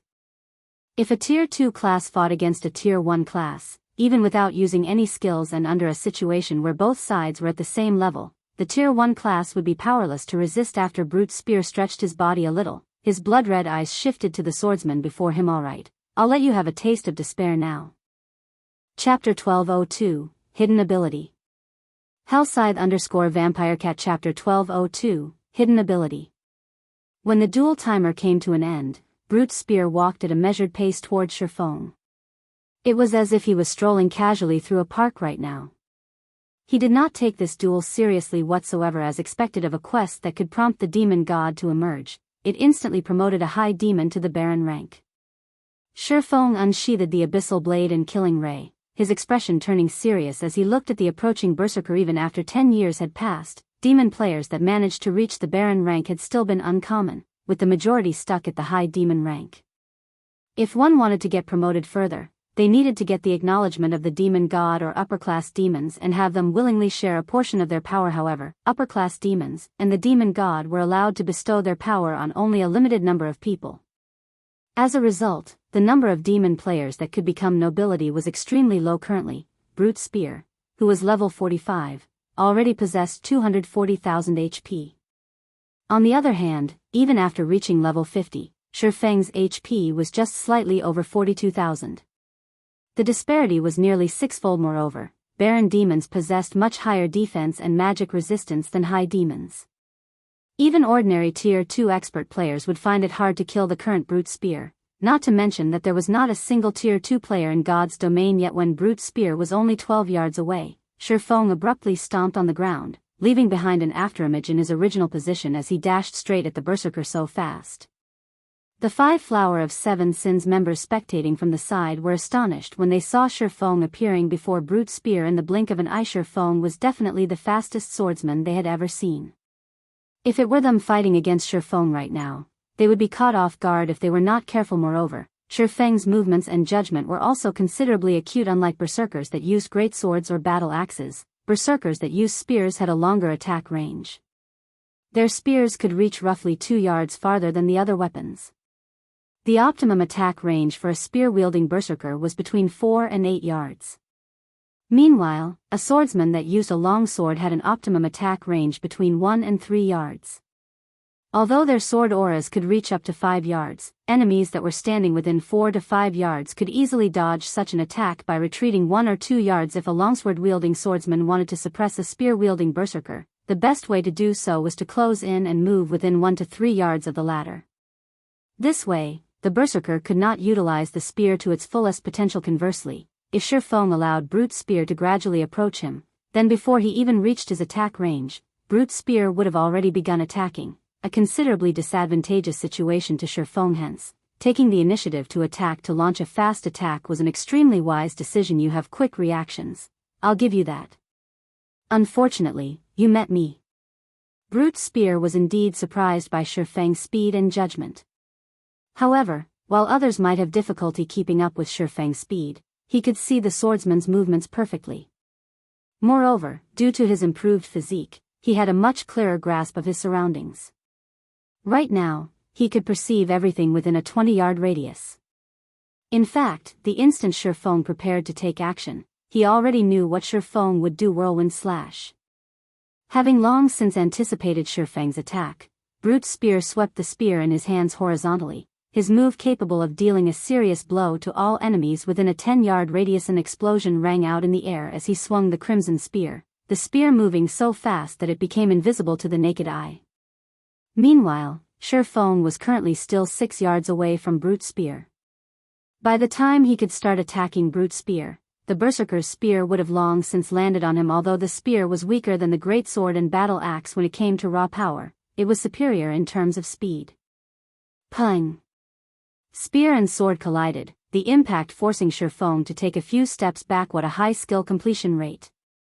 Shifeng was slightly astonished as he looked at Brute Spear, who remained unaffected by the impact. If speaking purely in terms of the strength attribute, he should surpass Brute Spear even after the latter transformed. After all, there was a 5-level gap between them. Moreover, the quality of his weapons and equipment was also far superior to that of Brute Spear's. Nonetheless, he still got repulsed in the end. The only explanation for such a situation occurring was Brute Spear's skill completion rate. When a player's skill completion rate reached a certain percentage, the skills they used would generate some additional effects. For example, when the Berserker class's Whirlwind Slash achieved a completion rate of 99% or above, aside from having greater destructive power, the skill would also come with a knockback effect, a skill completion rate of 99%. This was a completion rate that Shifeng could only occasionally achieve when both his body and mind were in an excellent state. Despite that, the Berserker before him was able to achieve this feat casually. Is this a hidden ability of a demon noble? Shifeng did not believe that Brute Spear himself was capable of achieving such a high completion rate. After all, the Berserker had just been promoted to a Baron Demon. After transforming, the bonus attributes he received should be much higher than when he was just a high demon. He should have great difficulty properly controlling this newfound strength immediately. He would need some time to adapt. Hence, the only explanation was that this high completion rate was a hidden ability of a demon noble. In the past, Shifeng had never gotten the opportunity to fight against a demon noble. Or to put it in another way, he had not possessed the qualifications to do so. As a result, he had only a little information on demon players. As for the hidden abilities of demon nobles, there hadn't been any fools that revealed such a secret. No wonder Chen Su said that you're powerful. Your strength attribute is actually so high. Looking at his still trembling spear, Brute Spear could not help but turn to look at Shifeng. After this brief exchange, he grew even more fond of the bracers on Shifeng's arms. Even after transforming into a demon, he was still weaker than Shifeng in terms of strength. If he were fighting against any other swordsman right now, such a situation would have been impossible. The only explanation for this was Shifeng's weapons and equipment. After saying so, Brute Spear directly used charge at Shifeng, the spear in his hand stabbing at Shifeng's heart. When Brute Spear used charge, he became like a shooting star. He was not only extremely fast but also exerted powerful pressure on Shifeng. However, this pressure didn't come from Brute Spear himself. Instead, it was a deterrent effect that appeared when charge's completion rate reached 99% or above. This hidden effect reduced his opponent's reaction speed by 20% and movement speed and attack speed by 40% for 1 second. When Brute Spear got to within 6 yards of Shifeng, the crimson spear in his hands suddenly transformed into a streak of red light. Boss Brute is finally using his trademark move, an assassin familiar with Brute Spear said, chuckling. This was a combination technique Brute Spear used to gain fame for himself in the Flower of Seven Sins, merging a combat technique with a system skill to exert even more power. Lightning speed. Originally, charge had already allowed Brute Spear's crimson spear to move at a frighteningly fast speed. Then, during the time he was using charge, he would transfer the power of his entire body to his spear, applying additional acceleration the instant it was about to reach its target. This speed made the attack practically impossible to dodge or block. Bang. At the critical moment, Shifeng activated parry. When the crimson spear came into contact with his swords, Shifeng instantly felt both his arms go numb. His entire person also was forced to retreat 6 steps before he managed to stabilize himself. He blocked it? Brute Spear was astounded right now. Just how high is his agility? The lightning speed he executed this time was the most perfect one so far. Logically, after including the suppression effect of his charge, Shifeng should not have been capable of executing parry at all. Since it is so, let's see if your reaction speed or my attack speed is faster. Saying so, Brute Spear flapped the wings on his back and began hovering in midair.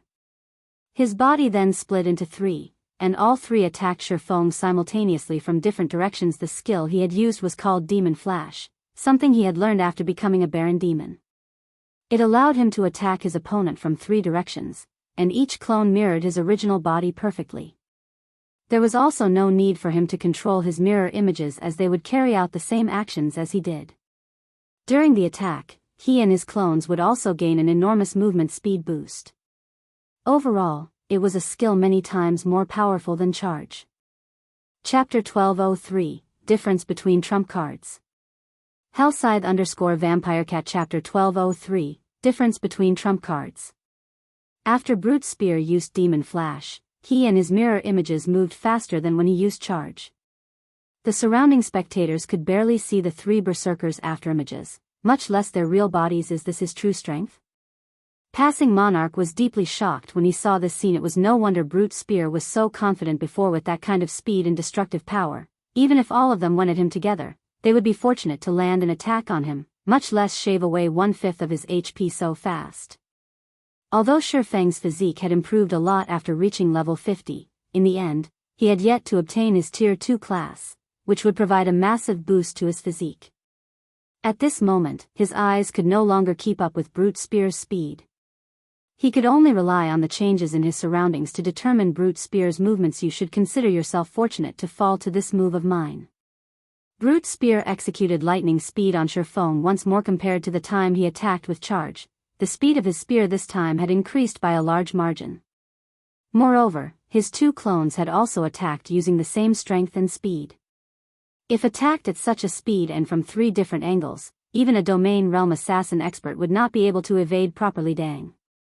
Dang. Dang. However, just as the 3 Crimson Spears were about to reach Shifeng, they abruptly stopped in their paths, unable to proceed even an inch farther due to Shifeng activating the swordsman class's strongest life-saving skill, Defensive Blade. Brute Spear was not particularly surprised by this situation. After all, the swordsman class's life-saving skills were only second to the assassin classes. Now that he had forced Shifeng to use both life-saving skills consecutively, he would have a much easier time dealing with the swordsman. So what if you blocked them? Brute Spear sneered. In a single breath, he rapidly jabbed 5 times with his spear, targeting Shifeng's blind spots. Meanwhile, his 2 mirror images had also launched identical attacks. Demon Flash did not just allow him to launch a charging attack on his target. The clones conjured lasted 5 seconds, during which, they would carry out the same actions as the main body. Moreover, they also possessed the exact same attributes as the main body. Overall, Demon Flash was a skill meant to counter defensive skills that could block multiple attacks. As a result, a total of 15 spears struck at Shifeng from 3 different directions, and extremely fast. Even Shifeng failed to keep up with all 15 spears. Meanwhile, these 15 spear attacks had already exceeded the number of attacks Defensive Blade could block. Sure enough, a Baron Demon really is difficult to handle. Shifeng finally understood why demon nobles were so difficult to kill in the past, when he saw certain experts on the God's Domain experts list successfully killing a demon noble. He had thought nothing of it.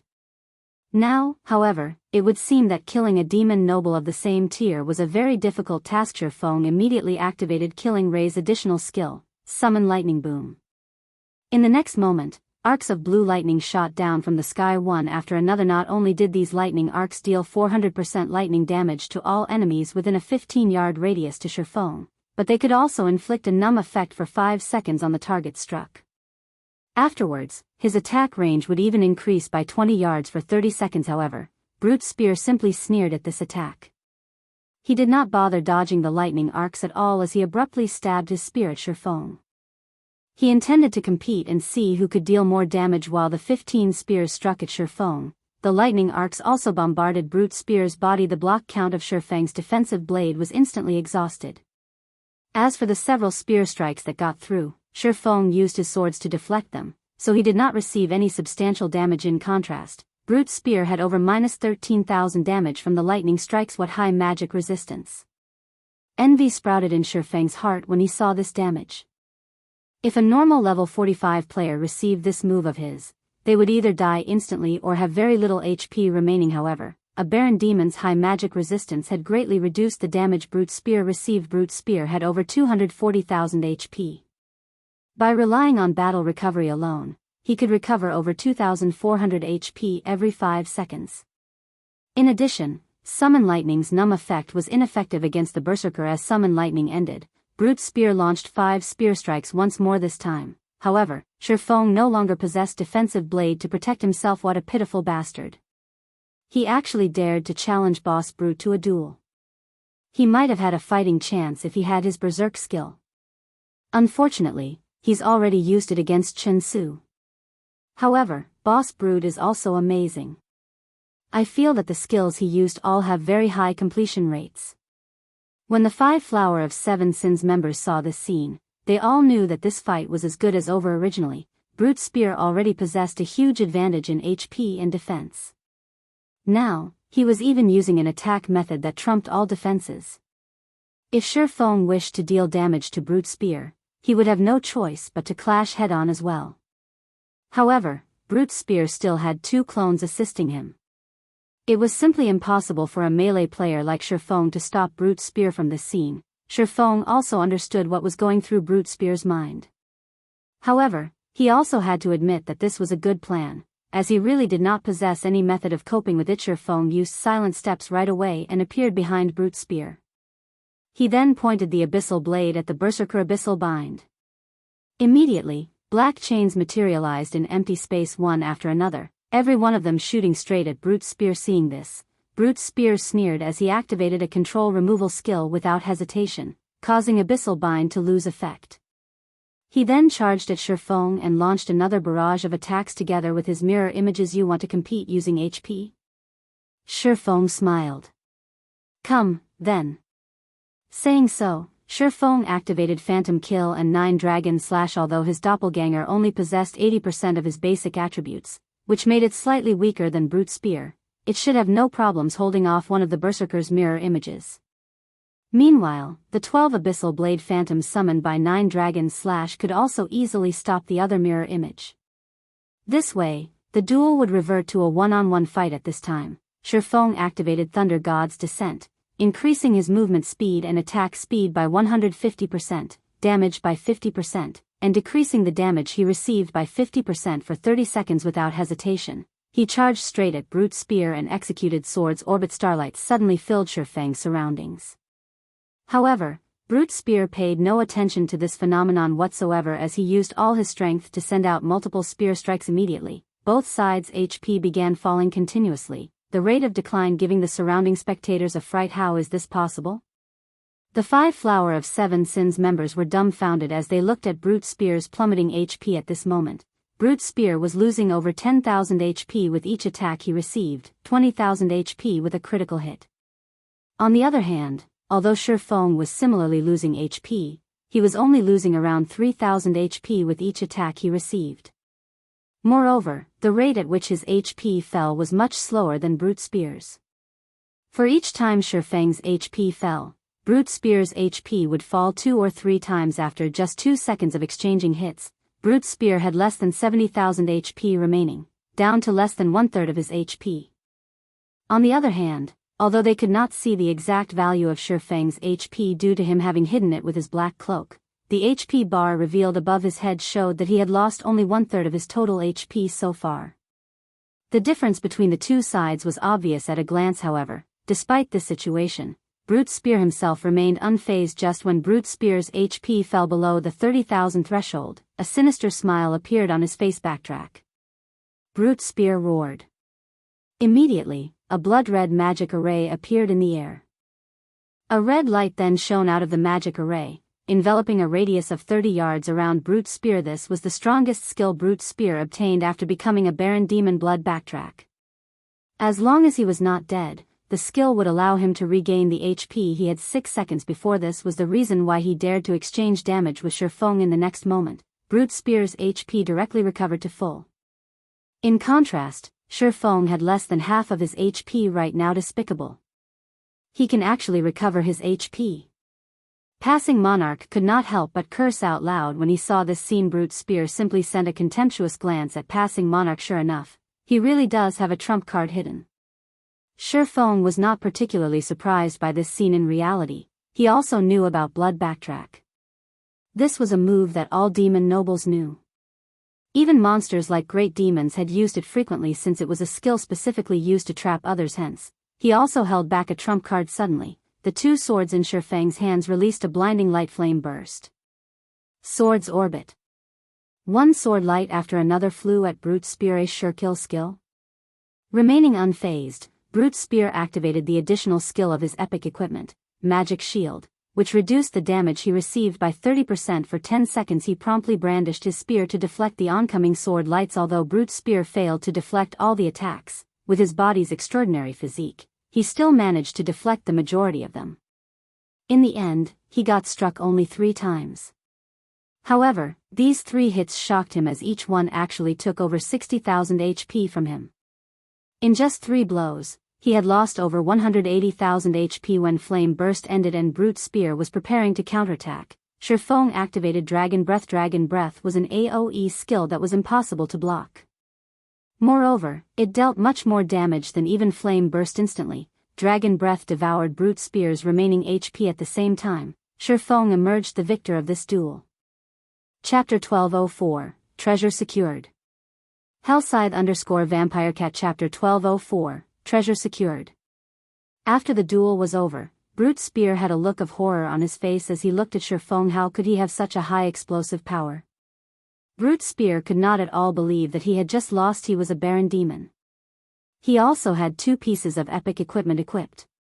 He himself was a peak expert in God's domain. With his 240,000 plus HP, even if he just stood still and did nothing, it would take a berserker of the same level quite some time to kill him, yet he had been killed almost instantly. How could he possibly accept this loss? Nonetheless, there was no way the duel result announced by the system could be fake.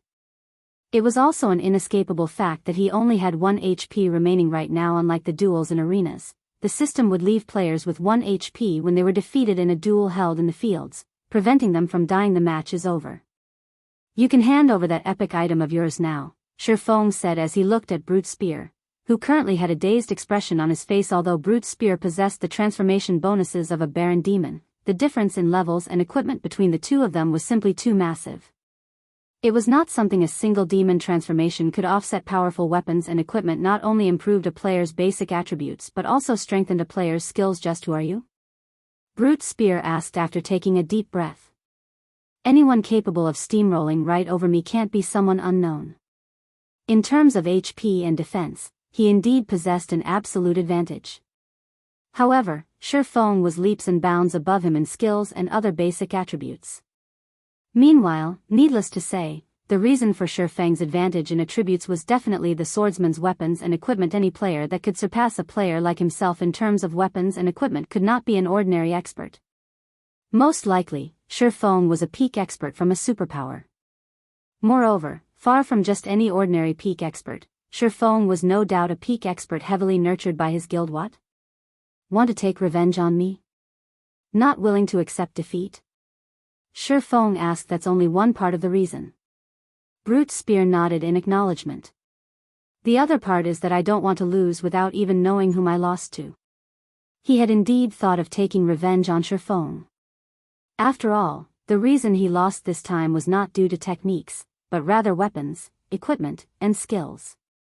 This result greatly frustrated him. He was actually killed instantly by 2 sure-kill skills. If news about this spread, he would definitely become a laughingstock. After giving the matter some thought, Shifeng walked up to Brute Spear and said quietly, "Fine, I can give you a chance. You can call me Frost Eye. In any case, this is a name others have given me. If you wish to have a rematch, then you must wager epic equipment at the very least, just like this time.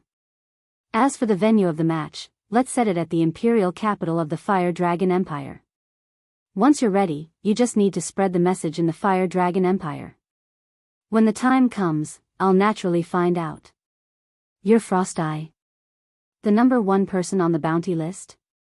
Brute Spear's heart began racing when he heard this and stared incredulously at Shifeng. "Frost Eye was very famous in God's domain after all. Frost Eye had managed to enter the main headquarters of the Super Guild King's Return and kill Hell Fiend all by himself, then escape with his life.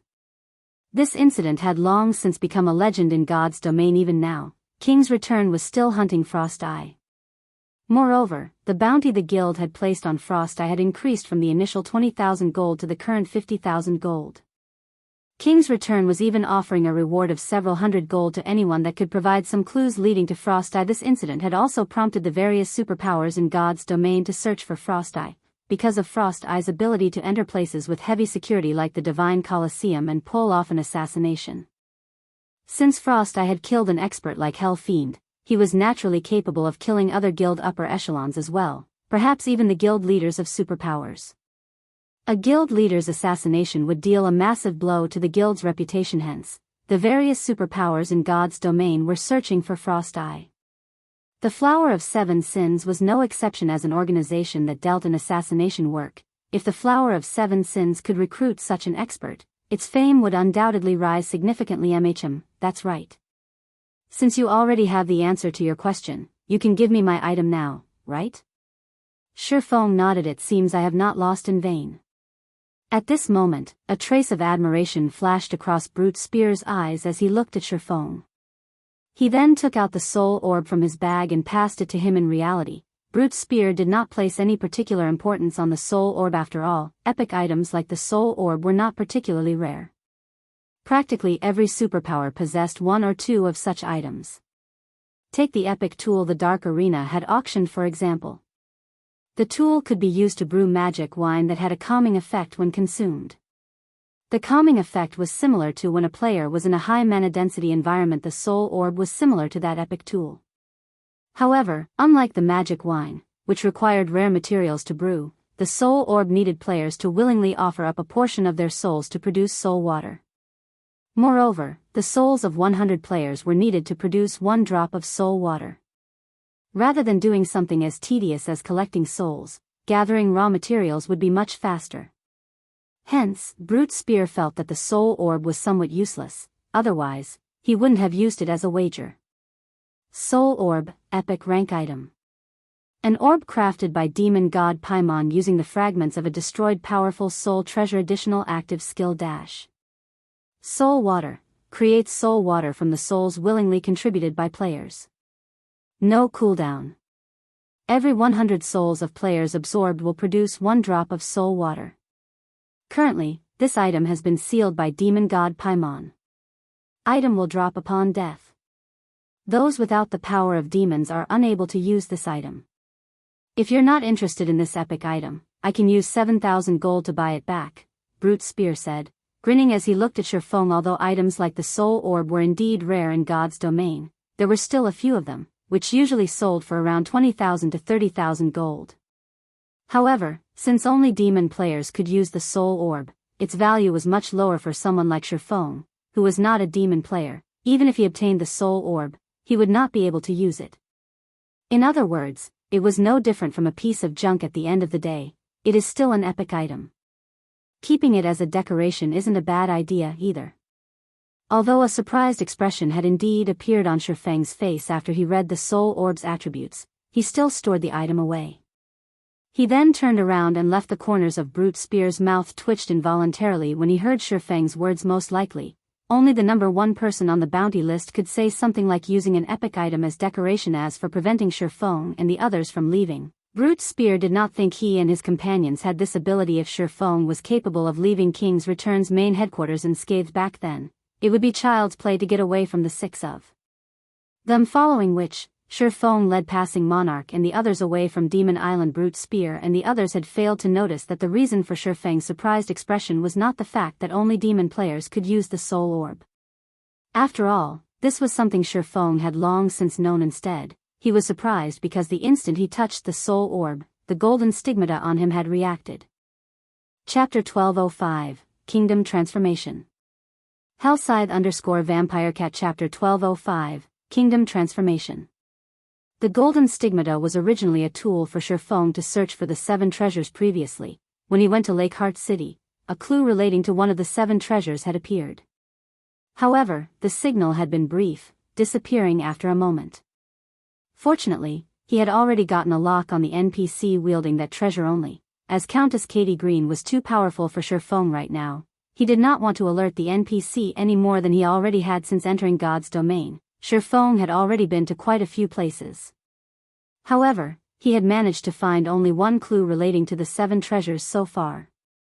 Despite that, the instant he touched the soul orb, it had actually triggered a reaction from the golden stigmata.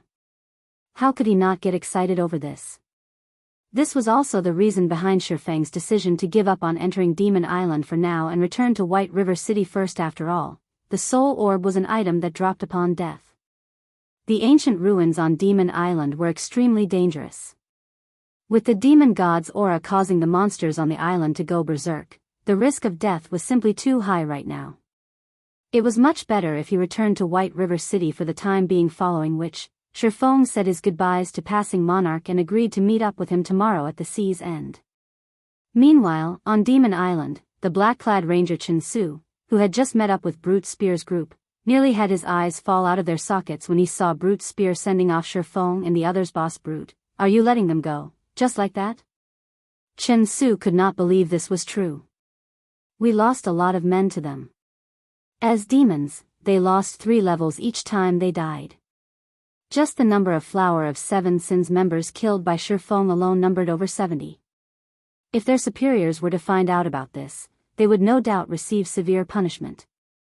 After all, turning ordinary players into demons was not an easy task. We can only consider ourselves unlucky this time, Brute Spear replied. Boss Brute, even you weren't able to defeat them? Xianxia asked in shock. Brute Spear was a peak expert in the Flower of Seven Sins. Moreover, every one of the 5 others in the Berserkers party was stronger than Xianxia. They should be more than capable of dealing with Shifeng, whose berserk skill was on cooldown. Moreover, Brute Spear had already been ennobled into a Baron Demon. In terms of overall strength, he could already be considered a Tier 2 player. How could he possibly not be a match for Shifeng? Brute Spear turned around and asked, do you know who that peak expert is? Xianxia shook his head in response. Shifeng had been wearing a black cloak the entire time. Hence, Xianxia had failed to discern any information about the swordsman. Pinpointing his identity through his class was also impossible. After all, there were just too many swordsman experts in God's domain. Not to mention, many of the swordsman experts that entered God's domain were not that famous. He is Frost Eye. Brute Spear smiled bitterly. What? That's the guy the higher-ups have been searching for all this time? Xianxia could not help his surprise. Ordinary players might not be familiar with Frost Eye, but he was a famous existence among the superpowers of God's domain. Even the old monsters of the Flower of Seven Sins had praised him endlessly, wishing to recruit him into the organization. No wonder he was so strong. When Xianxia recalled the scene where Shifeng had instantly killed Hammer and the others, he found the idea plausible. After all, Frost Eye was someone capable of assassinating the upper echelon of a super guild right in the middle of the guild's main headquarters and even getting away safely. It would be a piece of cake for someone like that to kill experts of Hammer's standards. Alright, go inform the higher-ups. Tell them that I already have a way to make contact with Frost Eye. Also, send in a detailed report regarding the previous battle. As for the matter regarding Demon Island, the rest of us will handle it, Brute Spear commanded. Star Moon Kingdom, White River City. After returning, Shifeng immediately noticed that the atmosphere within the city had become slightly tense. Those red players are simply too arrogant. They actually dare take action within NPC towns now. Thanks to that, the loot my team got from the boss we killed is all gone. Your team is simply too careless. However, after the new expansion pack was implemented, the dark guilds and red players have indeed become more proactive. Several other teams have likewise gotten ambushed and suffered severe losses. I wonder which bastard triggered this expansion pack. I heard that the other kingdoms and empires are in similar situations. New dark towns and cities have also been popping up one after another throughout God's domain, allowing red players to exchange for many nice items there. Exchange items? That's right. Although the exchange rates are very fraudulent, requiring 3 secret silver weapons to exchange for 1 secret silver weapon or equipment of the same level, the exchanged weapons and equipment are more suited to oneself. Some normal players have even begun commissioning dark guilds and red players to help exchange items for them now. Isn't that awesome? Our team has many weapons and equipment we can't use. Rather than sell them for money, it will be much better to exchange for items that are more appropriate for us. Do you really think it's that easy? So far, the only place that has such an exchange center in Star Moon Kingdom is Evernight City, as the only dark NPC city within the kingdom. Those who aren't red or dark players are prohibited entry. Moreover, if you want to exchange for high-ranking weapons and equipment, you'll need to have enough reputation with the city as well as fulfill certain conditions. Ordinary red players can exchange for bronze weapons and equipment at best. I heard that only dark players can exchange for secret silver weapons and equipment. It seems we'll have to be more careful in the future. Now that these dark guilds and red players have such a convenient source for items, they will surely become more proactive in the future. That's right. Currently, some NPC towns are no longer safe from red players. I don't know what kind of item those red players have managed to get, but they're actually able to evade detection by NPC guards for a short time. Unless they're standing very near an NPC guard, the latter won't sense them at all. Many independent teams and players were discussing the recent expansion pack and its consequences in the open-air bar of White River City's teleportation hall, and they were unanimous in hating the new expansion pack initially. The range of activity of dark players was not particularly large. After the implementation of the new expansion pack, however, new dark towns appeared in the vicinity of the various NPC cities. Moreover, these dark towns were all very powerful. The NPCs ruling them were usually above level 100, existences that current players couldn't go up against.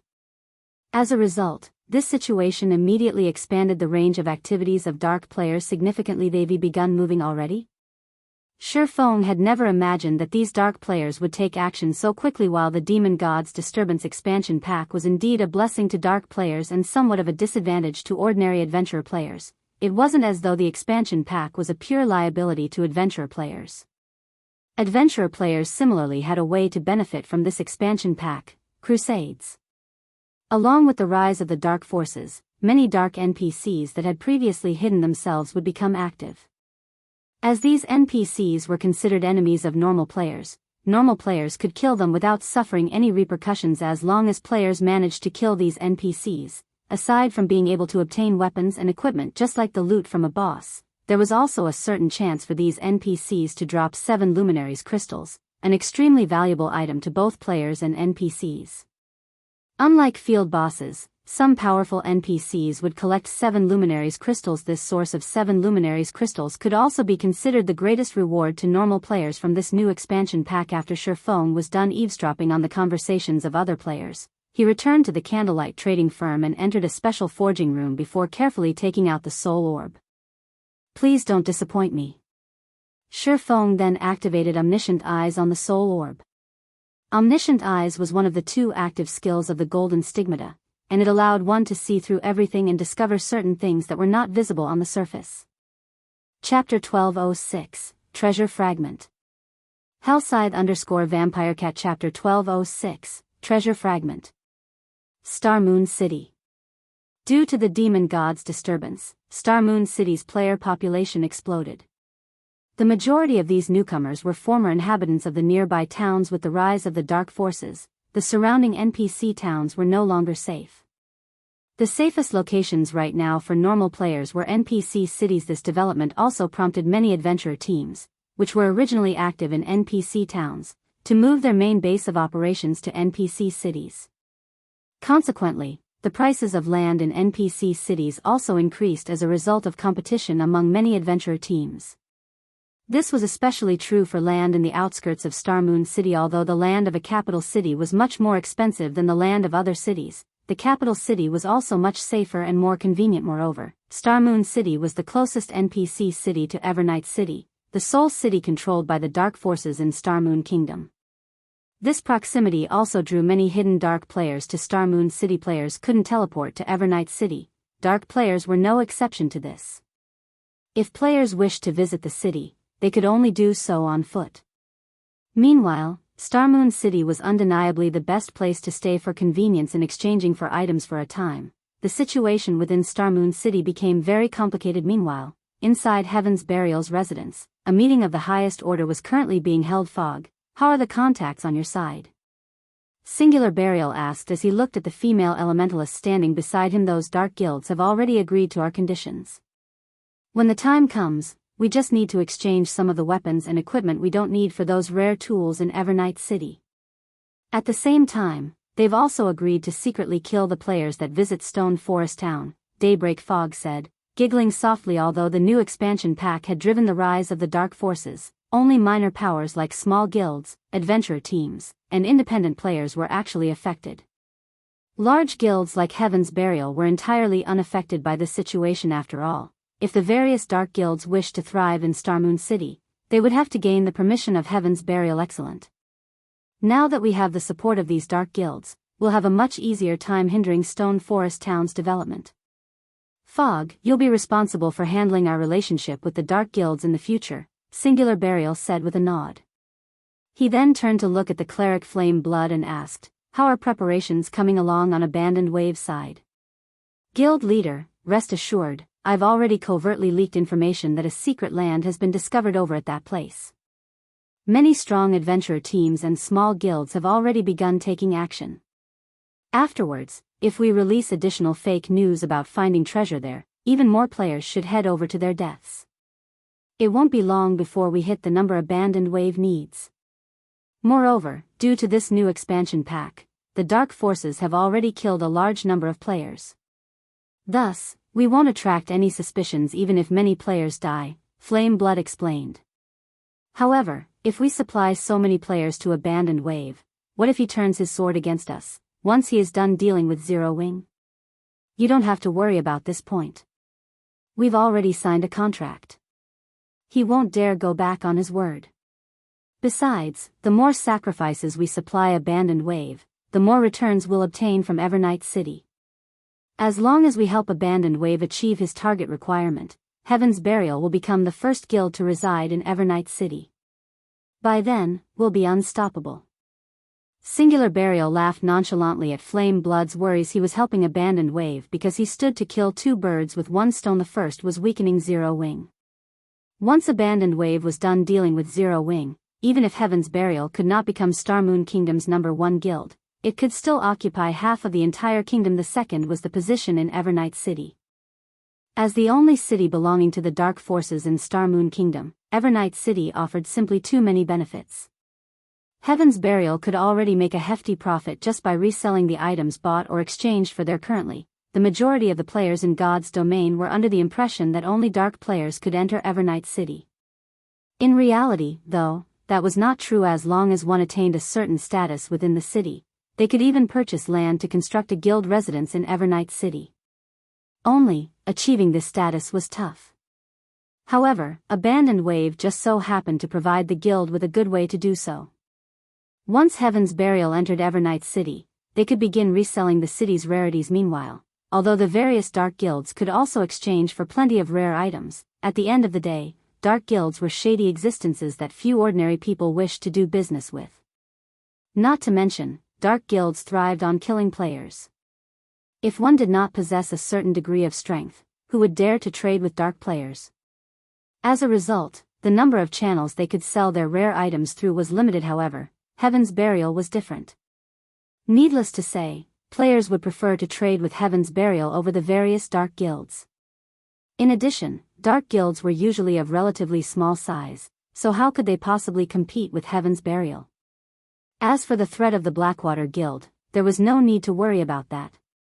The guild had already officially withdrawn from Starmoon Kingdom not long ago and diverted its attention towards the various empires of God's domain. After all, the Blackwater Corporation was extremely ambitious. Abandoned Wave was but one of the corporation's many pawns. Abandoned Wave's current actions were simply his final struggle. If he succeeded, he might regain the Blackwater Corporation's trust and be put to use elsewhere. If he failed, he would definitely be discarded. In either case, the outcome would not affect Heaven's Burial. Hence, Heaven's Burial's operation this time would only reap benefits. At the same time as Heaven's Burial was holding a meeting, an earth-shattering incident was also taking place in the distant White River City's candlelight trading firm. What a powerful aura! Shi Feng had a look of astonishment on his face as he looked at the floating soul orb. Currently, the soul orb was emitting frightening pressure. This aura was similar to what he felt from Demon God Paimon on Demon Island. However, while the aura Demon God Paimon released back then had indeed been frightening, it had also been calm. On the other hand, the aura released by the soul orb was berserk, as the soul orb contained a holy aura aside from Demon God Paimon's aura.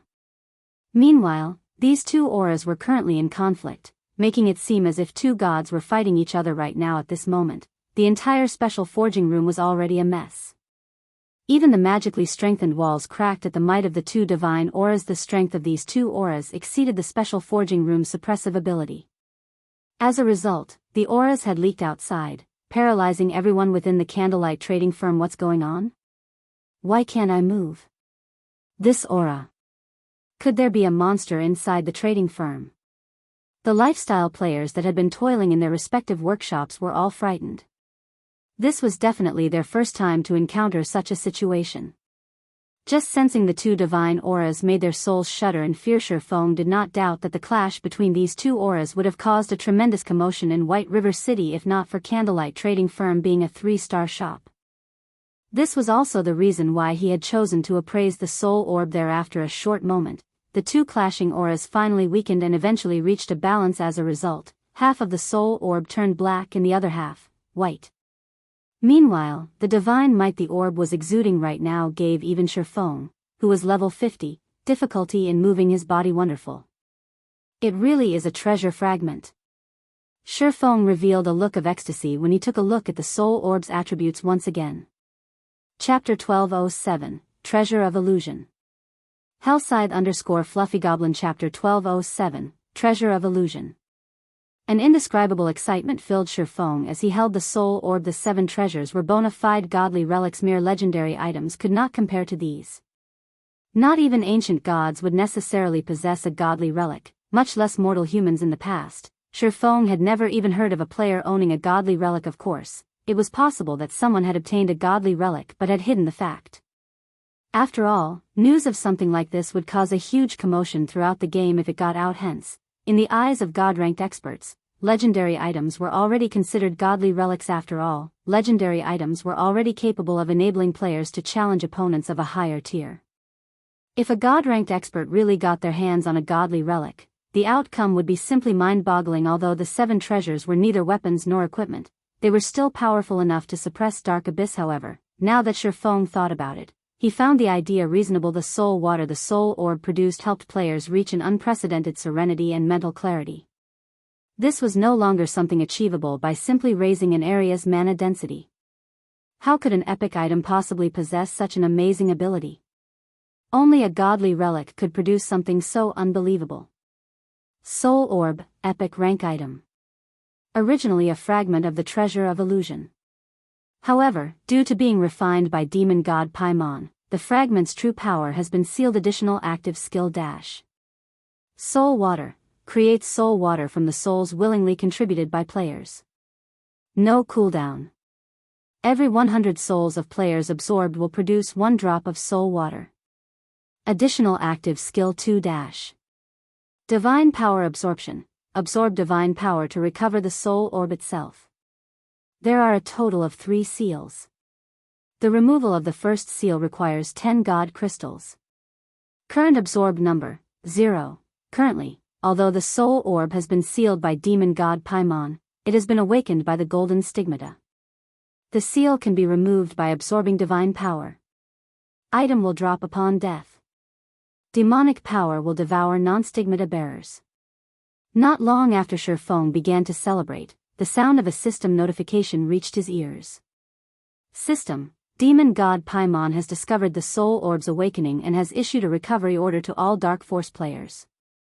If more than 3 yards separate the soul orb and the stigmata, it will be teleported back to Paimon's hands.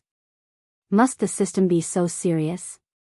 Feng was speechless when he heard the system notification. This system announcement had declared that the soul orb could not leave his person, he had to carry it with him constantly. However, the soul orb dropped upon death. If he died, the orb would return to demon god Paimon. The recovery order was also a vicious threat. Since it was a recovery order, dark players would definitely be given a special method to find the soul orb. In other words, as long as he was outside of an NPC city, his chances of encountering a dark player ambush were quite high. He was at a huge disadvantage. He had prioritized secrecy when moving about to prevent others from discovering his intentions. Unfortunately, the soul orb was a beacon for trouble, yet if he didn't hold on to it, he would lose the treasure fragment. Do I really have to head to the War God's Temple? Feng felt a headache brewing. The War God's Temple had tasked him with collecting the 7 treasures. While he might be able to complete his quest by handing them over, he would lose the ability to use the treasures for himself. Those were the 7 treasures they were talking about. Although they were neither weapons nor equipment, they possessed abilities that no epic or legendary item could compete with. Simply handing the treasures over after obtaining them wouldn't be worth his time. As Feng tried to plan his next move, Aqua Rose contacted him. Guild leader, Phoenix Rain has arrived with her people. She hopes to use the secret tablet right now, Aqua Rose said anxiously. However, we haven't decided who to send yet. Should we have them wait for a little bit longer? She's here already? Shifeng could not help his surprise. The dark auction had only ended a short time ago, yet Phoenix Rain was already here. Tell her that I have some issues to deal with for now and that I'll need to have her wait 3 hours. Also, gather Summer, Violet, Rain, and Yueru. You 5 will enter the tablet first. The secret spellcasting technique was a massive boost to magical class players. Although Zero Wing had quite a few magical class experts, people with great potential like Aqua Rose would have priority for learning the technique only. Before these 5 entered the tablet, he needed to prepare now that the soul orb had changed. He had to put it to good use, stockpiling as much soul water as possible, before handing it over to the war god's temple. Understood. Aqua Rose nodded happily when she heard that she had received a slot as well. If she entered the tablet, she might be able to join the ranks of Zero Wing's refinement realm experts. After Aqua Rose disconnected the call, Shifeng considered contacting Melancholic Smile to gather a group of the Candlelight Trading Firm's ordinary lifestyle players, particularly the firm's reserve members.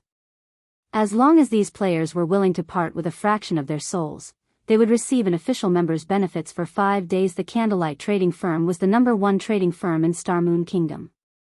The benefits one could enjoy in Candlelight could not be found in any other trading firm in the kingdom. Hence, a large number of players wanted to join Candlelight every day. However, not everyone could become an official member. Only those with potential could become reserve members. After becoming a reserve member, players still needed to pass Candlelight's test to become an official member. Meanwhile, reserve members did not receive any particularly valuable benefits. They were only slightly better off than certain independent lifestyle players. Even so, droves of lifestyle players wanted to join. Furthermore, EXP was secondary to lifestyle players. Not being able to kill monsters wouldn't affect them in any way, and the weakened state only lasted 4 or 5 days. There should be plenty of reserve members who were willing to accept his offer. How could I have forgotten about Charlene? Shifeng suddenly remembered the Tier 5 red official Charlene. Charlene had both extraordinary strength and status. She had even scared away the mysterious youth that had used a super spell. That mysterious youth had dared to steal the golden tablet right in the middle of Blackwing City. Even Tier 5 players were likely no match for him. Moreover, Charlene knew a lot about God's domain. She might have some method to help him keep the soul orb. Let's give it a try. If it isn't possible, it won't be too late to trade it for a reward in the war god's temple after I've stockpiled some soul water. Thinking up to this point, Shifeng contacted Melancholic Smile and had her collect the required members. This way, once he returned from the library, she should have gathered enough people. Although Shifeng wanted more sacrifices, the Flower of 7 Sins already knew about his acquisition of the soul orb. If he tempted fate, the Flower of 7 Sins would connect him with Frost Eye. In other words, they would learn that Frost Eye was a member of Zero Wing. If this news reached King's Return, the consequences would be unimaginable. If that happened, King's Return would do everything in its power to annihilate Zero Wing. After all, the guild's reputation was at stake. Hence, he needed to maintain a low profile while collecting souls. Moreover, he needed to do it quickly. The longer he held the soul orb, the closer the Flower of 7 Sins would come to discovering his identity. After all, the demon god Paimon had already issued a recovery order for the orb. If it were discovered on one of Zero Wing's members, the result would still be the same. Following which, Shifeng snuck out of the Candlelight Trading Firm and rode an advanced carriage to the library. Chapter 1208, Dark Sanctuary. Hellscythe_Fluffy Goblin. Chapter 1208, Dark Sanctuary. On the foggy demon island, Brute Spear directed the Flower of 7 Sins members to carry away blood-red broken pillars secretly. These broken stone pillars radiated a faint divine might, and aside from the mana directly around the pillars, they attracted all nearby mana, increasing the density significantly. The smaller stone pillars were roughly 3 meters long, a single berserker could barely carry one. The larger pillars were 7 to 8 meters high, and transporting one required several players. These blood-red pillars littered the demon altar. Hurry up. We need to move these before the other powers discover this place. Brute Spear commanded. If Shifeng were present, he would instantly recognize these blood-red pillars. In the past, These pillars had been used to form the magic array that had protected the Flower of Seven Sin City. This magic array was known as the Dark Sanctuary. Under the cover of the Dark Sanctuary, the mana density within the enveloped area would reach heights that even the Tower of Four Elements could not compete with. However, this wasn't the Dark Sanctuary's greatest purpose. Rather, it was its ability to help players grow. Players could fight system-generated copies of themselves in the Dark Sanctuary's core as long as they spent enough magic crystals. Moreover, their copies could execute skills at 100% completion rate. Fighting such an opponent would help players realize their flaws and improve rapidly within a short period. Due to this magic array, countless experts had tried to join the Flower of Seven Sins only. The magic array Brute Spear and the others had just secured was damaged. It could not be used right away.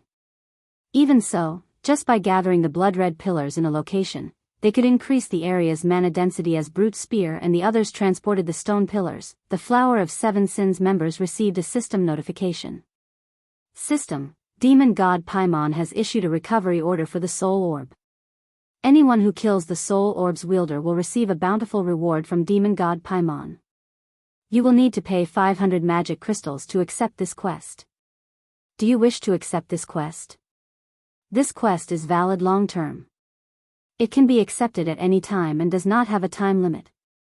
The Soul Orb? Brute Spear was shocked when he heard this system notification. Isn't that the item Frosty took from me? The demon god Paimon had bestowed the Soul Orb to him as a treasure. Brute Spear had never thought that this treasure would be this important. Brute Spear suddenly regretted his decision to wager the orb. Boss Brute, doesn't Frosty have the Soul Orb? This is interesting. The demon god's reward will certainly be impressive. Many players will accept this quest. Frost Eye is in for a lot of trouble now. That's not possible, right? After all, that's Frost Eye we're talking about. Killing him is easier said than done. Boss Brute, should we accept this quest? We know that Frost Eye has the Soul Orb. We have an advantage over the other groups. That's right. Even if we can't get it, those from the Sin of Wrath and Sin of Greed will try for it. After all, there are a few among them who are close to becoming Baron Demons. The demon god's bountiful reward sorely tempted the Flower of Seven Sins members. They might get ennobled after completing the quest. Even if they didn't, they would still gain a significant amount of reputation, allowing them to reach the Baron rank more easily. This was a very rare opportunity for demon players. Let's not accept the quest for now. We should tell Big Sis about this first. We'll let her decide what we should do, Brute Spear said after giving the matter some thought. The others nodded in agreement at the same time. The various dark forces in God's domain began to take action. A bountiful reward from the demon god? Just who is the unlucky fellow that provoked the demon god? Anyways, this is good news to us. Both the various dark guilds and the independent dark players accepted the demon god Paimon's quest without hesitation. Dark players had access to fewer quests than normal players. As a result, it was extremely difficult for dark players to raise their reputation with the dark forces. They would likely earn a ton of reputation points by completing this quest, let alone the potential reward from the demon god. Elsewhere, Shi Feng arrived at the library of White River City. More players crowded the building than during his previous visits. Many magical class players were practicing their spells in the main hall, and some were even learning from the NPC instructors to improve their spellcasting accuracy. Unlike physical classes, magical class players needed a considerable amount of training to hit monsters with their spells. This was especially true after so many God's Domain evolutions. Players that had recently joined God's Domain would have a very difficult time fighting even common monsters. Hence, they needed to practice a lot more to improve themselves. Although the various starting towns had their own combat instructor NPCs, the combat basics these NPCs taught were only useful to newcomers. If one wanted to grow more powerful, they had to enter a city. Physical class players could find their instructors in the War God's Temple. As for magical class players, their combat instructors were in the city's library. These locations were the easiest places for ordinary players to enter and train. After all, locations such as the Divine Colosseum cost magic crystals. This was a price that ordinary players could not afford. This was especially true for players that had just joined God's Domain. Hence, ordinary players often visited both the War God's Temple and the library. If players wished to receive guidance from a senior instructor, they had to pay 1 silver per hour, whereas a junior instructor only cost 30 copper per hour. Even ordinary players could afford this. Hence, most ordinary players came here to train at night while spending the day in the fields engaged in battle. By doing so, they could grow stronger faster than simply fighting monsters all day. Zero Wing's members were far better off. As Zero Wing now had a 3-star guild residence, it had its own training room. Not only could the training room teach players to utilize their skills and spells, but it also taught players basic combat techniques. Neither the library nor the War God's Temple offered as much. After entering the library, Shifeng headed to the top floor. The guards have grown stronger again? Shifeng was slightly surprised when he saw the 2 black armored knights guarding the Star Moon Hall's entrance. Every time he visited the Star Moon Hall, the knights were stronger than before. Originally, the guards had only been level 180, tier 3 knights. Now, they were level 210, tier 3 knights. Even level 180, tier 4 NPCs would have trouble dealing with these knights. After all, the higher one's level was, the more attributes one received with each level up. A gap of 30 levels at such a high level was no trivial matter. These 2 tier 3 knights did not block Shifeng's path into the Star Moon Hall. Rather, they opened the doors when Shifeng came within 10 yards, as if they had been instructed to do so. Seated on the throne in the middle of the hall was a golden-haired, saint-like woman. When this saintly woman saw Shifeng, the corners of her lips curled up slightly. After some time apart, you seem to have collected a lot more treasures and coins. Chapter 1209, Promotion Quest. Hellscythe_FluffyGoblin. Chapter 1209, Promotion Quest. Currently, Charlene wore a set of exquisite, red-white robes. Although Shifeng did not know exactly what rank the robes were, they added a hint of divinity and charm to her appearance. They also exuded a fierce divine might. Not just any random weapon or piece of equipment possessed this kind of power. It needed to be an item once worn by a god. Moreover, the item must have absorbed some of said god's power to radiate divine might. Legendary mage robes? Shifeng guessed. Take the 7 treasures for example. As gods had created these items personally, the exuded divine might. The fact that Charlene's robes radiated divine might proved that they were extraordinary. Most legendary items in God's domain did not exude divine might. However, when Shifeng saw the faint smile on Charlene's face after hearing her comment, he shuddered involuntarily. Only now did he recall that Charlene possessed a very high-rank identification skill that could even observe the contents of a player's bag space. He currently had more than 10,000 gold on him. Why are you giving me that look? Do you think I covet your 15,739 gold coins? Contempt laced Charlene's words as she spoke. After so much time, you sure have a lot more secrets.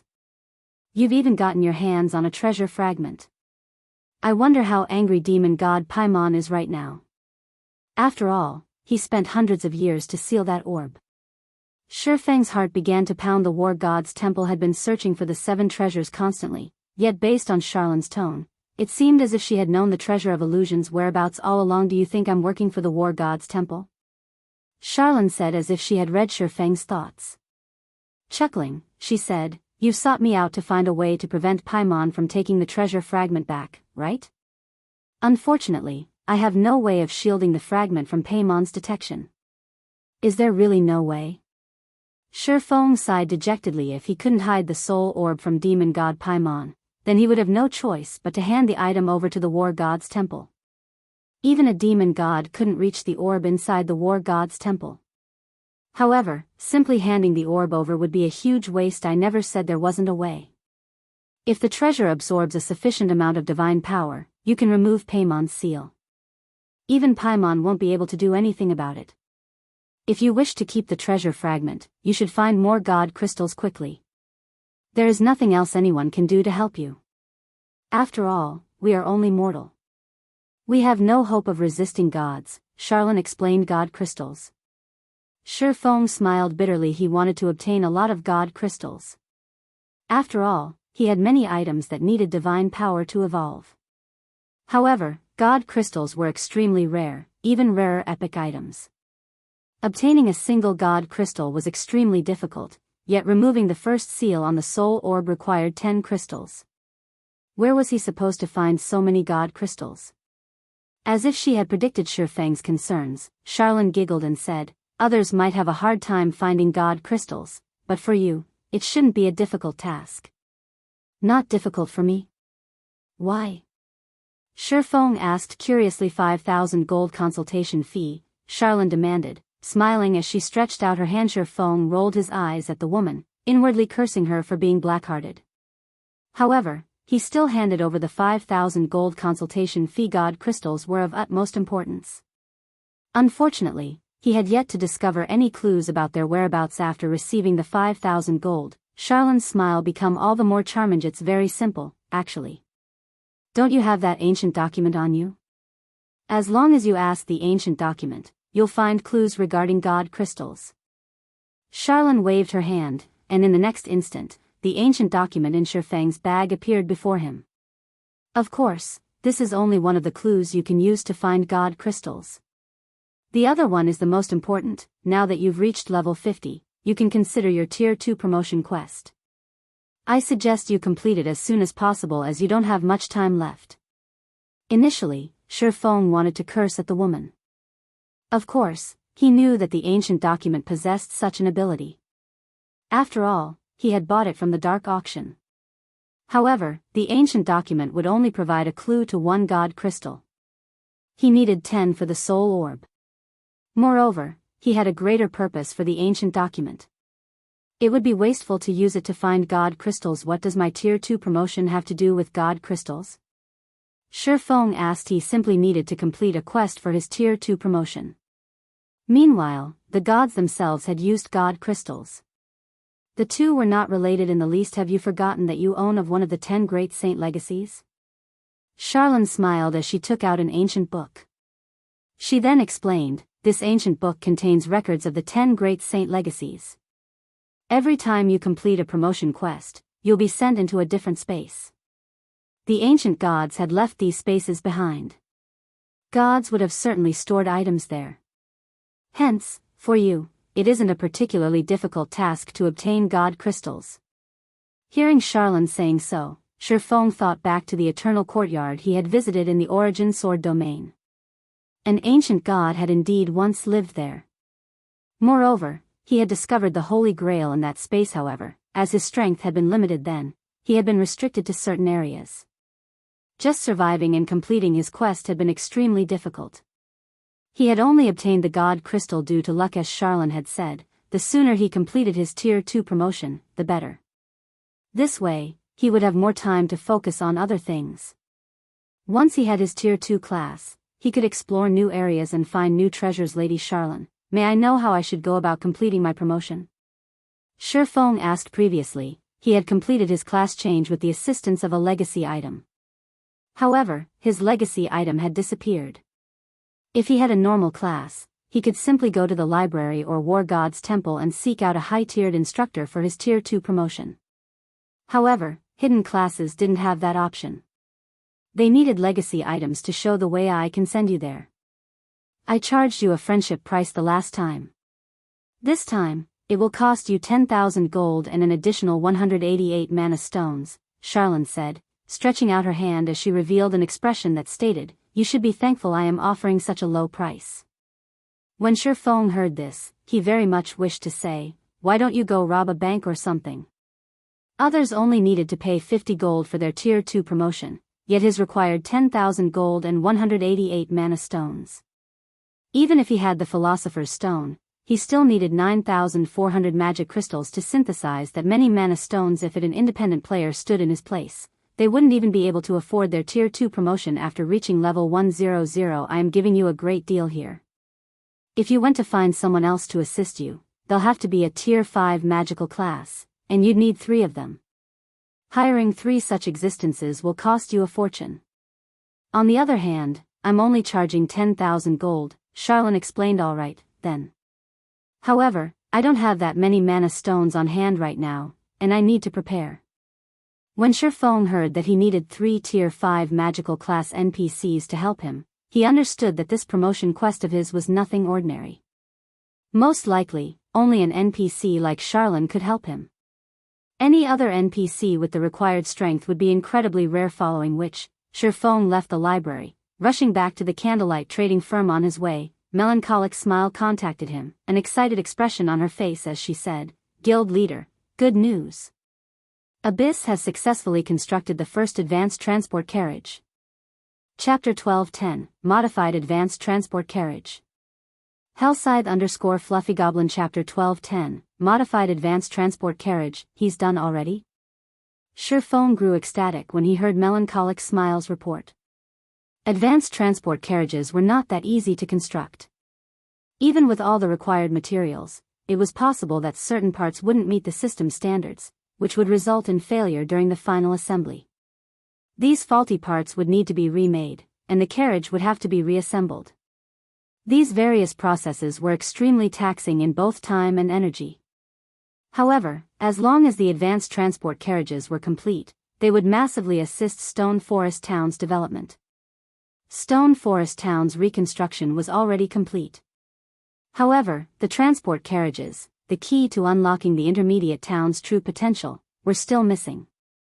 Although it was possible to rent ordinary carriages from NPCs, those carriages could hold up to 4 players at a time. Moreover, the rental price was relatively high. The amount of time one could save with these carriages was also minimal, as their speed was on par with common mounts. If ordinary players were asked to spend 40 copper just to save 5 hours, they would likely choose to walk the entire way. Hence, for the moment, Shifeng had set the fee for using the rented carriages at 30 copper per player. With this, he may not make a profit, but he wouldn't lose money either. If they could have a fleet of advanced transport carriages now, they could solve many problems. First, the speed of an advanced transport carriage was on par with a mysterious iron mount. Second, it was capable of carrying up to 20 players at a time. With these two factors, they would make quite an income by just offering players transportation. Furthermore, advanced transport carriages could carry cargo. An advanced transport carriage could carry up to 60 non-bag space items. In player towns, a wandering NPC merchant stock depended on the town's transportation services. This was because the majority of a wandering merchant's goods were non-bag space items. The more non-bag space items a town could transport, the more rare items wandering merchants would bring to said town. Moreover, more wandering merchants would visit. This was considered a hidden benefit. This hidden benefit had only been discovered after many guilds had established their own advanced towns or basic cities in the past. When the news spread, the various guilds regretted not establishing a transportation system early on. Otherwise, they would have attracted far more players with the wandering NPC merchants. Moreover, as a town or city attracted more wandering merchants, it would unlock another hidden benefit, a mystery shop.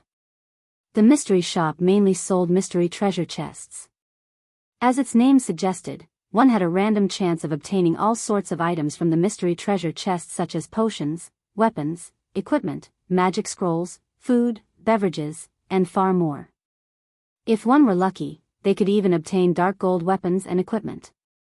It had been very popular among players. However, while the mystery shop had an unlimited number of mystery treasure chests in stock, players could only purchase 5 mystery treasure chests per day at most. Each treasure chest sold for 2 silver coins. After players purchased a certain number of mystery treasure chests from the mystery shop, they could become members of the shop.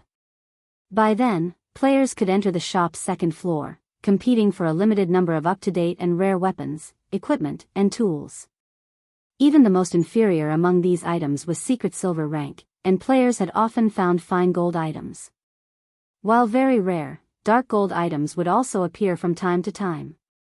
After reaching level 50, it would become very difficult to obtain high-quality weapons and equipment.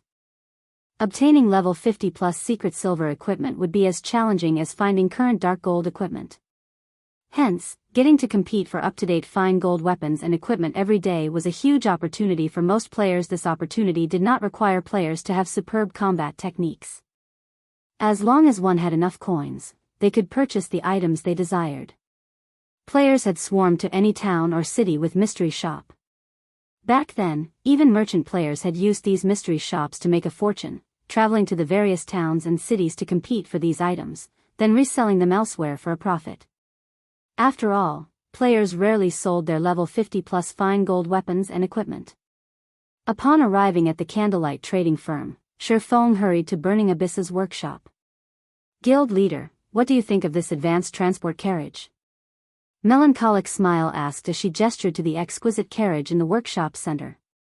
Unlike the horse carriages gliding down city streets, the advanced transport carriage was not pulled by a horse. Rather, it resembled the bronze engineering locomotive, a completely mechanized mode of transportation. Players could operate it simply by purchasing fuel from NPC shops. It was similar to taming mounts. Living mounts needed to be fed during fixed times. The higher a mount's rank was, the more expensive its food needed to be. Is this a modified version? After examining the transport carriage, he noticed that it was slightly different from the original design. Burning is an engineering genius. He modified it slightly using his research from Titan City, enhancing its performance slightly. Melancholic smile explained, advanced transport carriage, common rank. A creation of Master Engineer Burning Abyss, maximum capacity, 20 people. Durability 200/200. Item storage when liberated, 8,000 bag space slots and 60 non-bag space slots. Additional skill dash. Mana combustion, increase movement speed by 15% by absorbing the mana of player. Each minute consumes 1,500 mana. No cooldown. Amazing. Shifeng said, surprised. He had seen the mana combustion skill before. However, this skill generally only manifested on bronze rank or higher mechanical carriages or mounts. This was his first time seeing the skill on a common advanced horse carriage.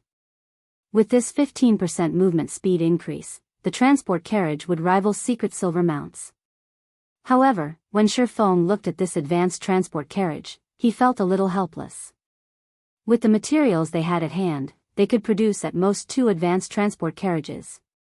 If they could mass-produce the transport carriage, the mystery shop might open in Stone Forest Town before it even became an advanced town. It would be great if we could find some replacement materials.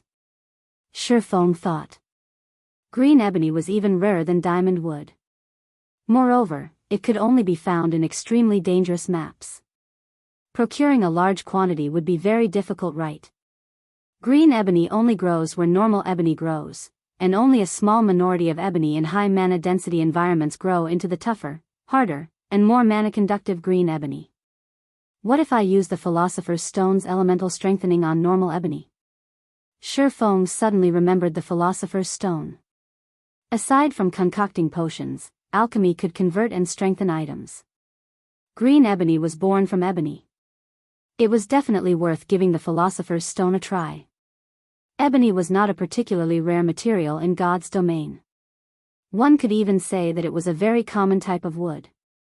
If he could transform ebony into green ebony, he could save himself plenty of trouble. Mass-producing the advanced transport carriage would no longer be a challenge.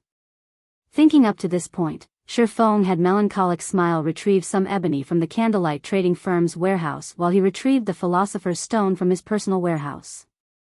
Chapter 12:11, Soul Water. Hellscythe_FluffyGoblin Chapter 12:11, Soul Water. In the first floor hall of the candlelight trading firm. Due to the exotic stamina potion's recent launch, not only had the candlelight trading firm become the most popular place in White River City, but it had also become a holy land for lifestyle players every day. A large number of lifestyle players visited the candlelight trading firm to take its entry test among the kingdom's trading firms. The candlelight trading firm employed the most lifestyle players. In addition, it was the only place that had the basic meditation room. Everyone had thought little of the basic meditation room when it had first appeared. However, shortly after, a large group of advanced lifestyle players had suddenly emerged in the candlelight trading firm. Even if they didn't acknowledge that the basic meditation room had anything to do with it, it was difficult to deny the truth. How else would they explain the sudden addition of so many advanced lifestyle players in the candlelight trading firm? Lifestyle players' status rose with each passing day. Advanced lifestyle players, in particular, enjoyed generous benefits. As long as one worked hard, their income could even rival that of expert players.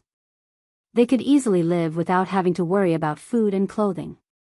If they reached the master rank, even owning a mansion and luxury cars were within reach to become master lifestyle players. Joining the Candlelight trading firm was undeniably the best option. So, this is the Candlelight trading firm? Seems like a pretty nice place. As a large group of independent lifestyle players lined up by the first floor hall's staircase, awaiting their turn to be tested, a female player in dark gray robes entered the trading firm and nonchalantly commented. This female player was none other than Silent Wonder, whom Shifeng had invited to work for the Candlelight trading firm. Silent Wonder's comment instantly attracted many lifestyle players' attention. As they all turned to look at her very quickly, they noticed the advanced Alchemists insignia on Silent Wonder's chest. Moreover, her level was frighteningly high, at level 42. Not even many experts had such a high level. However, despite her level and alchemist rank, the waiting lifestyle players glared at her contemptuously. At this moment, an advanced enchanter close to Silent Wonder said, "You must have come here from another kingdom, right? If you wish to join the Candlelight trading firm, you need to queue up for the test. Even advanced classes need to take the test to join this place." Silent Wonder asked the advanced enchanter standing in the long queue. The various guilds were all in desperate need of advanced lifestyle players. Practically every guild treated their advanced lifestyle players like their own children. If an advanced lifestyle player stated their intention to join a guild, plenty of guilds would welcome them with open arms, not force them to take a test, of course. "There are at least 5 advanced lifestyle players ahead of me right now," the advanced enchanter said as he rolled his eyes. "This is the Candlelight trading firm. It isn't like your average guild. From I've heard, several advanced lifestyle players had failed Candlelight's test and had to retake it 3 times before they managed to pass. How is this possible?" For a moment, Silent Wonder thought she had heard wrong.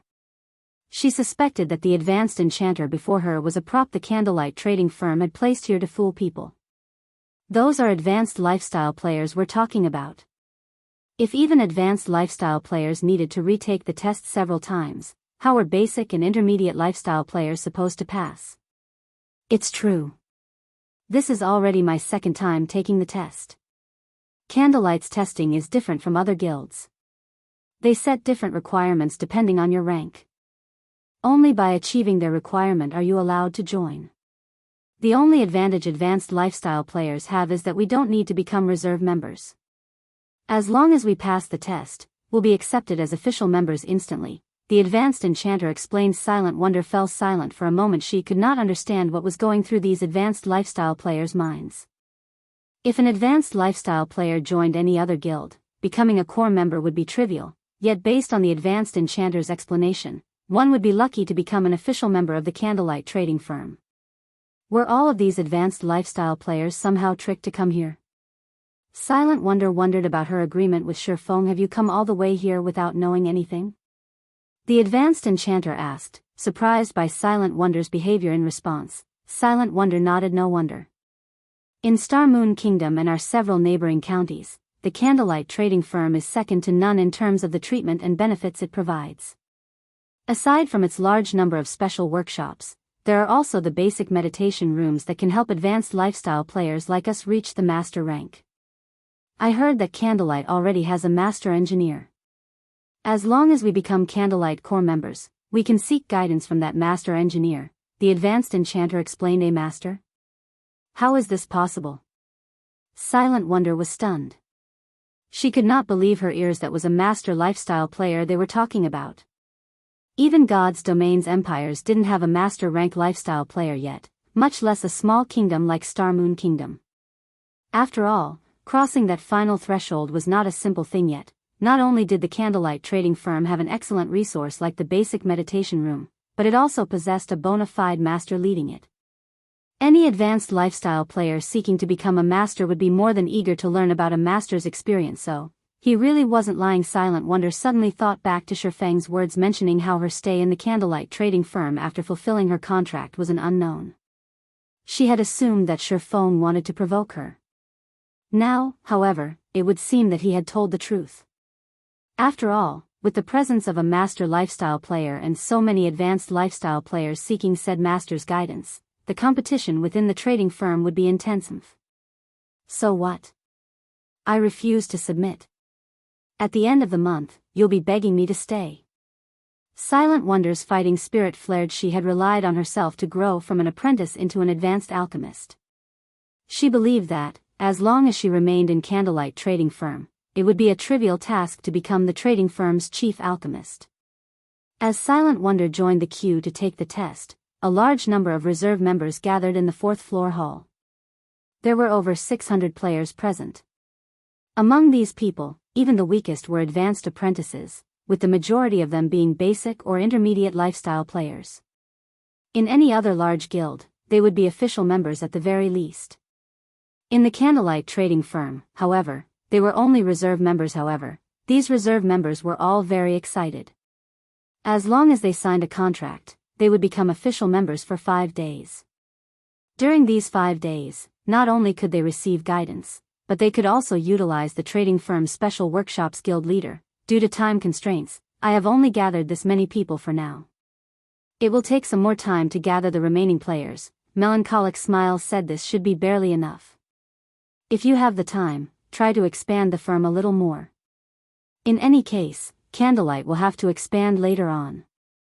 Doing it a little early would be just as beneficial, Shifeng said as he glanced at the reserve members in the hall. The number of people here barely met his requirement currently. There wasn't enough ebony in White River City's Candlelight Trading Firm's warehouse. There were only 30 logs or so. It was hardly enough for his needs. They still needed to transfer their stockpile from the other shops. It just so happened that he could use this time to obtain some soul water. After all, Phoenix Rain was in quite a hurry, and it would not help him to delay them, following which, Shifeng began absorbing the reserve members' souls. The absorption process was very simple. He didn't even need to take out the soul orb itself. A simple handshake and an agreement from the contributing party would do. One reserve member after another clicked agree when a window appeared, asking them to contribute a fraction of their souls. When the soul orb eventually gathered 100 souls, a drop of dazzling red water formed within. After a short moment, the soul orb absorbed 624 souls and formed 6 drops of soul water. All right. It's about time I meet Phoenix Rain. Shifeng smiled in satisfaction as he stored the 6 drops of soul water in 6 small bottles. Chapter 12:12, Respective Preparations. Hellscythe_Fluffy Goblin Chapter 12:12, Respective Preparations. In the Candlelight Trading Firm's 7th floor meeting room.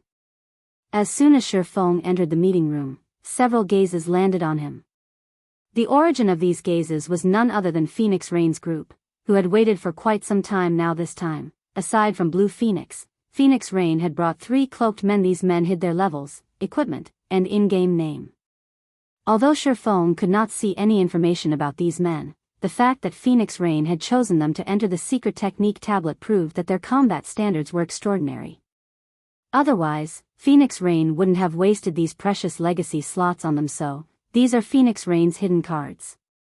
The Phoenix Pavilion sure has a powerful foundation. Shifeng was slightly surprised when he saw the 3 men. He was surprised due to the men's calm auras. They felt more like plants than humans. Moreover, under his observation and perception, he couldn't find any holes in their defenses. This was rare. After all, he could even spot 3 weak points on an expert like Blue Phoenix. There were only 2 kinds of people that could hide their weak points from him.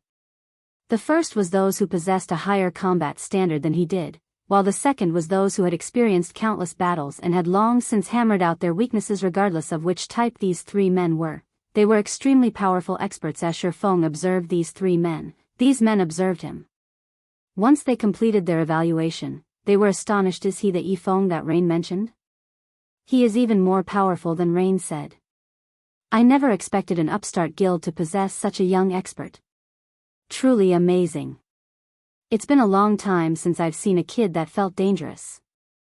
The 3 men chatted quietly as they looked at Shifeng as they conversed. Blue Phoenix, who noticed this, smiled and said, Big Sis Rain, Yifeng seems to have shocked the elders. These men were not actually members of the Phoenix Pavilion. Instead, they were elders on the Dragon Phoenix Pavilion's Board of Elders. Normally, they only listened to the Great Pavilion Master. Aside from extensive contributions to the guild, the Dragon Phoenix Pavilion required sufficient strength to join the Board of Elders. Otherwise, their subordinates wouldn't submit. However, although the guild elders only listened to the Great Pavilion Master, the Great Pavilion Master didn't have any right to manage their free time. Phoenix Rain had secured these three men's help for Thunder Island, of course. The condition for their help was a slot to the secret spellcasting technique. Phoenix Rain simply smiled in response to the elders' reactions to Shifeng, while part of the reason she had brought these three elders here was to learn the secret spellcasting technique, another part was to rope them into her faction. After all, the contest over Thunder Island wasn't limited to a single event. The contest would repeat in the future, yet these men had only agreed to help once. In terms of overall strength, the Phoenix Pavilion and Heavenly Dragon Pavilion were about equal. Hence, both sides' chances of becoming the Great Pavilion Master were 50-50. As a result, the elders, who maintained a neutral stance in the guild, became prime recruitment targets. Not only did they possess great individual strength, but they also had significant influence within the guild. Every elder would massively boost their respective factions. Naturally, these elders understood that the future Great Pavilion Master would be one of the two current Pavilion Masters.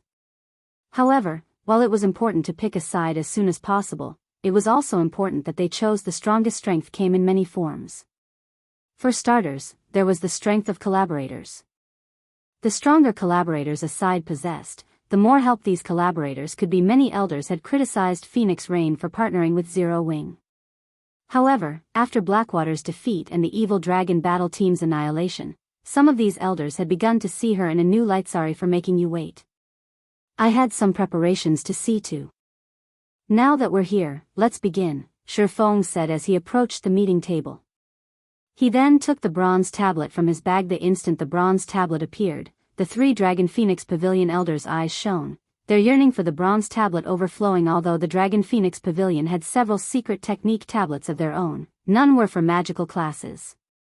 While they could not deny the usefulness of those secret techniques, in terms of benefits to magical class players such as themselves, those techniques paled in comparison to the secret spellcasting technique. Team leader Yifeng, I believe you know about the secret technique tablets. If you want the best effect from the legacy, it is best if you prepare tools that can assist players in increasing their focus. This way, you can earn twice the reward with half the effort, Phoenix Rain suggested. If your side hasn't prepared, I have a few bottles of magic wine that I can share. When consumed, one experiences similar effects to being in the trial tower, and each bottle has a duration of 30 minutes. As Phoenix Rain said so, she removed several bottles from her bag. She had produced these bottles of magic wine with the epic tool she had won in the dark auction. I didn't expect Rain to be so generous. The materials needed to brew the magic wine are very rare, and she has only brewed a small number. If she gives away some of her own share, she'll miss plenty of opportunities later inside the secret technique space. This can't be helped. Tools capable of increasing a player's focus are simply too rare. At the end of the day, Zero Wing is still an upstart guild with weak foundations. I have heard that Zero Wing intends to participate in the contest for Thunder Island. Now that Rain is helping them, they will be more useful on Thunder Island. Previously, I heard that Pantheon's people had sought Rain out to discuss a partnership. If that child had agreed, she wouldn't have to sacrifice her own resources like this. The three elders discussed Phoenix Rain's actions. The secret spellcasting technique was the only reason they had agreed to help Phoenix Rain on Thunder Island. Otherwise, they wouldn't have poked their noses into such a troublesome matter. Phoenix Rain and Nine Dragons Emperor were equally powerful. However, the difference between their collaborators was obvious at a glance. While they did not mean to belittle Zero Wing, Nine Dragons Emperor had partnered with the Super Guild King's Return. Moreover, recently, Miracle had also agreed to a non-aggression pact with Nine Dragons Emperor for the contest on Thunder Island. Nine Dragons Emperor's advantages far outstripped Phoenix Rain's. Just as Phoenix Rain was about to reveal another bottle of magic wine, Shifeng shook his head and said, "Thank you for your goodwill, but we have come prepared." "You already have them?" Phoenix Rain could not help her astonishment. She hadn't expected Zero Wing to have such a foundation before she had won the epic tool that produced magic wine. The Phoenix Pavilion had only had a few tools that improved a player's concentration. Meanwhile, Aqua Rose and the others, who stood by the side, weren't surprised in the least if one wanted to discuss tools that improved focus. Nothing throughout Starmoon Kingdom and its several neighboring kingdoms and empires could compare to the 100 Berry Wine. The 100 Berry Wine's effects were simply wondrous. Unfortunately, the supply was limited. To improve their efficiency with learning the secret spellcasting technique, Shifeng had given each of them 5 bottles aqua. You guys take these. Each person only gets 1 bottle, Shifeng said before revealing 5 bottles of soul water. The crimson droplet within the glass bottles immediately attracted everyone's attention. The instant Shifeng took out these glass bottles, everyone present thirsted for the soul water. Even a fool could tell how amazing the soul water was. When aqua rose and the others held the soul water, they could not help but take a deep gulp, their minds practically shouting at them to consume the soul water. How could such a frightening tool actually exist? The 3 elders were dumbfounded as they stared at the soul water in wonder. Chapter 12-13, Supersensitive State. Hellscythe_FluffyGoblin Chapter 12-13, Supersensitive State. Phoenix Rain was similarly shocked when she saw the soul water. There were plenty of delicacies in God's domain. However, those were only attractive in terms of taste and smell. However, the soul water was different. It emanated a powerfully attractive aura. It seems that I really have underestimated you. Phoenix Rain chuckled as she shook her head. Previously, she worried that Zero Wing's 5 members would waste the legacy slots. However, that concern seemed unfounded, following which, Shifeng activated the bronze tablet for the secret spellcasting technique while everyone else began to draw a copy of the magic array that had appeared on the tablet. As the basic magic arrays began taking form, they resonated with the array on the bronze tablet. A black hole then formed on the tablet, pulling everyone but Shifeng into it in the blink of an eye. Shifeng was alone in the meeting room. I've done all I can. How much you grow will depend on you now. Shifeng glanced at the now empty space where Aqua Rose and the others had stood before turning and leaving the room. Elsewhere, after being pulled into the black hole, Aqua Rose and the others were transported to the entrance of a 9-story tall, golden temple. The temple was nearly 600 meters tall, looming like a large mountain. Its appearance alone shocked Aqua Rose and the others. This temple also radiated a suffocating pressure, making everyone's movements extraordinarily sluggish. So, this is the secret technique space? Aqua Rose and the others looked around curiously. The pair of bronze doors before them was tightly shut, and it did not seem as if they could enter the temple at the moment. 2 large words had been carved into the door's bronze temple. Suddenly, the figure of an old man with a hunched back appeared before the doors. This old man wore a kind expression. However, as these players inspected the man carefully, they discovered that, despite only being a phantom, he was incredibly strong. Bronze Temple Guardian, Phantom, Grand Wizard. Level. HP.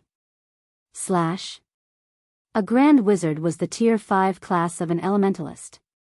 Even in empires, a Grand Wizard was an apex existence. Even emperors had to treat these powerhouses with respect.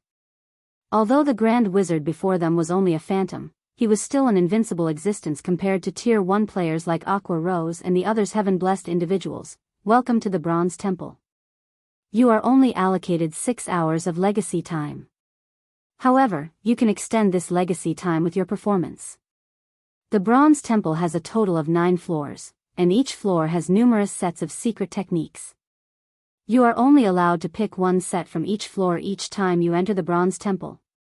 However, as you have come to this place through an incomplete tablet, there is only 1 complete set available inside the Bronze Temple. The rest are incomplete. Of the temple's 9 floors, you have 1 chance to learn 1 aspect of the complete legacy from each floor. Although you may acquire the complete legacy on the first floor for free, you will have to defeat a predetermined opponent to obtain the complete legacies on the remaining floors. The more floors you clear, the longer you may visit the Bronze Temple. When you pass the 2nd floor, you will gain 1 extra hour inside, 2 hours for passing the 3rd floor, 4 hours for the 4th floor, and so on. You only have 1 chance to learn from each floor. Regardless of how many times you return here in the future, if you cannot pass the last floor you reached, you cannot obtain more legacies. Please keep this in mind. When the Bronze Temple Guardian finished speaking, he vanished. Following which, the bronze gates slowly opened. So, this is how it works. Realization dawned on Aqua Rose. It was no wonder why it was mentioned that the first entry into a secret technique tablet was the most effective, while subsequent entries would be less so.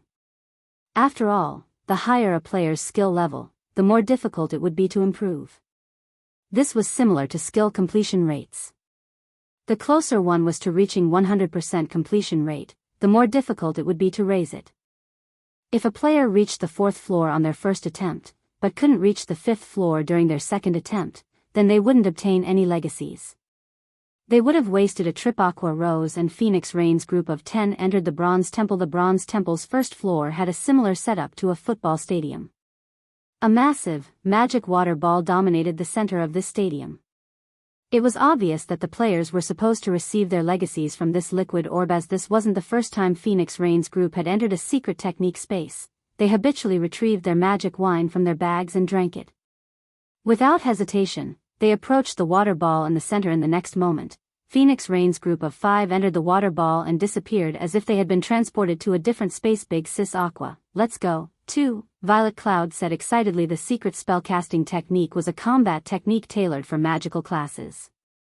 If she could grasp it, she could definitely improve her techniques. Let's enter as well.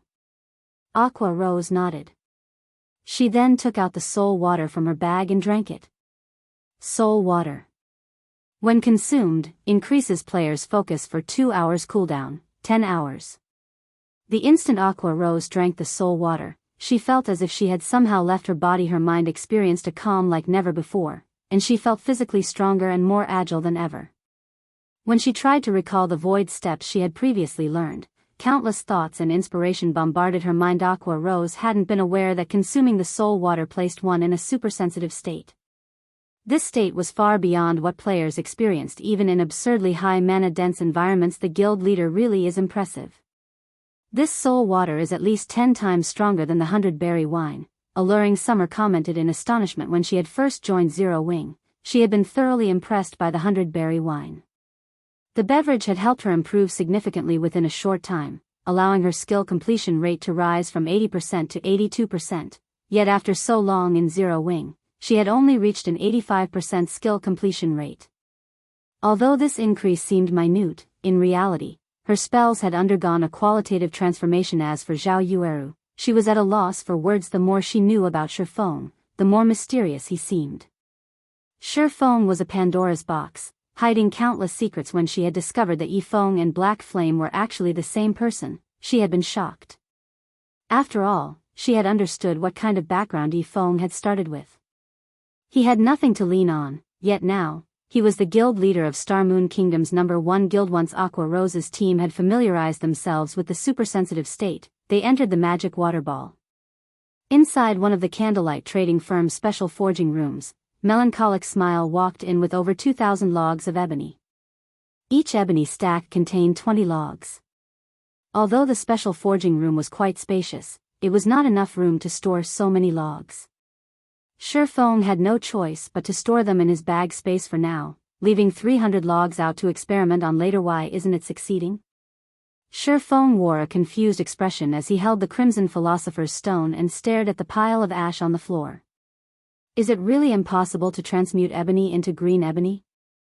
So far, he had performed elemental strengthening on more than 200 logs of ebony.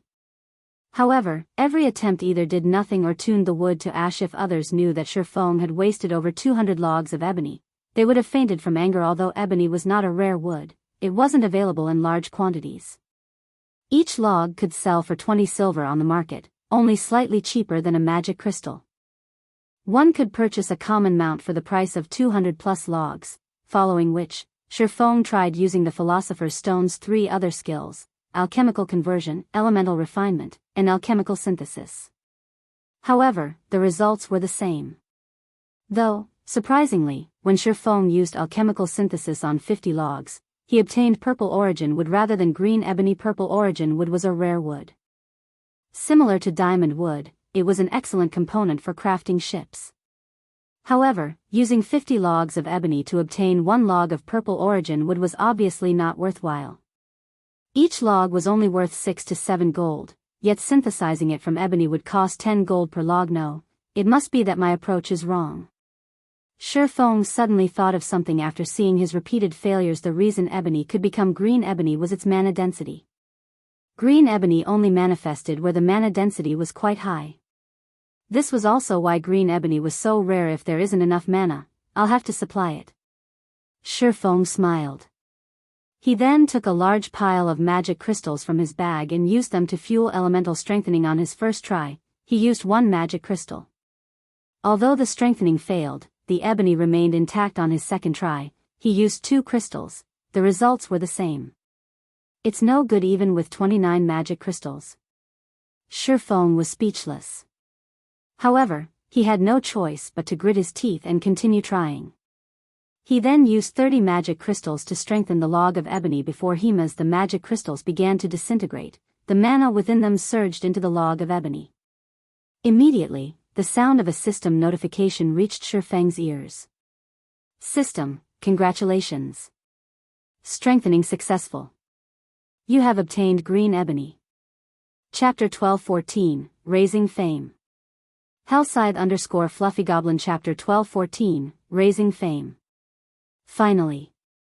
Shifeng released a sigh of relief when he saw the green ebony log on the stone table before him, a hint of excitement flashing across his eyes. Although the magic crystal cost had been high, strengthening ebony into green ebony would save him a lot of time. His only other option would be harvesting green ebony, and he had no idea where to find the large quantity he needed. A single advanced transport carriage required 15 logs of green ebony. Even if he sent Blackie and the others to grind trolls in the Crying Ghost Ridge, they'd be lucky to obtain 8 or 9 logs per day. Furthermore, the Crying Ghost Ridge was currently home to the ancient abyssal monsters. The risk was simply too high. A single mistake could claim Blackie and the others' lives. In Shifeng's opinion, trading 30 magic crystals and 1 log of normal ebony for a log of green ebony was worthwhile. However, magic crystals are going to be a problem. I can't mass-produce green ebony just yet. Shifeng looked at the magic crystals in his bag and felt a headache brewing. Currently, with the 40,000 plus magic crystals left in his bag, he could create plenty of green ebony. However, if a guild wished to develop, it needed to invest resources in various aspects. If he wanted Zero Wing to advance by leaps and bounds within a short time, he needed to invest even more. This was especially true for the guild's elite members. Their training in the Divine Colosseum could not be forsaken. Considering this, Shifeng somewhat lacked magic crystals. Although he had made a fortune in the Dark Arena, he had already spent his earnings. Moreover, he owed Phoenix Rain a monstrous debt of 250,000 magic crystals, which he needed to pay off within the next 5 days. The majority of his earnings from the Dark Arena consisted of weapons and equipment. If he traded these excellent items for coins and magic crystals, he could pay back the magic crystals he owed Phoenix Rain with a sizable stock to spare, enough to begin his city's construction. However, Zero Wing was expanding rapidly and in urgent need of excellent weapons and equipment. Unless he had truly run out of options, Shifeng wanted to avoid selling those items. It seems that I'll have to increase Stone Forest Town's fame, Shifeng pondered. Currently, Stone Forest Town was an intermediate town. Not only did it occupy a massive area, but it also had 3 magic towers, increasing the town's mana density significantly. Although the town had only reopened shortly after the war, far more players now occupied the town. However, if he wanted to earn a fortune from Stone Forest Town, attracting Star Moon Kingdom's players wasn't enough. After all, there was a limit to how many players in Star Moon Kingdom could afford a membership for the battle arena.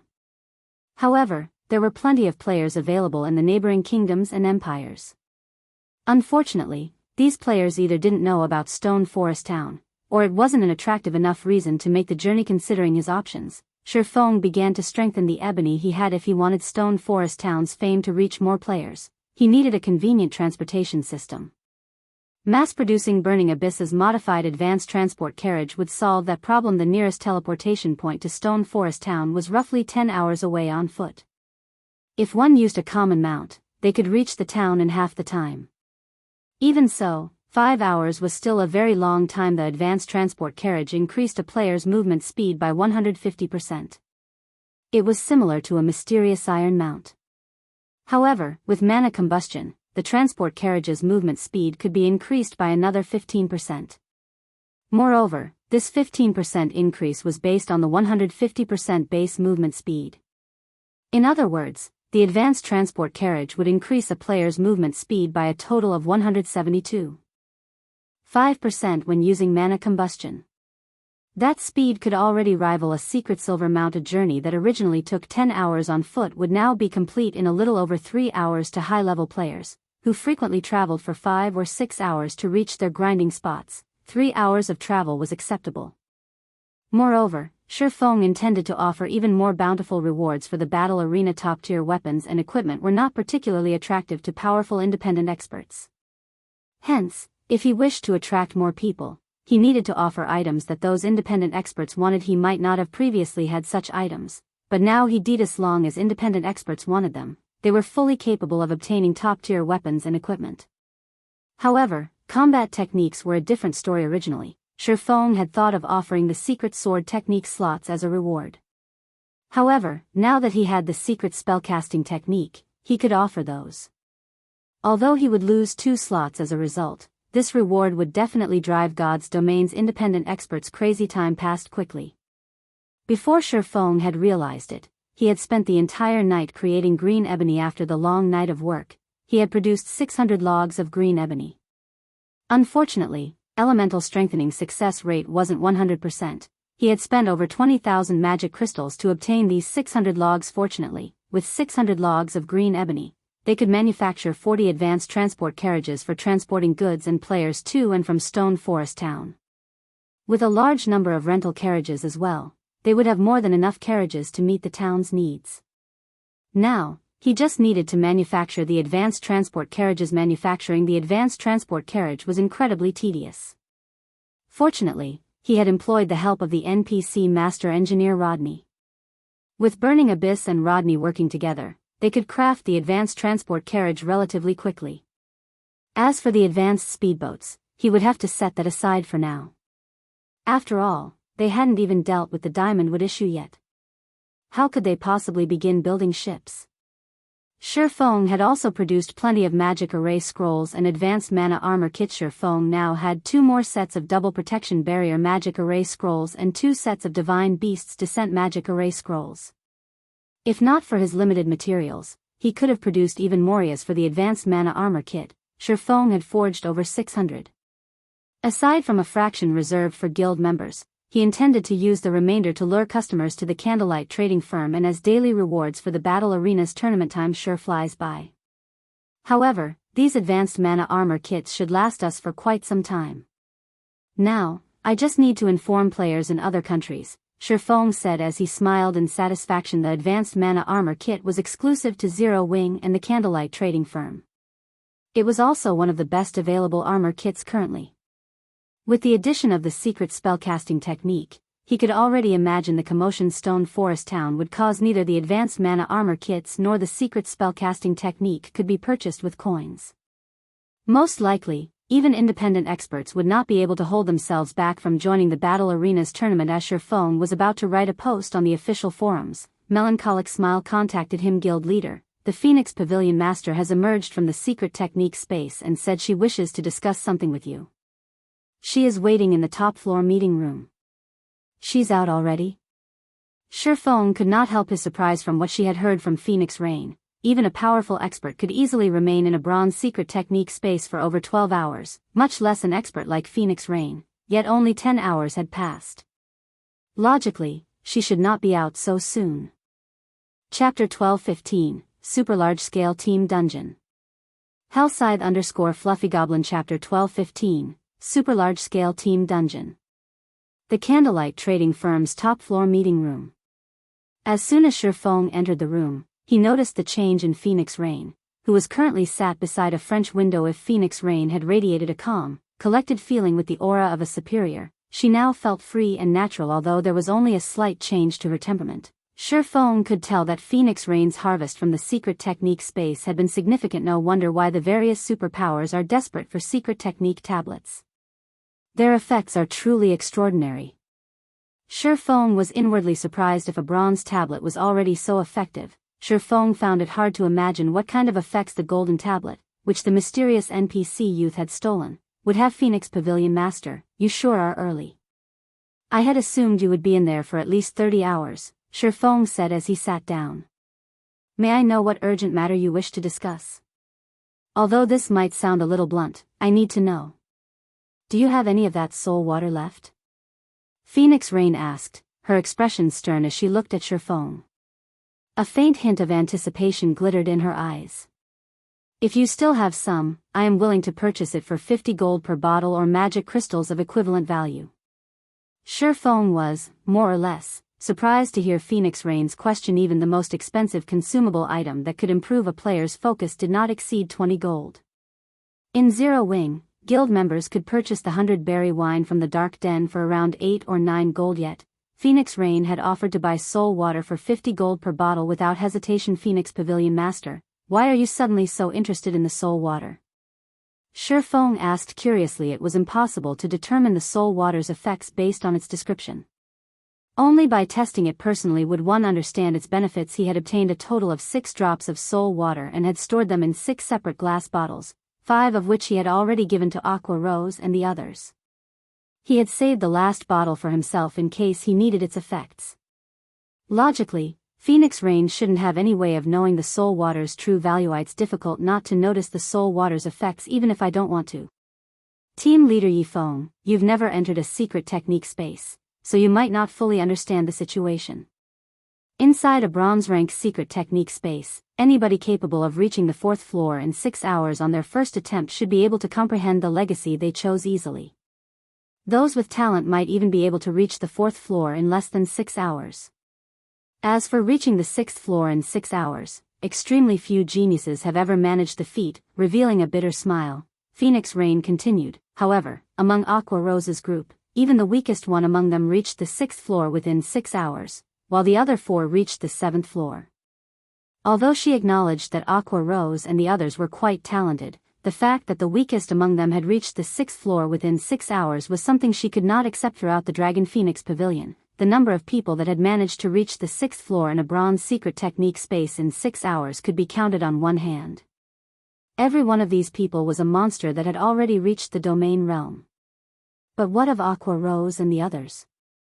Even the strongest among them had only reached the refinement realm and wasn't even close to the flowing water realm, much less grasping a domain yet. Aqua Rose and the others' performance was astonishing. She would never believe that someone could rely on their own abilities to achieve such a result. The only possibility Phoenix Rain could think of was the soul water Shifeng had given the girls before they entered. So, that's the issue. Realization dawned on Shifeng. I do still have some soul water. However, it's far too valuable. I don't have a lot on hand right now. If you would like some, I can trade them to you, but I want neither coins nor magic crystals. Rather, I would like to borrow the Dragon Phoenix Pavilion's strength to help me with something. Once the task had been completed, I'll give you 10 bottles of soul water. Selling the soul water was the most foolish thing he could do. He wouldn't even sell the liquid if someone offered him 300 gold per bottle, not to mention 50 gold. 100 souls were required to make a single drop of soul water. This limited the soul water's production. He didn't even have enough for his own guild members, not to mention selling it to others. Moreover, if he mass-produced the soul water, the soul orb would be exposed. 10 bottles? Phoenix Rain pondered. 10 bottles of soul water wasn't nearly enough. She wouldn't even be able to supply her direct subordinates. However, after giving the matter some thought, she found it reasonable. The soul water could enhance a player's comprehension and allow them to reach the 7th floor of a bronze temple within 6 hours. How could such a treasure be available in large quantities? Although a bronze secret technique was the easiest secret technique to learn, it was still extremely difficult to complete all 9 floors. Not one player throughout the Dragon Phoenix Pavilion had comprehended an entire set of bronze-rank combat techniques. If she could get her hands on the soul water, however, someone in the guild might comprehending a combat technique to the 7th floor would already massive boost one's combat power. If one fully comprehended a complete bronze combat technique, their combat power would soar. May I know what you wish to use the Dragon Phoenix Pavilion's strength for?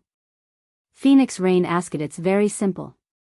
You just need to help me raid a dungeon, Shifeng said, chuckling. Raid a dungeon? Phoenix Rain asked, confused. Zero Wing already has so many experts. Are they not enough? Zero Wing indeed had a vast collection of experts. Raiding a level 45, 100-man team dungeon shouldn't be an issue. While Hell mode might be challenging, once the team reached level 45, even that shouldn't pose as a problem for Zero Wing. No, they are not enough. I want to borrow at least 100 people, Shifeng said after considering the matter. 100. Are you trying to raid? Phoenix Rain suddenly recalled a specific dungeon. That's right. The level 50, super large-scale team dungeon, Flaming Ruins. Shifeng nodded. In God's domain, the largest team dungeons before level 50 were 100-man team dungeons. However, after level 50, super large-scale team dungeons would unlock. The minimum number of players required to enter these super large-scale dungeons was 200, while the maximum was 500. There was only one level 50, super large-scale team dungeon throughout Star Moon Kingdom, the Flaming Ruins. If he wanted to turn Stone Forest Town into a holy land for players, obtaining the first clear of the Flaming Ruins was of the utmost importance. The various large guilds in God's domain were also preparing for such dungeons. If one could obtain the first clear of a level 50, 100-man Hell Mode team dungeon, they would obtain a 3-star guild residence promotion order. If one managed to obtain the first clear of a level 50, super large-scale Hell Mode team dungeon, they could obtain a town relocation order. The town relocation order was even more valuable than a town building order. It allowed players to move a town they owned to any location they desired. Chapter 12:16, Stone Forest Town's Shocking Transformation. Hellscythe_Vampirecat. Chapter 12:16, Stone Forest Town's Shocking Transformation. The Flaming Ruins? Phoenix Rain fell into deep thought as she looked at Shifeng. A short moment later, she said, "All right, I promise you. Notify me in advance when you're going to raid the Flaming Ruins.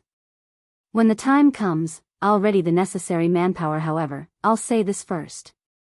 You should know that the death penalty of a super large-scale team dungeon is greater than that of a large-scale team dungeon. If we suffer 3 team wipes, I'll withdraw my men. I also won't return the 10 bottles of soul water." The difficulty of a super large-scale normal mode team dungeon could rival that of a 100-man Hell Mode team dungeon. While she wasn't trying to belittle Zero Wing, she believed that even if Zero Wing sent a 100-man team consisting entirely of level 50, Tier 2 players, it would be impossible for them to obtain the first clear of a level 50, 100-man Hell Mode team dungeon. She also had no intention of sending her own experts to their deaths. That won't be a problem, Shifeng replied without hesitation. In the past, the various large guilds had not placed much importance on super large-scale team dungeons, because the items dropped in these dungeons were basically the same as the ones obtained in 100-man large-scale team dungeons. Rather than waste time raiding the more difficult super large-scale team dungeons, raiding several large-scale team dungeons was much more efficient. However, there were bound to be some players and teams that loved to challenge their limits. Eventually, after continuous efforts, a team had managed to obtain the first clear of a super large-scale team dungeon. Back then, many people had expressed their contempt for these people. After all, while these people were busy suppressing their levels and raiding a level 50 super large-scale team dungeon, mainstream players had long since exceeded them by over 20 levels. Even if they managed to obtain top-tier equipment from the dungeon, such an enormous gap in levels would render the advantage of having such equipment meaningless. Only epic items would be of any value, yet epic items rarely dropped even in super large-scale team dungeons. Hence, raiding such a dungeon was simply not worth the effort. However, nobody could have ever imagined that one could actually obtain a town relocation order from these seemingly worthless super large-scale team dungeons. It was common knowledge that the NPC towns players captured had their locations fixed. Meanwhile, if one wished to upgrade a basic town into an actual city, they would have to invest an astronomical amount of resources as well as plenty of time and effort. If developing even one town was already so tedious, one could just imagine how troublesome it would be to develop multiple towns. Not to mention, the NPC towns captured would eventually become outdated.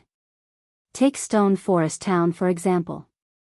Due to the town's location next to a regional dungeon like the Stoneclaw Mountains, it became a travel destination for both players and guilds. However, once mainstream players went past level 50, they would no longer be able to enter the regional dungeon. One could just imagine the outcome of such a situation. At that time, the town would definitely lose its popularity, and its development would stagnate. Even with the support of the battle arena, it would be very difficult to keep the town alive. After all, the magic tower wasn't something unique. As players reached higher levels, the various large guilds would also be able to obtain its design. By then, Stone Forest Town's high mana density would no longer stand out. Moreover, after their NPC towns became outdated, guilds would also have to capture a new NPC town and start the development cycle all over again, investing another considerable chunk of manpower, resources, time, money, and so on. Hence, the advantage of a town relocation order immediately became apparent. With a town relocation order, players could transfer a town to anywhere within the same country, allowing guilds to retain their hard work and pool all their resources into developing a few select towns. However, the town relocation order was a unique reward for obtaining the first clear of a super large-scale team dungeon. Once a super large-scale team dungeon was cleared, no matter how many times it got raided later on, it would no longer drop a town relocation order. Currently, mainstream players were approaching level 50. Even if independent players of other kingdoms and empires found out about Stone Forest Town's existence, they would take this aspect into account when considering whether they should migrate over or not. This was also the reason why, despite the various superpowers being greatly envious of the profits Stone Forest Town was raking in, they did not make any actual moves to take it. However, if Stone Forest Town could relocate to a map that was even more suitable for current independent players, its attraction would definitely increase exponentially. Moreover, once players found out that Stone Forest Town was capable of continuously relocating according to players' level, this aspect would become a fatal attraction for many independent experts at that time. Just the amount of magic crystals Stone Forest Town could rake in through the battle arena would be astronomical. Hence, Shifeng had to obtain the town relocation order no matter the cost, following which, Shifeng and Phoenix Rain signed a contract. He used a bottle of soul water as the deposit with the delivery of the remaining 9 bottles pending the contract's completion. Phoenix Rain did not particularly mind this condition. After all, the soul water did not have a particular effectivity period. It could be used at any time. Moreover, the spellcasting secret technique tablet had been used once already, so she would have to wait for a month before she could send anyone else in. By then, the 10 bottles of soul water would have long since entered her hands. Inside the dense forest a short distance away from Stone Forest Town. Due to the opening of the traffic route to Stone Forest Town, as well as the hiring of the temporary carriages, the number of players and NPC merchants going to Stone Forest Town had increased significantly. Right now, the traffic route itself was already a part of the Stoneclaw Mountain scenery at this moment. Over 100 carriages were traveling through the dense forest. There were even advanced carriages among them, which were completely different from the temporary ones hired by Zero Wing. Meanwhile, their passengers were all very high-leveled, with even the lowest among them at level 40. If placed in a large guild, they all would be elites, at the very least vice commander. These people are too strong. We should wait for the next batch, a level 41 grey-clad assassin hidden in the dense forest quietly suggested to the level 42 ranger carrying a dark gold longbow, standing before him. Damn it. How many groups has it been already? The resolute man carrying the longbow exclaimed in frustration. If I had known something like this would happen, I would have swapped hunting areas with the Demon's Soul Guild. We'll lose out on making a fortune at this rate. The various dark guilds mingling in Starmoon City had already signed a contract with Heaven's Burial, stating that they would dispatch their members to kill the players operating around Stone Forest Town, using this as an opportunity to strike down Stone Forest Town's development originally. This should have been a good deal for them. After all, plenty of independent players and teams were traveling to and from Stone Forest Town. They did not lack prey at all. However, just an hour ago, Stone Forest Town had suddenly made an announcement that directly disrupted their guild's business. Stone Forest Town had revealed that it was going to replace its carriages with better ones, as well as increase the rewards for the tournament held at the battle arena. For the mini-tournaments held every day, anyone that managed to become the champion of the said tournament would obtain not only top-tier weapons and equipment as a reward, but also magic crystals and advanced mana armor kits. The top 3 players would receive similar rewards except for the advanced mana armor kit. Most importantly, however, players that became champions of the mini-tournament would get to live in a private suite on the battle arena's 7th floor for 10 days. The battle arena would also hold a large tournament once every 15 days, and the rewards for the champion were even more terrific. Aside from being able to obtain weapons, equipment, and advanced mana armor kits, the champion would have the opportunity to inherit a combat technique as well as live in a private suite on the 8th floor, which was also the top floor of the battle arena, for a month. Meanwhile, the top 5 players would also get to live on the 8th floor for a month. The quality of weapons and equipment awarded, as well as the quantity of advanced mana armor kits, would vary depending on their rank. In addition, those that received a private suite would have complete management over their own suites. As long as they had the money, they could spend some coins at the Adventurers Association and have the association construct a magic array in their suite to allow them to use return scrolls to teleport back to their room. This was an entirely new benefit. In the past, the rooms were only loaned to players temporarily. Now, however, players would become the contracted owners of the private suites for the entire duration of their stay due to the introduction of these several factors. A large number of powerful independent experts who were initially only a little interested in moving to Stone Forest Town took action right away. This development became the misfortune of dark players after all. Among the several groups of players that had entered Stone Forest Town so far, not a single one of them should be provoked. Chapter 12:17, Naval State. Vampire Cat. Star Moon City. Due to the appearance of Evernight City, Star Moon City had been undergoing transformations practically every day for the past few days. The capital had become so prosperous that one could easily spot level 40+ players roaming its main streets.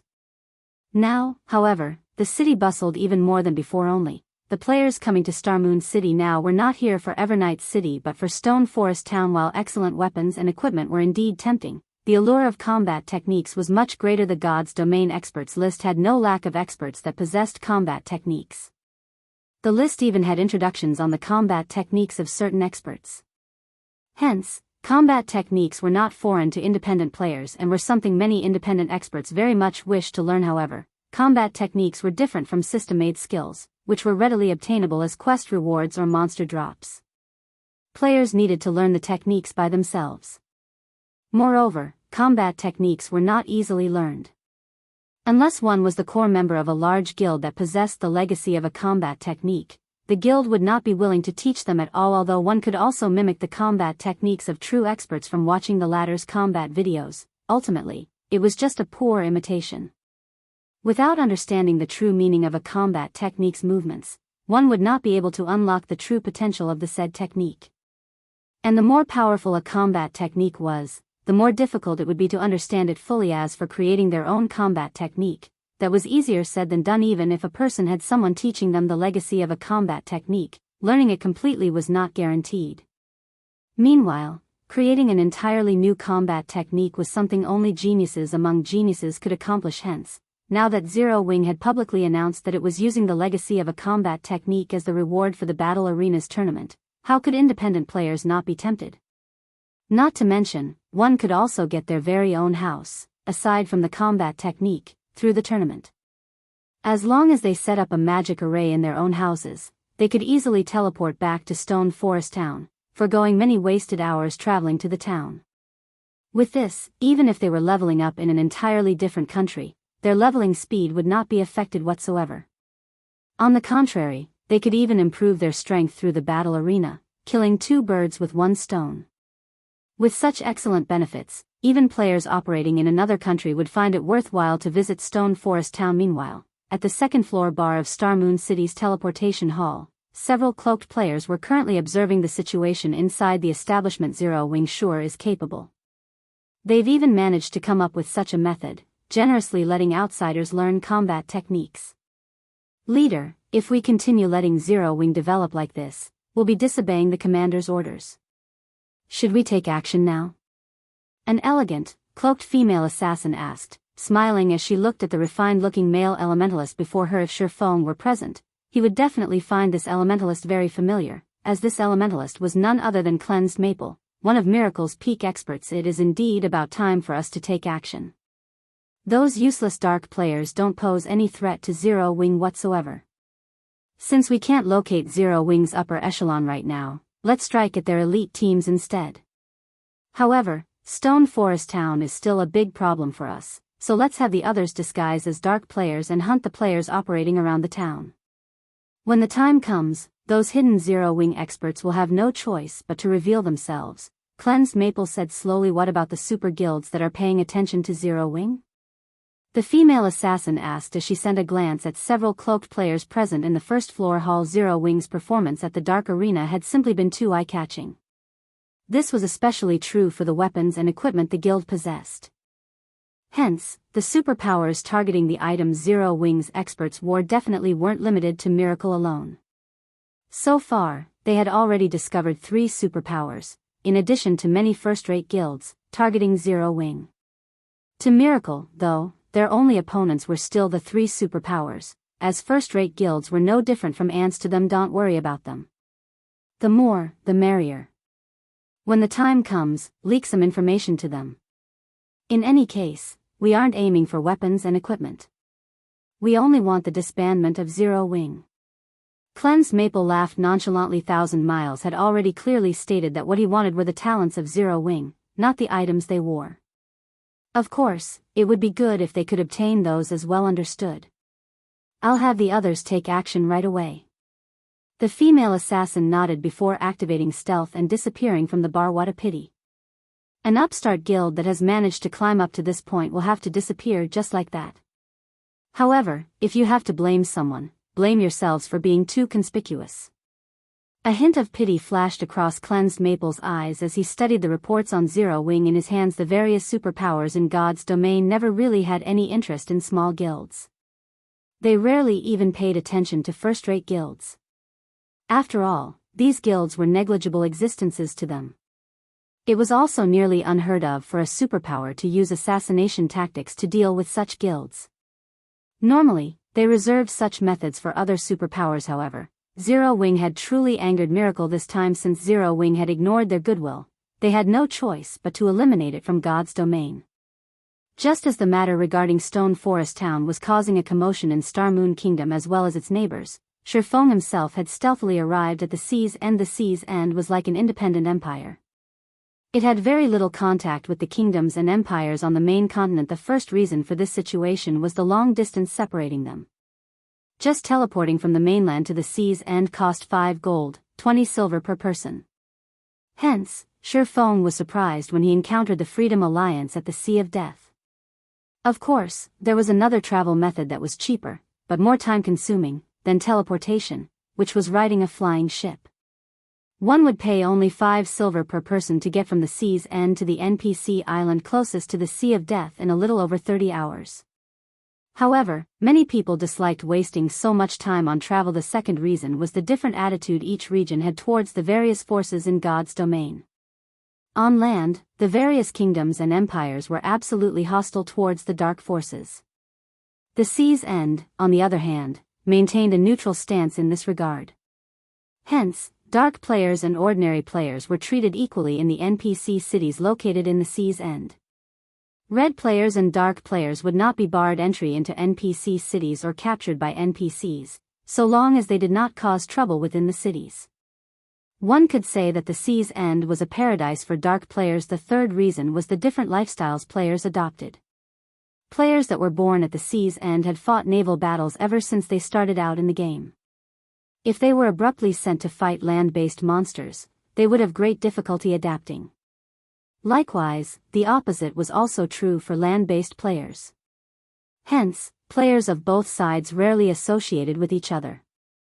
Only after mainstream players reached level 100 would interaction between these two sides of players begin to increase. Meanwhile, the city Shifeng had teleported to this time was called Blue Jade City, one of the 12 major cities located within the Sea's End. It was also one of the cities under the rule of the Freedom Alliance. The management style at the Sea's End was different from that of the main continent. There was no concept of a country here, or rather it leaned more towards city-states. Every city was its own kingdom, and every kingdom managed a large sea zone. Moreover, unlike on the main continent, where players could not take control of an NPC city, no matter how much effort they put in, players could take over an NPC city here at the Sea's End.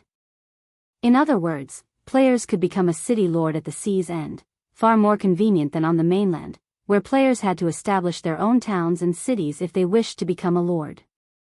Chapter 12:18, See God's Blessing. Hellscythe_VampireCat Chapter 12:18, See God's Blessing.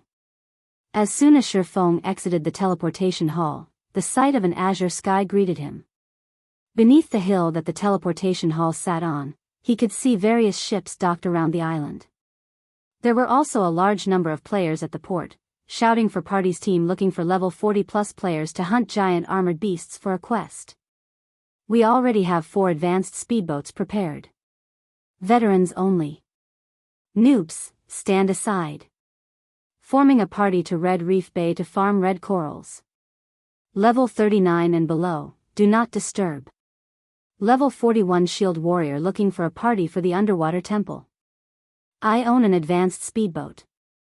Fleet heading to Black Mist Sea to grind for magic crystals. We have a bronze speedboat leading the fleet.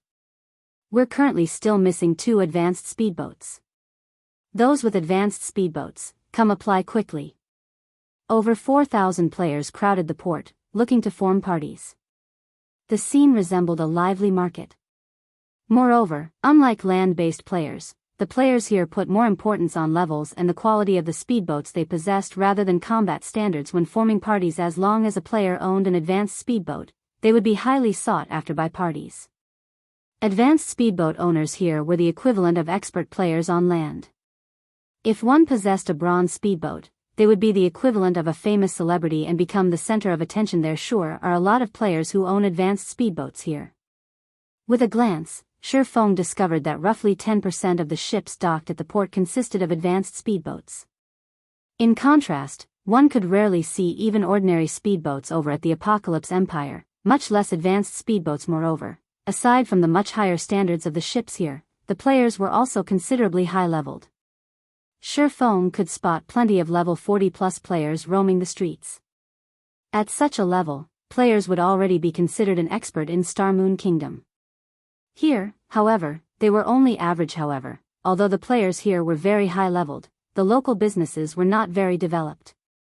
As Feng walked through the streets of the city, he did not spot many shops operated by players. There were even fewer items produced by players. Instead, he saw many players setting up stalls along the streets. The situation here was completely different from the NPC cities on the main continent, which barred players from randomly setting up stalls on the streets. On the main continent, if players wished to sell the items they had, they could only do so by shouting out the name of their products. Stalls, on the other hand, did not require players to do so, as they allowed customers to view the vendor's products. After taking a look at several dozen stalls, Feng noticed that the merchandise were either items dropped by monsters or harvested materials. There was not a single item made by lifestyle players at all. Sure enough, the development of subclasses for maritime players is much slower. Feng smiled faintly. In the past, he had practically spent his entire career in God's domain playing on land. Hence, he was not particularly familiar with the situation at the sea's end. His knowledge consisted of general information. Moreover, in the past, by the time he arrived at the island cities of the sea's end, many of these island cities had already been developed. The island cities back then were completely different from the current impoverished state before him. After all, there were much more resources available out at sea than on land, as well as plenty of unique resources. Hence, the NPC island cities in the past had all flourished magnificently, and one could see all sorts of naval merchant fleets and luxurious shops. However, after giving the matter some thought, he found the situation reasonable. In reality, the development of subclasses of naval players was not slower than those on land. It was just that, due to the butterfly effect from his having developed the subclasses in his guild early on, the players on the main continent started shifting their focus towards subclasses a lot sooner than the maritime players. While Feng was investigating the prices of products in Blue Jade City, a large crowd suddenly formed in the business district.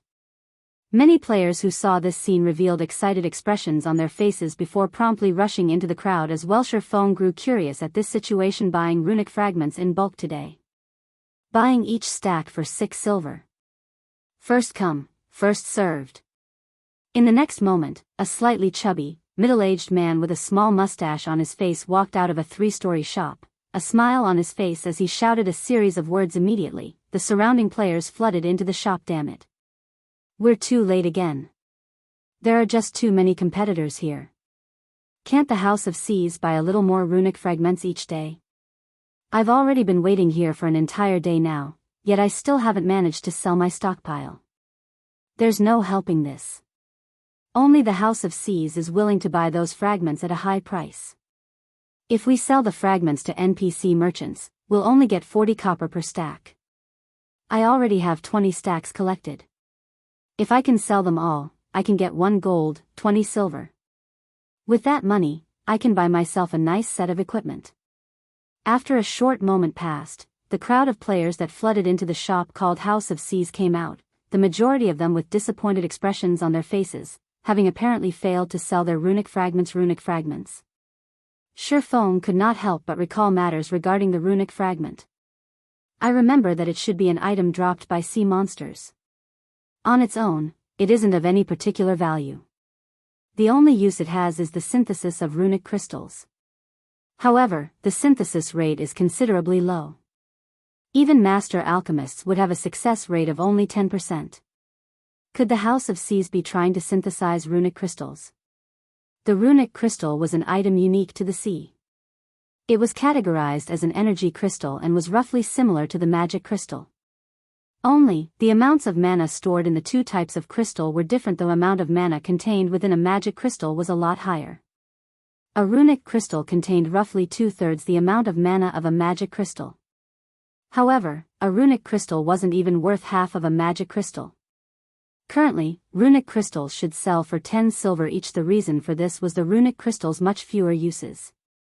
For example, runic crystals could not be used in the Divine Colosseum. If one had to point out its utility, then it would have to be in exchanges and the production of items out at sea. Runic crystals could be used to exchange for many items at the Sea God's Temple. However, as the Sea God's Temple restocked only once a week, the number of items one could get using runic crystals was limited. Even so, what was available for exchange in the Sea God's Temple was of high quality. Occasionally, there would even be epic items up for exchange, although it was currently too early in the game for epic items to appear in the temple. Aside from epic items, the next best thing up for exchange in the Sea God's Temple was a potion named Sea God's Blessing. 5 runic crystals were needed to exchange for one bottle, which put the potion's price at 50 silver in the past, not to mention naval players. Even land-based players were very fond of the Sea God's Blessing. The reason for this was because consumption of the potion increased not only all of a player's basic attributes by 10% but also all resistances by 100 points for 12 hours. Moreover, the potion did not have a cooldown, and its effects could be stacked once. When a player consumed 2 Sea God's Blessings, all their basic attributes would increase by 15% and resistances by 150 points for 15 hours. The further one progressed into the game, the more important environmental factors would become. Certain maps required players to possess a specific resistance for survival. The system would prevent players with insufficient resistances from visiting many special leveling maps. A potion that was capable of increasing all resistances by 100 points could allow players to visit the majority of the locations in God's domain freely without having to worry about environmental factors. However, as only a limited amount of Sea God's Blessing was put up for exchange each week, its actual value on the market was a lot higher. In the past, each bottle had sold for roughly 2 gold. Moreover, this was only the price at sea. On land, each bottle had easily sold for 3 gold. That's right. Why didn't I think of this? I can use this opportunity to make a fortune. Shifeng suddenly thought of the Philosopher's Stone. Others might need to waste a lot of effort into synthesizing runic crystals, but he had the Philosopher's Stone. His synthesis success rate was much higher than even that of Grandmaster Alchemists. Chapter 12:19, Gathering of Warlords. Hellscythe_VampireCat Chapter 12:19, Gathering of Warlords. Although Shifeng had such thoughts, he did not hurry to collect runic fragments. The runic fragment was a common drop at sea, hence, purchasing a large amount from players would be straightforward.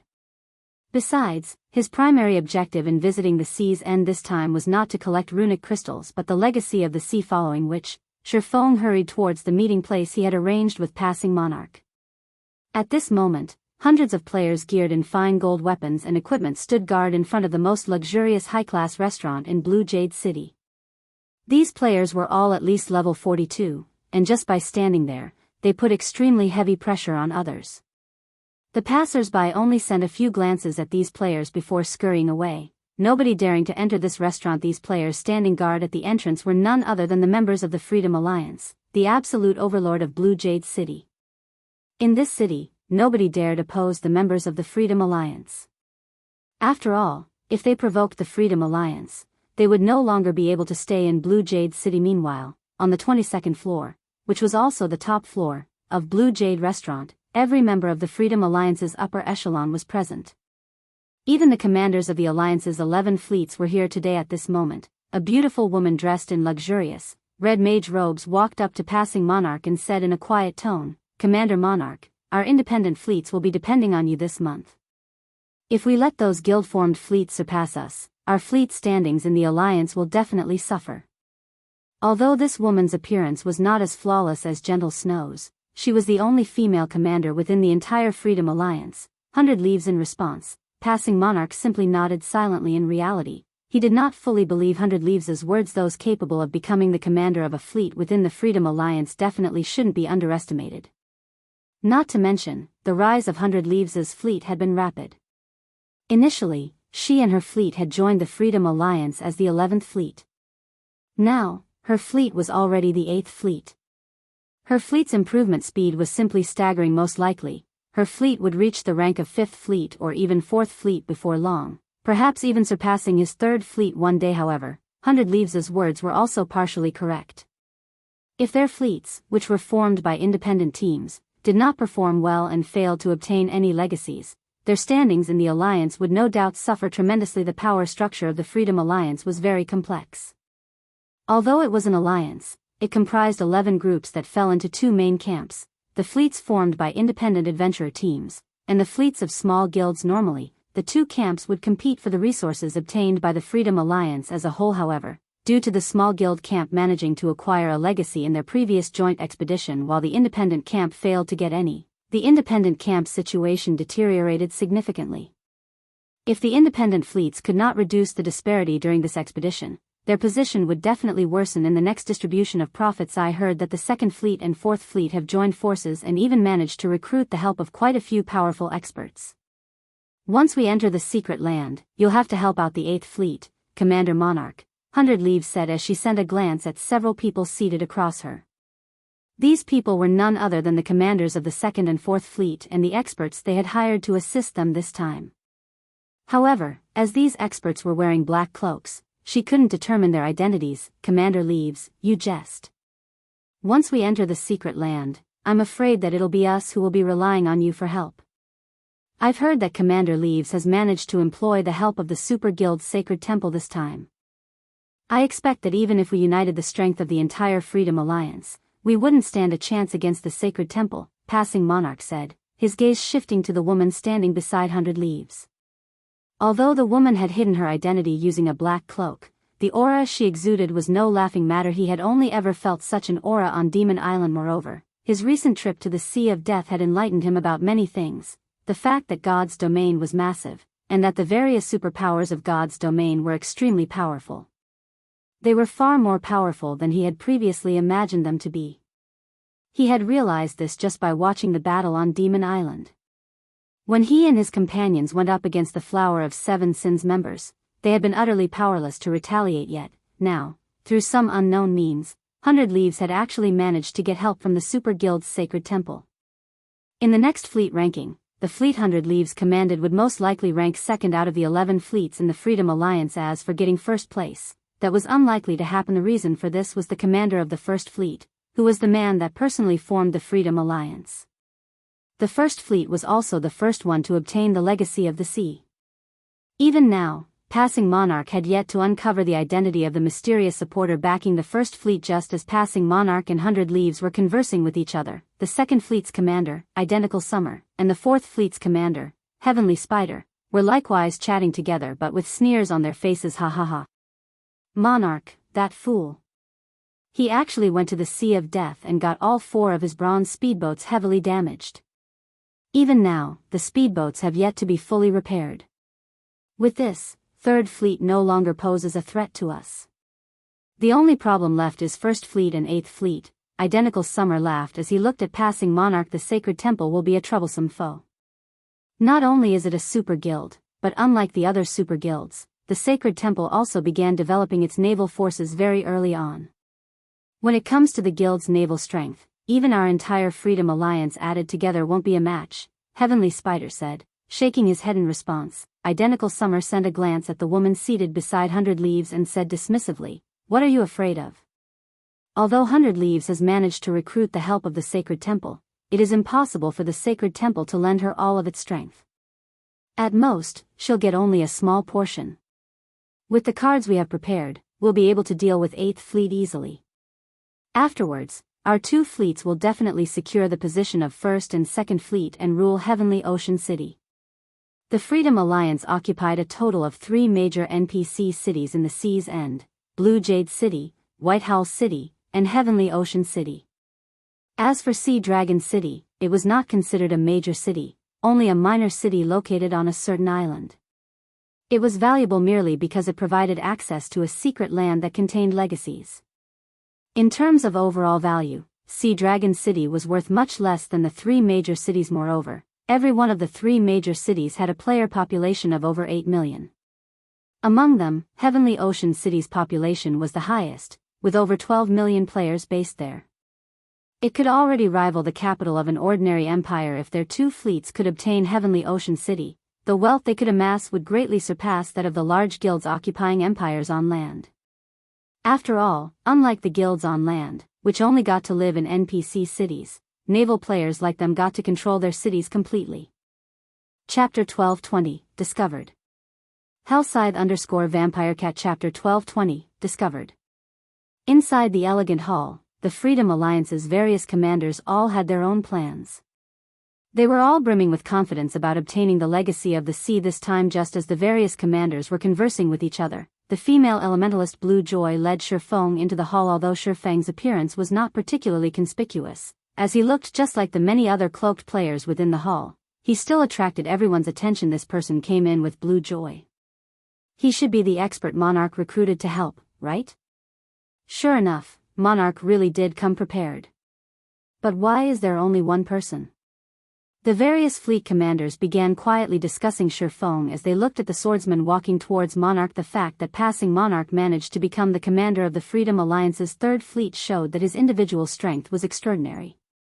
Otherwise, the other fleets would have long since overtaken his fleet. However, seeing that passing Monarch had invited only one helper confused everyone. It seems Monarch has really miscalculated this time.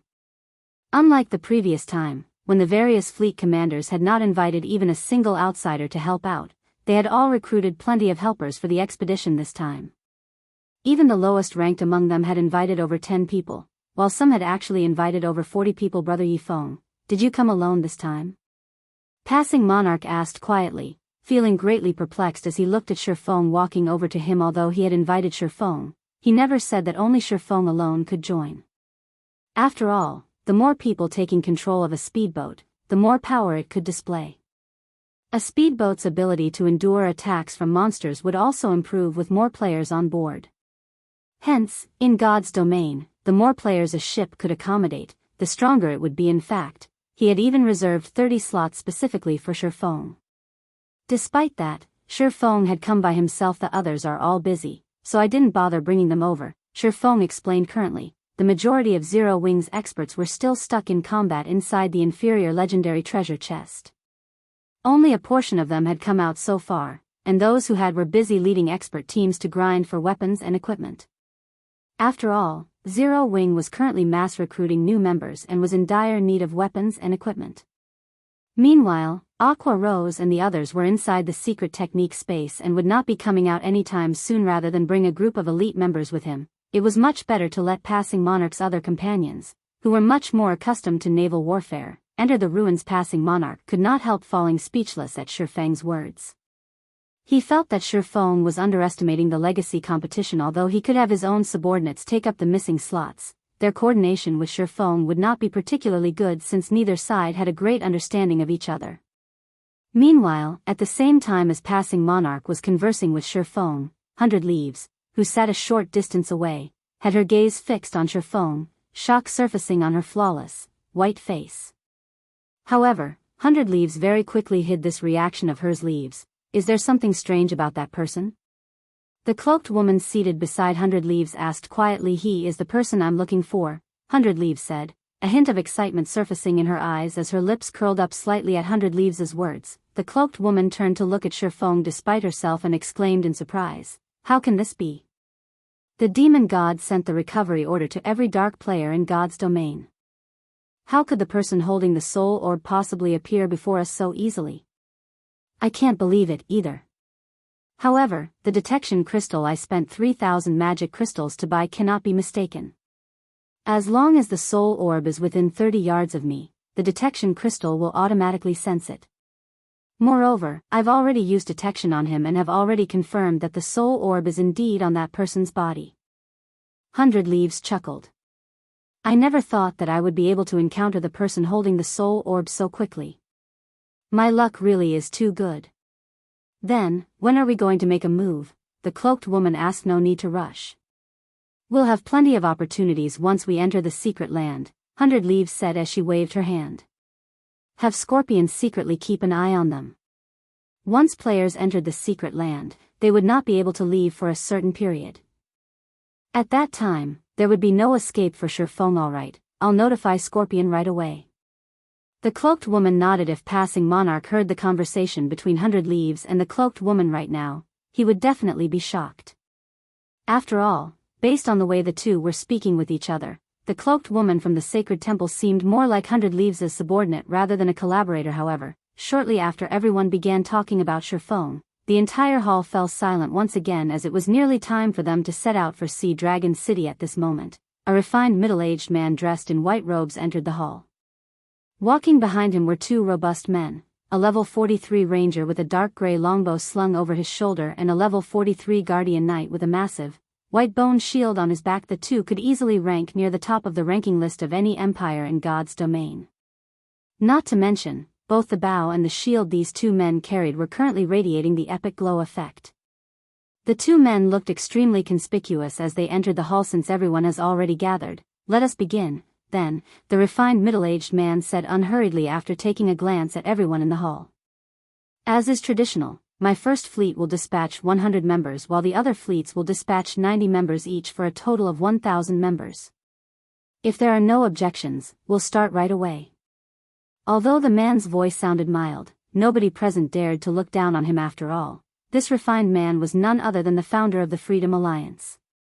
He was also the commander of the current First Fleet, Silent Entropy. None of the commanders present said anything in response. Instead, they each took out a tablet fragment while Silent Entropy took out 2 tablet fragments. When everyone present combined their tablet fragments, the fragments formed a complete circular tablet with an ancient magic array carved on it, and the instant the tablet was assembled, a spatial portal gradually appeared in midair. When Silent Entropy saw that the spatial portal had stabilized, he took back his 2 fragments and said, "Alright, everyone, enter according to fleet ranks now." Following which, the other commanders also stored their tablet fragments and entered the spatial portal together with their own fleets in an orderly procession. The first ones to enter were the first fleet's 100 members, followed by the second fleet's 90 members, and so on. After the 1000th player walked into the spatial portal, the portal vanished from the hall. The instant Shifeng entered the secret land, before he could even see where he had been transported to, the sound of a system notification reached his ears. System, you have entered the secret land beneath Sea Dragon City. You are not allowed to leave before 6 hours have passed. After 10 hours have passed, you will be automatically transferred out of the secret land. When the system notification came to an end, Shifeng was finally able to see his surroundings clearly. He was currently standing in the middle of a massive cavern with an ink-black lake encircling his location. Moreover, fog hovered above the lake. He could barely make out passages at the far end of the cavern. While Shifeng was busy observing his surroundings, the members of the Freedom Alliance began releasing their ships onto the lake in an orderly manner. Even the weakest ship released was an advanced speedboat. There were also plenty of bronze speedboats, which were originally very rare in the outside world. It was an amazing sight to behold. The secret land did not place any restriction on the number of ships that could be brought in. However, the appearance of over 120 ships on the lake would immediately trigger a massive monster attack.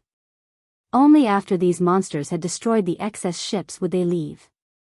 Hence, the various fleets of the Freedom Alliance had agreed that each fleet could bring a maximum of 10 ships each. Any fleet caught bringing more than the agreed number of ships would have their right to enter the secret land in the future taken away. Moreover, as everyone had signed a contract agreeing to this point, there was no escaping the penalty if they broke their word. At this moment, the cloaked woman, who stood beside 100 Leaves, covertly observed the distant Shifeng as she quietly asked, "Leaves, should we take action now?" Chapter 1221, Hidden Strength. Hellscythe_VampireCat Chapter 1221, Hidden Strength. Scorpion, take the party with you and find an opportunity to strike. Don't attack unless you're absolutely confident of succeeding. 100 Leaves nodded. After entering the secret land, aside from the starting point, there would not be many places where their various fleets would encounter each other. Only those that chose to go down the same legacy path would get to meet again at the rest point, where players could escape the harassment of monsters, located in the middle of each legacy path. Aside from these two locations, there would be no other opportunity to strike at Shifeng. Therefore, the time before the various fleets decided on the path they would take would be the perfect time to strike. Although attacking Shifeng would also mean severing all friendly relations with passing monarch, she was willing to take this loss to complete the demon god's quest. The party? Is there really a need for that? He is just one person.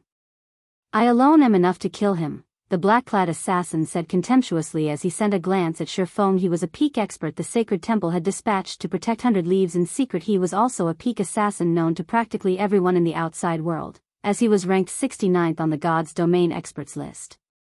In the entire God's Domain, the number of peak experts capable of stopping his assassination could be counted on the fingers of both hands. Killing an unknown brat would be a piece of cake for him. There was no need to mobilize the entire security party at Al in order to ensure 100 Leaves' safety. The 6 members of the security party usually took turns protecting her.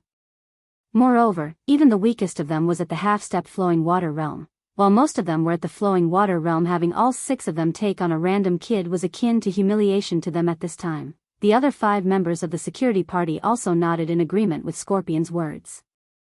Just having their party leader take action could already be considered an overestimation of Shifeng's abilities. After all, not a single person in the entire sea's end could stop their leader's assassination tactics. There's no harm in being careful. This quest is very important to me.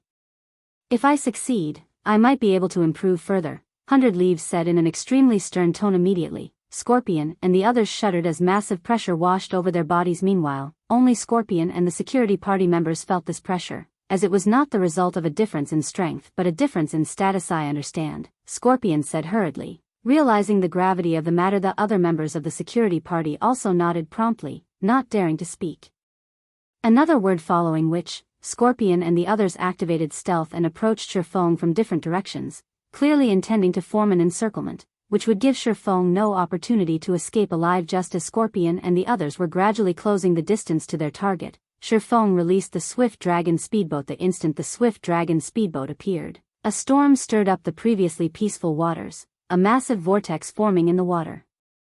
The entire cavern shook as if it would collapse at any moment. What's going on? Everyone automatically went on alert. Danger plagued the entire secret land. It was not uncommon for a single mistake to result in death. Now that such a huge commotion occurred in the cavern, how could everyone not feel frightened? Look at the distant grotto, a ranger with good eyesight suddenly shouted. Immediately, everyone turned to look at the grotto in the distance. At this moment, the strong gusts of wind blew away the fog filling the grotto.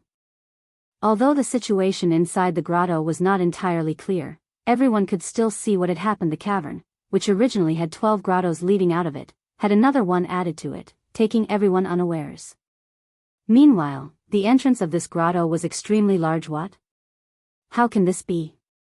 This scene came as a tremendous shock to everyone. The Freedom Alliance had already done their research on the situation inside the secret land.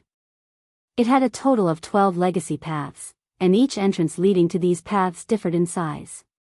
The paths were divided into 3 groups, those with entrances with a diameter of 20 yards, a diameter of 30 yards, and a diameter of 50 yards. The larger the entrance of a path was, the more danger one would encounter inside that path. This was the conclusion the Freedom Alliance had drawn after their last expedition, because every fleet that had entered the 50-diameter paths had failed to set foot into the inner area of those paths. On the other hand, the first fleet, which had chosen a 20-diameter path, had managed to pass all the way through. Meanwhile, the new entrance that appeared had a diameter of at least 100 yards. It could easily accommodate 4 speedboats moving in parallel. How can this be possible? There wasn't such a path the previous time we were here. Passing Monarch had a conflicted look on his face as he stared at the massive grotto. His reaction was because this new grotto might be the greatest secret of the Sea Dragon's secret land. Only, he did not know whether he should choose this path or not, because it went without saying that this path was undoubtedly the most dangerous one. Nevertheless, if he did not enter this path, there might not be another chance to do so in the next expedition. After all, no such situation occurred during his last visit here. It was uncertain whether this grotto would appear again in the next expedition or not a chance. Ha ha ha. Our chance has come. Identical Summer was inwardly ecstatic at this situation. Sending a private message to Heavenly Spider, he said, "This is our chance. If we obtain the strongest legacy in the Sea Dragon's secret land, no matter how many times Entropy and the others enter this place, they will never be able to compete against us for Heavenly Ocean City. But I'm afraid the difficulty of conquering it will be quite significant." Heavenly Spider, the commander of 4th Fleet, said somewhat worriedly, "What's there to be afraid of? Don't forget, we still have that," Identical Summer said nonchalantly. "If we don't give it a try now, we might not get another chance in the future." Saying so, Identical Summer took out a glass bottle and immediately began chanting an incantation. Suddenly, a small sailboat with 2 main sails appeared on the surface of the water. Before the sailboat's massive size, even a bronze speedboat looked no different from a small rowboat. Is this Summer's trump card? The other fleet commanders' jaws dropped when they saw the small sailboat. Until now, there had been no news of anybody in possession of a small sailboat. Passing Monarch and 100 Leaves, who stood at a distance, frowned when they saw this scene, their complexions turning somewhat ugly. A small sailboat was on an entirely different level from a speedboat. If a speedboat could be considered a machine gun, then a small sailboat was akin to a tank. The latter could completely suppress the former. A small sailboat could even go up against a great lord-ranked sea monster easily. The reason for this was because a sailboat could accommodate many more passengers. Ha ha ha. We'll be going ahead. As soon as the small sailboat was released, Identical Summer and his crew immediately boarded it and dashed towards the largest grotto without hesitation. Although the small sailboat he had was only common rank, its speed was not something speedboats could keep up with. Moreover, it could accommodate up to 100 passengers at a time, allowing them to carry a lot of MTs to tank the damage from bosses. After including the 8 bronze speedboats their 2nd and 4th fleets possessed, they were definitely the strongest fleet in the entire Freedom Alliance right now, as expected of Summer. His preparation is indeed amazing, Silent Entropy laughed. He then took out a glass bottle from his bag and began chanting as well. In the blink of an eye, another small sailboat appeared before everyone. The commander of 11th Fleet boarded the sailboat together with Silent Entropy without hesitation. The small sailboat then promptly chased after Identical Summer's fleet. Meanwhile, in terms of strength, Silent Entropy's fleet was even stronger as it had 9 bronze speedboats in total. The commanders of the other fleets were dumbfounded. Although they knew that the top-ranking fleets had hidden a lot of their strength, they had never suspected that those fleets had hidden this much. Silent Entropy. Identical Summer. 100 Leaves' eyes were filled with anger as she glared at the 2 small sailboats disappearing into the largest grotto. Originally, she had planned on directly becoming the first fleet of the Freedom Alliance in this expedition. Now, however, those 2 people had ruined her plans. Leaves, Passing Monarch and the others are also starting to move out, the cloaked woman said as she pointed at Shifeng and the others, whose ships were already heading towards the largest grotto. Have they lost their minds? 100 Leaves was filled with confusion as she looked at the 5 speedboats rapidly moving towards the largest grotto as well. Chapter 1222, Sea God's Legacy. Hellscythe_FluffyGoblin Chapter 1222, Sea God's Legacy. Leaves, what do we do now? Give chase, the cloaked woman asked 100 Leaves as she watched the speedboats sail away. They had planned to set off after Scorpion's party killed Shifeng, but they hadn't expected anything like this. Give chase. We cannot let them get ahead of us. 100 Leaves frowned. Reluctantly, she withdrew a pitch-black crystal bottle from her bag. Unlike the others who recited an incantation to release their ships, 100 Leaves threw the black bottle into the water plop. When the crystal bottle sank into the water, a massive, black magic array appeared on the surface. A small sailboat, even larger than Silent Entropy and Identical Summers, emerged from the magic array, covered in magic patterns. After the 8th Fleet's members boarded, the 10th Fleet joined them on this small sailboat. It was clear that the 8th Fleet and 10th Fleet had agreed to cooperate. The remaining fleet commanders revealed bitter smiles when they saw this. There's no way we can compete with them. The gap is simply too vast. The various fleets had intended to compete for the 3rd rank in the Freedom Alliance. However, after seeing one small sailboat after another, they had lost the heart to do so. Even obtaining the legacy of the sea from the other grottos wouldn't change the outcome. A magic bottle? Shi Feng was somewhat surprised to see the small sailboat emerge from the massive magic array. The sacred temple's foundations are truly impressive. A magic bottle could contain a myriad of items. The bottle's value changed based on the items contained within.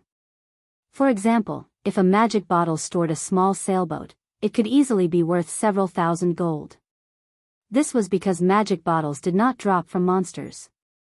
Rather, they were treasures that could only be obtained by raiding ancient ruins. However, magic bottles had one fatal flaw: they were one-time use items. 100 leaves cannot be underestimated.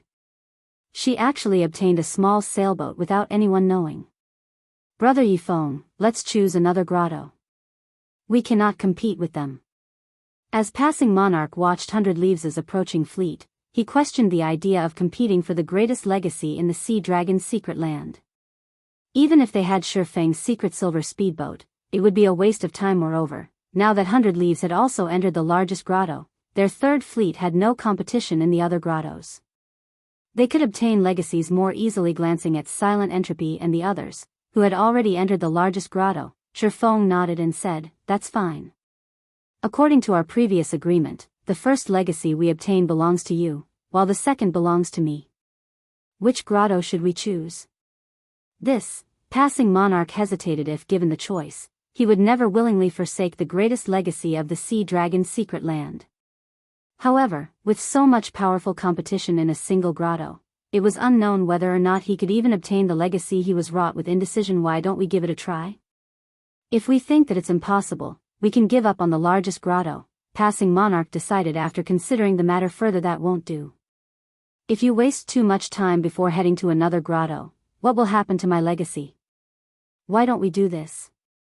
We'll split the time in half. We'll each take command of the fleet for 5 hours. We'll keep the harvest we obtain during our command. If we do so, I don't mind if you want to join the competition in the largest grotto, Shi Feng said as he shook his head. He was not here as free labor. After seeing the situation for himself, he was no longer interested in the legacy of the sea. He had remembered something about the Freedom Alliance's legacy of the sea in the past. One of the reasons that the Freedom Alliance had been able to move about God's domain seas uncontested was its large number of players who had obtained the legacy of the sea. Even the various super guilds had avoided provoking the Alliance for no good reason. Another reason was Silent Entropy's ancient weather book. The player that wielded the ancient weather book could manipulate the weather in an area. When used in naval combat, one could offer their side an absolute environmental advantage. Rumors had it that Silent Entropy had obtained the ancient weather book when he had obtained the Sea God's legacy. The Freedom Alliance obtained their legacies of the sea from the Sea Dragon's secret land. After taking into account the information passing monarch had given him about the secret land, it was not difficult to determine that Silent Entropy had obtained the Sea God's legacy here. In the past, the Sea God's legacy had been known as one of the 4 great legacies at sea. Now that the strongest legacy in the secret land had appeared, the ancient weather book would be available as well. While he could ignore the Sea God's legacy, the ancient weather book was an extremely important item. When used in naval combat, it was a strategic weapon. That's fine. However, we'll split our time 4 to 6. I get 6 hours. Later, I'll use 1 hour to test the waters. If it really isn't possible, we'll switch to other grottos. This will also give you the chance to learn the largest grotto's difficulty, passing monarch said. All right, let's do that, then. Shi Feng smiled before taking out a contract, following which, the two renewed their contract. Passing monarch released a sigh of relief as he quickly directed the fleet into the largest grotto. In reality, the secret land's grottos were portals that would transport players to another space. As the third fleet's ships entered the largest grotto, after a few minutes of drifting along a heavy current, the fleet left the grotto and appeared before a massive island. The island had a white, sandy beach and an azure blue sky above it. It looked like paradise. This island was none other than their rest point. Another island waited across from this paradise. Unlike the first island, dark, thundering clouds covered the sky above the second. One could also see plenty of massive sea monsters roaming the island. This was where the legacies hid. Silent Entropy and Identical Summer's fleets had already engaged these sea monsters in battle. Why are there so many sea monsters? Passing monarch was shocked when he saw the creatures. Both Silent Entropy and Identical Summer's fleets stood against more than 20 sea monsters. These sea monsters looked like sea turtles, but unlike normal sea turtles, a long horn grew from the heads of these monsters.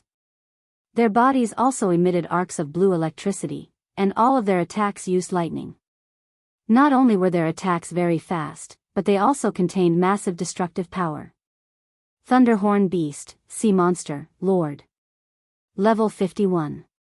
HP 35,000,000/35,000,000. Although Silent Entropy and Identical Summer's fleets each had a small sailboat, their ships suffered against so many Thunderhorn beasts. If not for their small sailboats taking the brunt of the attacks, they would have already been annihilated. Passing Monarch paled at this sight. Speedboats stood no chance against those monsters. The third fleet couldn't even reach the island. If they could not get on the island, how were they supposed to obtain the legacy? In the Sea Dragon's secret land, all legacies were in the center of the legacy island at the end of each grotto. The ship's role was to transport the players through the obstacles on the way to the legacy island. However, with so many sea monsters in the outer perimeter, one could just imagine how many sea monsters waited for them around the legacy island. They sure move quickly. At this moment, 100 Leaves had also emerged from the grotto. When she saw the ongoing battle, she simply smiled and said, "It seems this legacy is fated to be mine." In the next moment, the small sailboat and bronze speedboats in 100 Leaves' fleet sliced through the water towards the legacy island, bypassing the Thunderhorn Beast's roar. As 100 Leaves' fleet entered the outer perimeter, a large group of Thunderhorn Beasts broke through the water's surface, attacking 100 Leaves' fleet. Ping! Ping! Ping! A series of lightning strikes bombarded the fleet. However, 100 Leaves' small sailboat showed no intentions of dodging the attacks. Instead, it forged ahead. When the lightning strikes were 30 yards away from the small sailboat, they dissipated into nothing as if they had met an invisible barrier that nullified magical attacks. In a short moment, 100 Leaves' fleet broke past the blockade and entered the inner perimeter. Chapter 1223, Who Says We Don't Have a Sailboat? Hellscythe_FluffyGoblin Chapter 1223, Who Says We Don't Have a Sailboat? They made it through so easily. Passing Monarch's mouth gaped as he looked at 100 Leaves' fleet getting past the outer perimeter. Although the outer perimeter was not large, there were still roughly 5,000 yards to cross to reach the inner perimeter. Crossing such a distance while weathering the attacks of over 20 Thunderhorn beasts was easier said than done. Even Silent Entropy's fleet had yet to cross half the distance and had already lost 4 players. It was clear that Silent Entropy's fleet would lose over 20 people by the time they reached the inner perimeter. Of course, Silent Entropy's fleet could use another method that would incur fewer losses, gradually killing off the Thunderhorn beasts. However, killing the sea monsters would take a lot of time. Meanwhile, they only had 10 hours inside the Sea Dragon's secret land. If they wasted 1 or 2 hours in the outer perimeter, they would have to waste even more time in the inner perimeter. By the time they reached the Legacy Island, they would have already run out of time to search for the legacy. Seeing 100 Leaves' fleet enter the inner perimeter, Identical Summer grew anxious. The legacy on the island was on a first-come, first-served basis. The sooner one reached the island, the higher their chances were of obtaining the legacy. All MTs, take turns activating your life-saving skills. We're forcing our way through. Identical Summer commanded, gritting his teeth. A group of 6 MTs stormed the small sailboat's deck, receiving the Thunderhorn beast's attacks. The ship blasted away any monsters in their way with cannon fire. Silent Entropy's side fared far better than the other fleet. Silent Entropy had used a Tier 3 defensive magic scroll to receive the level 51 Lord's attacks. By the time both fleets had reached the inner perimeter, the difference between Silent Entropy and Identical Summer's fleets was obvious at a glance. Silent Entropy's fleet hadn't lost a single player. On the other hand, Identical Summer's fleet had lost 17 players, with 5 of them being MTs. The players that died would automatically resurrect on the rest island. They would not be able to rejoin the main force and would have to wait for their companions to retrieve them or be sent out of the secret island once time was up. Fortunately, the death penalty in the secret land was similar to that of dungeons. Hence, players that died would only lose a small portion of their EXP. Commander, are we still waiting? Blue Joy asked, passing Monarch, a hint of worry in her eyes. It was obvious that she was not optimistic about their chances of breaking past the outer perimeter. Forget it. It's too difficult. There's no need for us to waste our speedboat's durability here, Passing Monarch said, sighing deeply. In the end, he decided to give up on the greatest legacy as this area was far more challenging than he had imagined. With their fleet's strength, they had no hopes of reaching the legacy island hold-up, Shifeng said suddenly. If you really want to reach the island, we're not entirely out of options. While the Thunderhorn beasts were terrifying, after watching them for some time, Shifeng could tell that the majority of the Lord's attacks were magical. Others might find it difficult to defend against magical attacks, but to Shifeng, it was a simple task. Brother Yifeng, you have a plan? Passing Monarch asked curiously. These Thunderhorn beasts was extremely fast. Even bronze speedboats could not outrun them. If they were surrounded, they would be utterly helpless. They would need a small sailboat to force open a path. I'll attract these sea monsters' attention while your speedboats use the opportunity to get past them, Shifeng explained. Passing Monarch was surprised by Shifeng's words. He had never thought that Shifeng would willingly sacrifice his speedboat as bait. However, since Shifeng was willing to do so, he would not object. Meanwhile, 100 Leaves, and the others, who were currently resting at the edge of the inner perimeter, noticed Passing Monarch's fleet speeding towards the outer perimeter. They were overestimating themselves, Identical Summer sneered. Do they really expect to get past those Thunderhorn beasts without a small sailboat to open a path? Do they really need to waste time here? 100 Leaves rolled her eyes as she watched Passing Monarch. There was no way to repair one's ship inside the Sea Dragon's secret land. If the Thunderhorn beasts bombarded Passing Monarch's fleet, even with players splitting the damage, the speedboat's durability would deplete rapidly. Once a ship's durability reached zero, it would be useless. Even if Passing Monarch's fleet escaped with their speedboats intact and proceeded to the other grottos, their chances of obtaining a legacy would decrease due to the lost durability. Though, looking at it from another perspective, the fact that Passing Monarch and the others were willing to attempt reaching this legacy island benefited 100 Leaves. This way, she would have an opportunity to kill Shifeng and complete the demon god's quest. At this time, Shifeng steered the swift dragon speedboat into the outer perimeter. Thunderhorn beasts immediately emerged from the water, one after another, rapidly encircling the swift dragon speedboat. At the same time, electricity gathered at their horns as they prepared to attack. However, Shifeng paid no attention to these monsters as he continued towards the group of sea monsters before him. Seeing the numerous arcs of lightning arcing towards him, Shifeng activated magic barrier, making the swift dragon speedboat immune to magic damage and reducing the physical damage it received by 60% for 10 seconds. After blocking the attacks, the swift dragon speedboat arrived before the group of Thunderhorn beasts, letting the sea monsters surround it. It's over. Passing Monarch could not help but sigh. If the massive Thunderhorn beast surrounded a speedboat, there was no hope of escape. What a fool. He sacrificed a speedboat for nothing. Identical Summer laughed. In the past, he had always seen Passing Monarch as his rival. After all, the two had fought for a long time, and the man had caused him plenty of trouble. Now, however, Passing Monarch was no longer a threat. His only competition now was Silent Entropy and 100 Leaves. As more Thunderhorn beasts gathered around the swift dragon speedboat, the likelihood of Shifeng breaking through the encirclement grew smaller and smaller. Rather than worrying, however, a smile appeared on Shifeng's face. It's about time to make a move. Shifeng observed his surroundings and noticed that practically 80% of the Thunderhorn beasts had gathered around him. Energy pulse. Dragon cannon. Suddenly, a blue ripple spread out from the swift dragon speedboat, paralyzing the surrounding Thunderhorn beasts. At the same time, a black-white beam shot out from the swift dragon speedboat's bow, and the next moment, 3 Thunderhorn beasts that blocked the secret silver speedboat's way had been blasted back. At the same time, the 3 lords lost over 2 million HP each. The surface of the water caved in at the might of the black beam. Suddenly, an empty path opened up before the swift dragon speedboat. Shifeng activated Accelerate, increasing the swift dragon speedboat's movement speed by 100%. Before the Thunderhorn beasts could react, the swift dragon speedboat had already sped away from the encirclement and made its way to the inner perimeter. Meanwhile, Passing Monarch and the others tore across the water to the inner perimeter from another direction. As only 5 Thunderhorn beasts chased after Passing Monarch's group of 4 bronze speedboats, they were able to get away with minimal damage, their speedboat's durability decreasing only slightly. As for the remaining sea monsters chasing the swift dragon speedboat, due to the paralyzation, their movement speeds had reduced to less than half of their original. As a result, the distance between them and the secret silver speedboat rapidly increased. By the time the paralysis effect wore off, the swift dragon speedboat was over 300 yards away.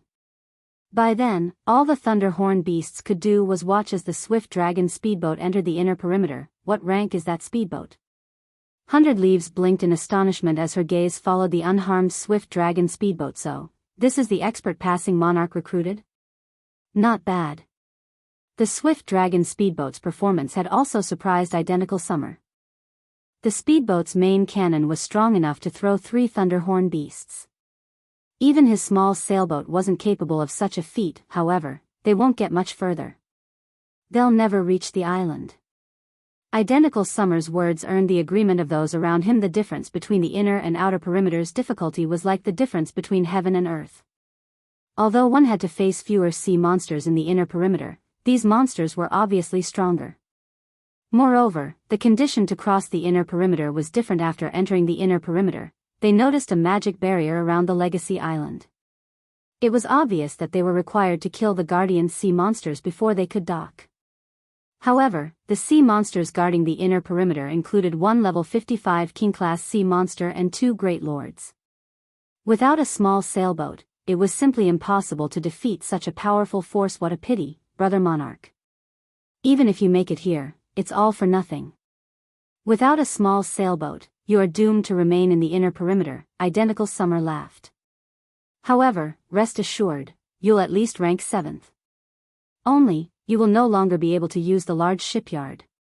When Passing Monarch noticed Silent Entropy's fleets fighting a level 55 king-class sea monster, his jaw dropped as he lost heart. The king-class sea monster guarding the inner perimeter was far stronger than the one they had previously fought. That had only been a great lord, while this was a grand lord. Moreover, the current one was an even higher level. Shifeng's secret silver-ranked swift dragon speedboat could never tank it.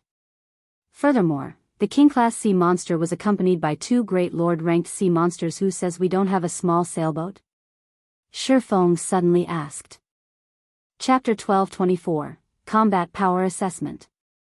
Hellscythe_FluffyGoblin Chapter 1224, Combat Power Assessment. You have a small sailboat? Identical Summer stared at Shifeng as if the man had told the funniest joke in the world. Although Identical Summer had not said anything else, there was no doubting the contempt in his eyes. The other Freedom Alliance members smirked at Shifeng's words. That Brett sure knows how to boast. Even our sacred temple hasn't obtained a small sailboat until recently. How could an independent adventurer team with no background possibly have one? The cloaked woman from the sacred temple chuckled softly. The sacred temple was one of the super guilds that had begun to develop its naval strength early in the game, yet even now, it had only found a magic bottle containing a small sailboat, not an actual small sailboat.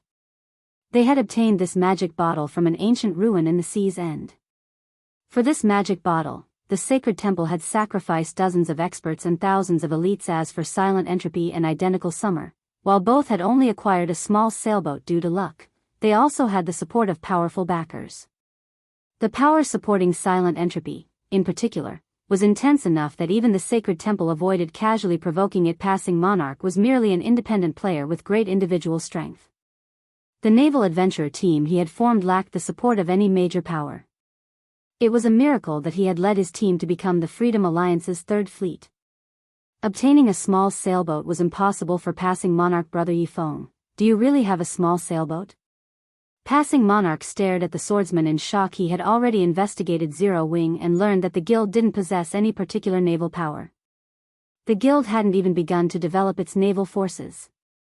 Zero Wing had focused on competing with the various large guilds on land all this time. Just the fact that Zero Wing possessed a secret silver speedboat was astounding. Even now, no one throughout the Freedom Alliance possessed a secret silver speedboat. Blue Joy, who stood by his side, blinked in astonishment. She wondered if Shifeng had simply made the claim to save the 3rd fleet from humiliation. You'll know once you see it, Shifeng said as he looked around him. He could clearly feel the doubt and contempt everyone aimed his way. Following which, he took a delicate crystal bottle from his bag and began to chant an incantation. With each verse Shifeng chanted, black mist emerged from the crystal bottle, shrouding a large section of the sea water before the swift dragon speedboat. Suddenly, a silver sailboat appeared before these players.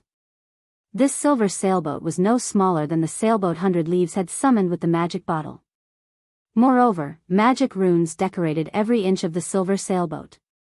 At first glance, it was obvious that the silver sailboat was a higher rank than the common sailboats. Silent Entropy and Identical Summer had summoned. This small sailboat was none other than the bronze-ranked one-horned sailboat he had obtained from the king-class sea monster he previously killed. Impossible. When did small sailboats become so common? Everyone was stupefied. None of them could believe their eyes. Just who is that man? 100 Leaves shifted her gaze to Shifeng when she saw the one-horned sailboat first. The man had earned himself a bounty from the demon god. Then he revealed a very high-rank speedboat. Now, he revealed a small sailboat. If someone claimed that this man wasn't supported by a major power, she wouldn't believe it. I have really underestimated you, Monarch. I never thought you would recruit such an expert. However, you'll never get to the island. At the end of the day, passing the inner perimeters test depends on one's strength, Identical Summer snorted. He then steered his sailboat towards the Legacy Island to challenge the inner perimeters. Sea monsters passing Monarch's fleet might have crossed the outer perimeter with some trick, but the inner perimeter required them to face the joint attacks of a Grand Lord-ranked king-class sea monster and 2 Great Lords. Without defeating these monsters, they would not be allowed to dock on the island. Although passing Monarch's fleet now had a small sailboat, the fleet's disadvantage was still obvious. The fleet lacked manpower. The third fleet was only allowed to bring 90 members to the secret land, while Identical Summer, Silent Entropy, and 100 Leaves' fleets each had over 100 people.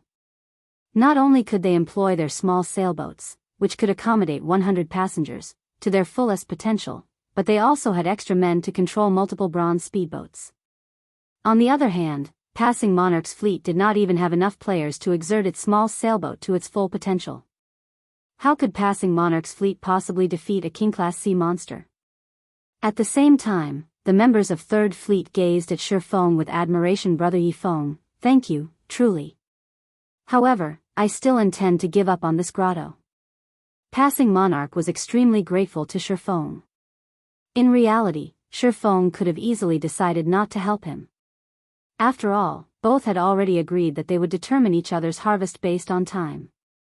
However, when passing Monarch had seen the distant king-class sea monster, he had decided to relent. Magic Whale, Marine King Creature, King-class Sea Monster, Grand Lord. Level 55. HP 200 000/200 000. Razor Shark, Marine King Creature, Sea Monster, Great Lord. Level 55. HP 80 000/80 000. Seeing these sea monsters' statistics, even a naval expert like passing Monarch felt powerless. Just one Great Lord ranked Razor Shark was already a difficult foe, not to mention 2 and the Magic Whale.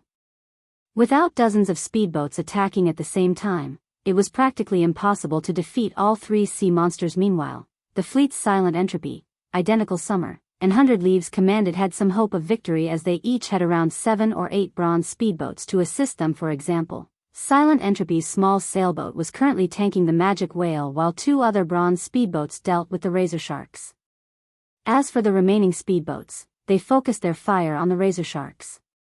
Although each bronze speedboat only inflicted around -200,000 damage, the total damage from 6 or 7 bronze speedboats still surpassed the sea monster's battle recovery.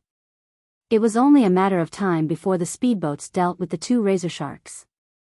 Once those 2 sea monsters had been dealt with, Silent Entropy's fleet would slowly, but surely, whittle down the Magic Whale's HP. On the other hand, they couldn't even exert the maximum combat power of their small sailboat. How were they going to whittle away the sea monster's HP? Hence, rather than waste time here, exploring the other grottos would be more beneficial. With their fleet strength, they wouldn't have any issues obtaining 2 legacies. Brother Monarch, since you wish to give up, why don't you let me command the fleet for the first 4 hours? Shifeng asked. Passing Monarch's decision hadn't particularly surprised him. After all, assessing an opponent's combat power was the basics of being an expert. If passing Monarch couldn't even do that much, he would not have become an expert at all. Only, passing Monarch's assessment was slightly different from his brother Yifeng. Is there really a reason to waste time here? Passing Monarch could not figure out what was going through Shifeng's mind. It was already clear that they had no hope of victory, yet this swordsman insisted on jumping into the jaws of death. However, when Passing Monarch saw the determination in Shifeng's eyes, he had no choice but to nod, saying, "All right, then. We'll follow your command for the next 4 hours. Once these 4 hours are up, we'll leave immediately." Following which, both sides renewed their contract yet again. From the next 4 hours, the Third Fleet would be under Shifeng's command. After finding nothing wrong with the contract, Shifeng stored it away in satisfaction. "Let's go." Shifeng smiled at the distant magic whale. Others might not know the one-horned sailboats might, but he did. While King-class sea monsters were quite powerful, a bronze sailboat could not be underestimated, either. Following which, Shifeng allocated tasks to the Third Fleet's members. The Swift Dragon speedboat and one of the bronze speedboats had a 20-man crew each, while each of the remaining 3 bronze speedboats had a party of 6. The remaining fleet members would board the one-horned sailboat and deal with the magic whale. "This is nuts. We'll only have 32 people on our strongest ship. How are we going to hold back the magic whale?" When Passing Monarch and the others saw Shifeng's distribution, they were confused. The other fleets had 3 full MT parties each, splitting the magic whale's damage. Those fleets also had the other crew members on their small sailboats sharing the damage. Only then could they minimize the damage to their sailboats. Otherwise, before their respective fleets even finished off one Razor Shark, their sailboats would be reporting for duty in Davy Jones' locker. However, Shifeng insisted on this setup, and Passing Monarch had no choice but to agree. After all, Shifeng now held authority over the fleet. Moreover, the sailboat belonged to Shifeng. As the one-horned sailboat approached the island, a magic whale and 2 razor sharks emerged from the water. Their massive frames resembled large mountains, blocking the legacy island from view. Begin. Shifeng fired the thunder cannon at the magic whale. Chapter 1225, The Might of a Bronze Small Sailboat. Hellscythe_Fluffy Goblin. Chapter 1225, The Might of a Bronze Small Sailboat. Leaves, this magic whale's attack range is too wide. We won't hold at this rate. We need to use magic scrolls, the cloaked woman from the sacred temple said, frowning at their sailboat's remaining durability. The razor sharks were only great lords. Moreover, their skills were monotonous, making their attacks easy to dodge. Bronze speedboats were more than enough to cope with the razor sharks. The problem was the magic whale. Although the Grand Lord was clumsy and slow, and its attack patterns were not particularly complex, it was still a powerful foe. Aside from ruthless headbutts, the magic whale's main attacks were Ice Meteor and Icicle Rain. When casting Ice Meteor, the magic whale would call down a massive globe of ice. Even with 6 MTs sharing the attack's damage, all 6 would lose over 2/3 of their HPs. Furthermore, the Grand Lord used Ice Meteor frequently. Only when all 18 MTs took turns blocking could they keep up with the attacks. The burden on the healers was also massive, as one mistake could spell the end for a party of MTs. However, this was not the team's greatest challenge. The magic whale's Icicle Rain was what left everyone speechless. When the magic whale cast Icicle Rain, countless icicles would rain down from the sky. Although each icicle only dealt around -10,000 damage and could easily be blocked by any player, they could not keep up with how many icicles bombarded their ships. One could say that this skill specifically targeted ships. By the time Icicle Rain's duration ended, their small sailboat would have lost roughly 3 or 4 points of durability. If they continued this battle of attrition, their small sailboat's 700 durability would have long since bottomed out before they could shave away the magic whale's 200 million HP. Sure enough, a king-class sea monster is not an easy foe. 100 Leaves frowned as she watched another batch of icicles form in the sky. She then said to the cloaked woman, "Use the Tier 3 summoning scroll. Have the summoned creature share part of Icicle Rain's damage." The cloaked woman nodded before retrieving a Tier 3 summoning scroll and chanting the incantation. With a Tier 3 summoned creature sharing the damage, the small sailboat only lost 1 point of durability. By the time the skill ended at the same time, the cloaked woman redirected a portion of the sailboat's cannon attacks towards one of the distant razor sharks, assisting the bronze speedboats in whittling down the Great Lord's HP. As a result, the razor shark's 80 million HP decreased at a visible rate. 95%. 94%. 93%. Leaves, Passing Monarch and the others seemed to be taking action. As the cloaked woman controlled the summoned creature, she noticed the one-horned sailboat moving deeper into the inner perimeter, and an odd feeling rose in her chest. Passing Monarch's fleet only had 90 members. Even with a small sailboat, such a small team was not enough to defeat the magic whale. Any expert worth his salt should know this, much less a fleet commander like Passing Monarch. They actually pushing forward? 100 Leaves glanced at Shifeng, who stood aboard the one-horned sailboat. Smiling, she muttered, "What an interesting person." She was very familiar with Passing Monarch. While Passing Monarch's individual combat standards were not particularly high, his leadership abilities and assessment for monster strengths were first class. He would never take such a risk.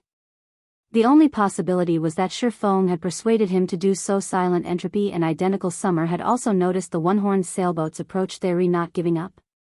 Identical Summer asked contemptuously.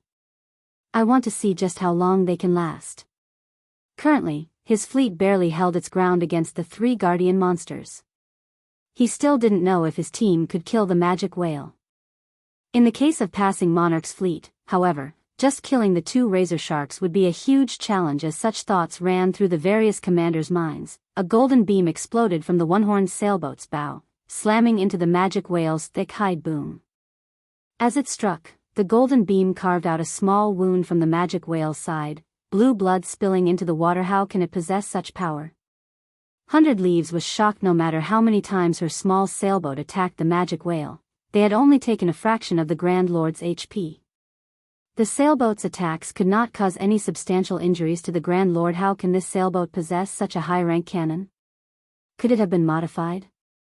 As Identical Summer stared at the wound on the magic whale's body in God's domain, no ship was static. They could all be modified. Only, there was a limit to how much a ship could be modified and strengthened, as the ship's construction materials were a limiting factor. Furthermore, it was very difficult to modify and strengthen a ship.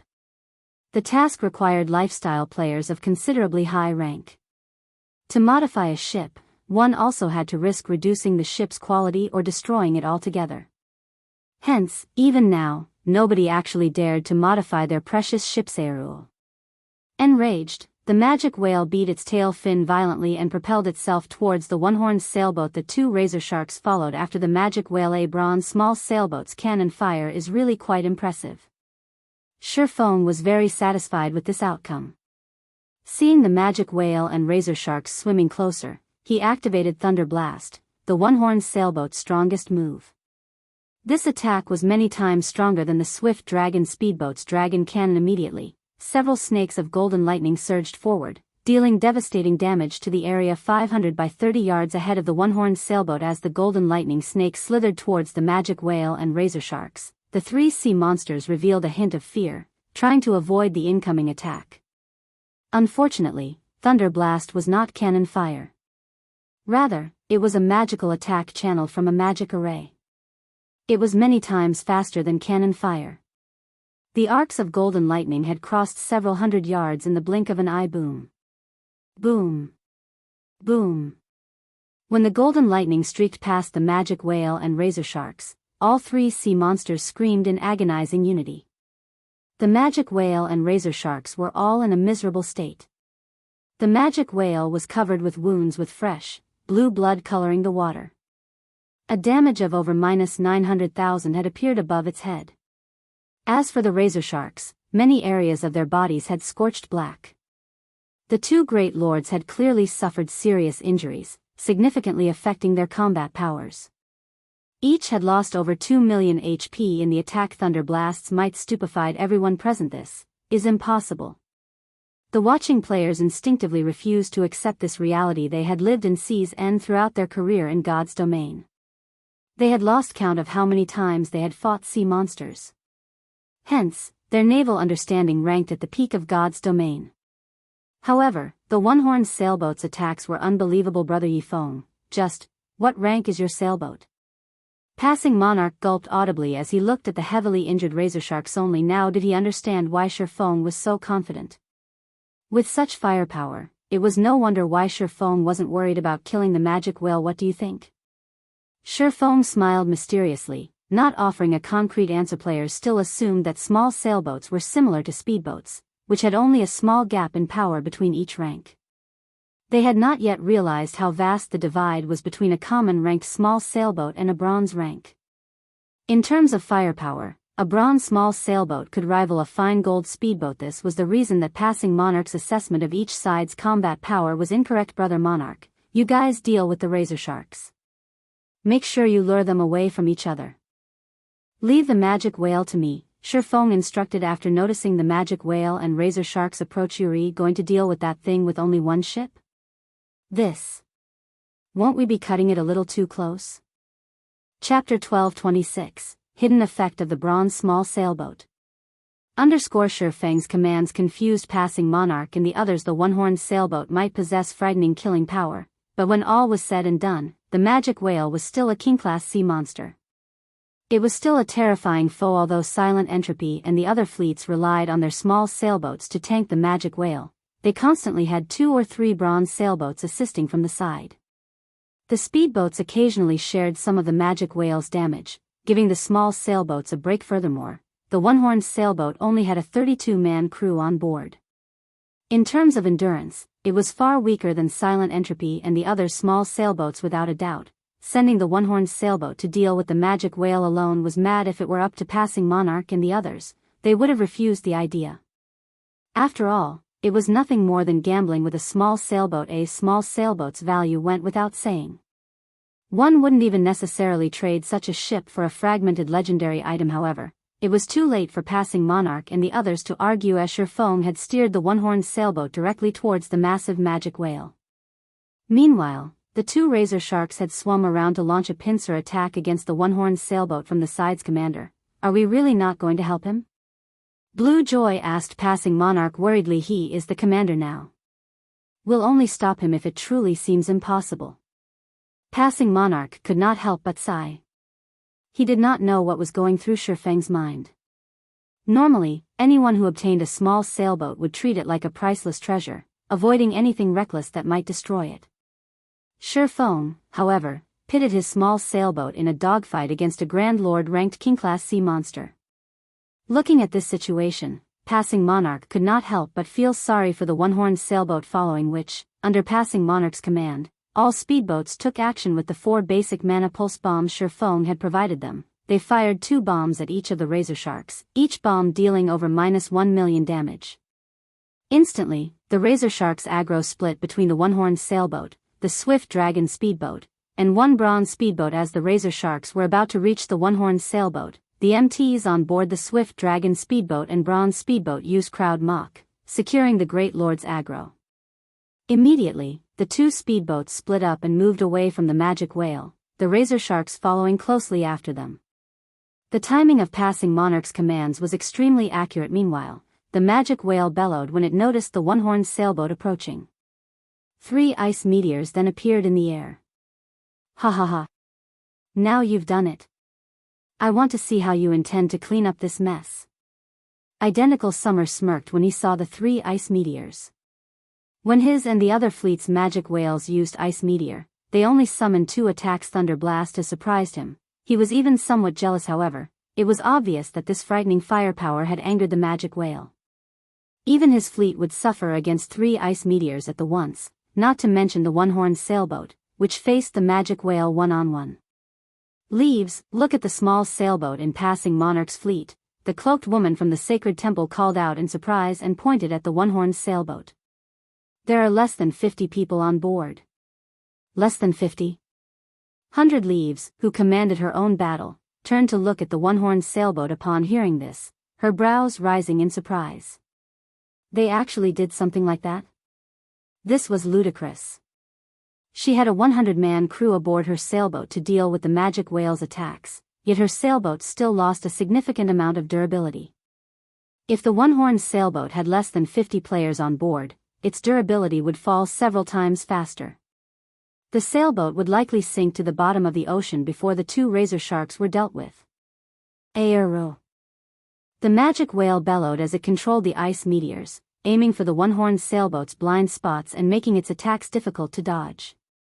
In terms of speed and angle of attack, This magic whale used faster and more accurate ice meteors than the others. When the 3 ice meteors were less than 30 yards away from the one-horned sailboat, Shifeng activated Mana Drive, increasing the sailboat's speed by 30%.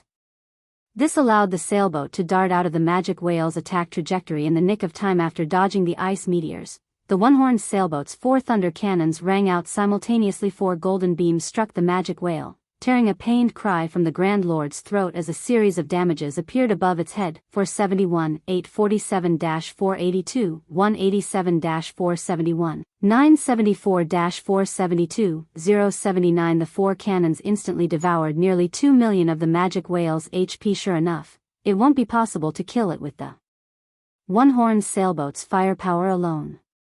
Shifeng felt a headache brew as he looked at the magic whale's HP. It seems we'll have to kill the razor sharks first and then focus fire on the magic whale. Although the one-horned sailboat was quite powerful, the magic whale could recover 2 million HP every 5 seconds.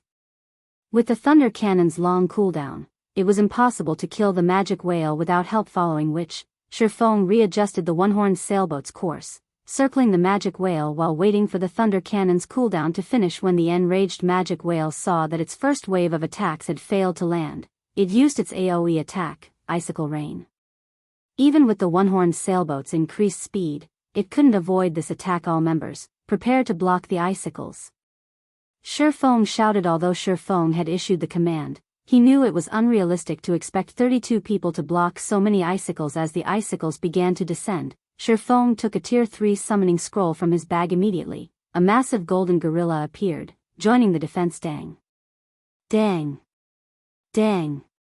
Under Shifeng's control, the golden gorilla executed Sword's Orbit, using its arms in place of swords. This was another method of utilizing combat techniques.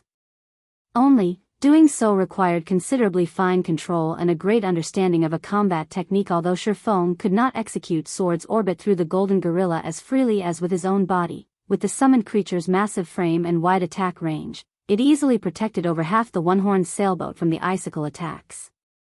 The players blocked the majority of the icicles, protecting the remaining half. Overall, less than 1/10 of the icicles had actually struck the sailboat. This outcome was on par with 100 Leaves and the others. How did he do that?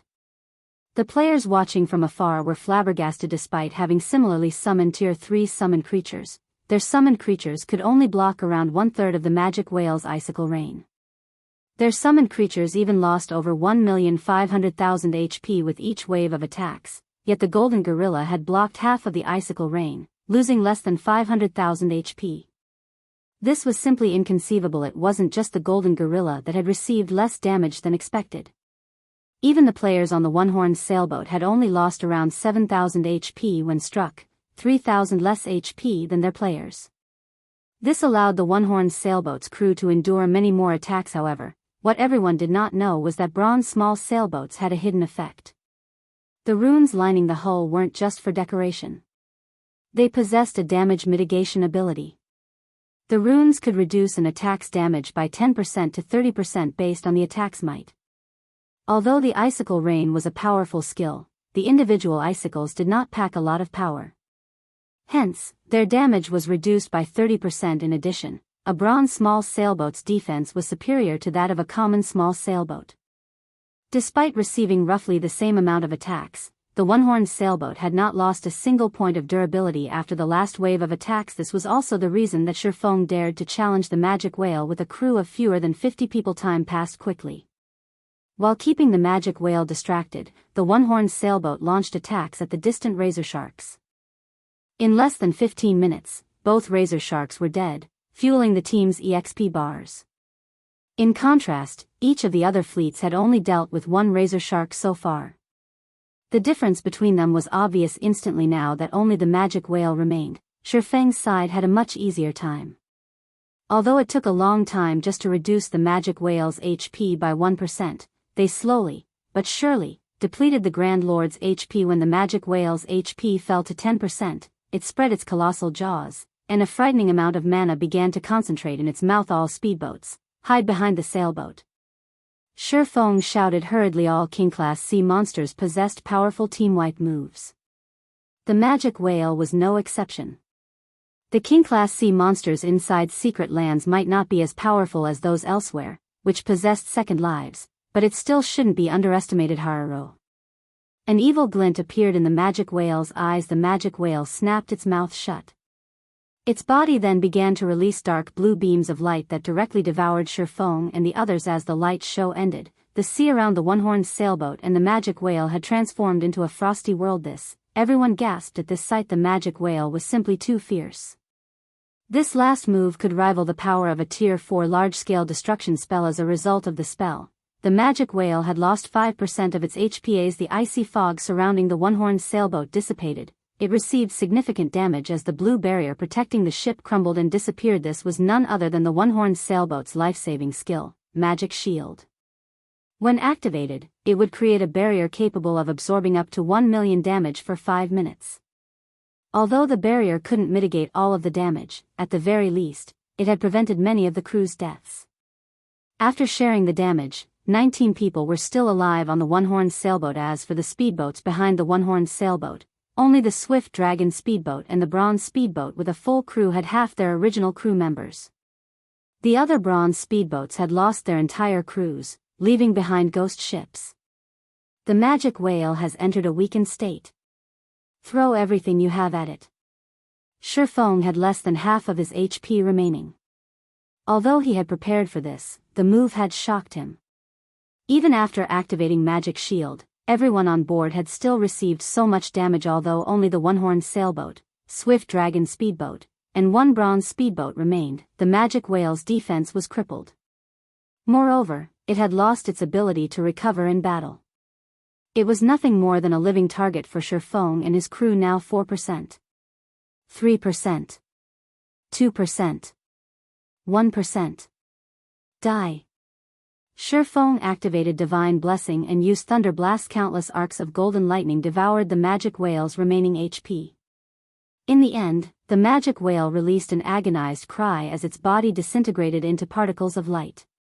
Immediately after, a large group of golden dots descended towards the water. Chapter 1227, Upgrading the 7 Luminaries Ring. Hellscythe_FluffyGoblin. Chapter 1227, Upgrading the 7 Luminaries Ring. It's dead. Silent Entropy, Identical Summer, and 100 Leaves' crews were dazed for a long time after watching Shifeng and his team kill the magic whale. Even now, they had only whittled down their respective magic whales to 30% HP, and both their small sailboats and their member count had suffered significant losses. Their healers, in particular, were nearly out of mana. They were barely holding on by relying on mana recovery potions and special tools. Needless to say, the longer they continued this battle, the greater their losses would become. Damn it. Why are they the ones to kill the monsters first? Identical Summer's eyes were bloodshot when he saw the golden orbs of light floating above the water's surface. When he noticed that only a few members remained on passing Monarch's fleet, he smiled coldly as he said, "Change our course. As long as we get the item to dock, we can get to the island without killing the magic whale." At this moment, passing Monarch's fleet was a remnant of its past glory. On the other hand, his fleet was still in considerably good shape. With the numerical advantage, they should have no problem stealing the magic whale's loot. As Identical Summer's fleet took action, Silent Entropy commanded his fleet to charge at passing Monarch and the others as well. The Freedom Alliance had not set any rules or signed any contracts forbidding them from attack each other in the secret land. After all, with so many legacies, it wasn't very likely that two fleets would find the same legacy. Leaves, should we go as well? The cloaked woman asked 100 Leaves. Not only can we steal the item to dock on the legacy island, but we can also kill that person and finish the quest. The fact that passing Monarch's fleet had managed to kill the magic whale first had given it an advantage over the other fleets. Unfortunately, the nail that stuck out was usually hammered down first. None of these players were good people. Why would they let this opportunity escape? 100 Leaves did not reply immediately. Instead, she looked toward Shifeng, who stood aboard the one-horned sailboat, various emotions flashing in her eyes. After giving the matter some thought, 100 Leaves said, "Let's wait." If it were only passing Monarch, she would have joined in the fray without hesitation. Now, however, there was the unknown factor named Shifeng. Although Shifeng was only one person, she felt that something was off. Silent Entropy and Identical Summer did not know Shifeng's secret. The soul orb was important enough to drive even the demon god frantic, and Shifeng currently carried this item. He had also revealed priceless treasures like the Swift Dragon speedboat and one-horned sailboat. Moreover, Shifeng had displayed his skills in controlling a summoned creature, allowing the beast to exert extraordinary combat power. Most likely, not even the Sacred Temple's old monsters could accomplish such a feat. No matter how she looked at it, Shifeng wasn't a simple character. It was unwise to take action against him right now, but the cloaked woman grew anxious as she watched Identical Summer's and Silent Entropy's fleets sail closer to the magic whale's loot. Enough. I've made my decision. Let's concentrate on dealing with our own magic whale. If there is an opportunity, I won't let it get away, 100 Leaves commanded indifferently. Meanwhile, as soon as the magic whale had died, Shifeng steered the one-horned sailboat towards the dropped item's location, completely ignoring the fact that the magic whale had provided enough EXP to net him one whole level. Currently, he was at 24% of level 51. Meanwhile, Passing Monarch and the other members of the Third Fleet had leveled up twice, reaching level 45. Perhaps due to divine providence, the magic whale had dropped over 30 items. This was a considerable harvest for a monster in a secret land. The monsters in secret lands were mainly there to test players' worthiness of the final treasure. Hence, while they provided higher EXP than normal, their drop rate was generally low. Take the two razor sharks for example. Both had only dropped 4 items in total. Although the magic whale's 30+ items were scattered, Identical Summer's and Silent Entropy's fleets were too far away. Even if they sailed at full speed, it would be quite some time before they arrived. Shifeng had more than enough time to pick up all of the loot. Hand over the loot, and I'll let you all off the hook. Identical Summer, who arrived first, shouted at Shifeng and Passing Monarch. If you don't hand it over, none of you will leave this place alive. I'll have my men kill you until you drop all of the loot. Summer, you're too shameless. Didn't we agree to rely on our own skills once we enter the secret land? We killed this magic whale. Passing Monarch surveyed his surroundings and noticed that Identical Summer's fleet had already surrounded them.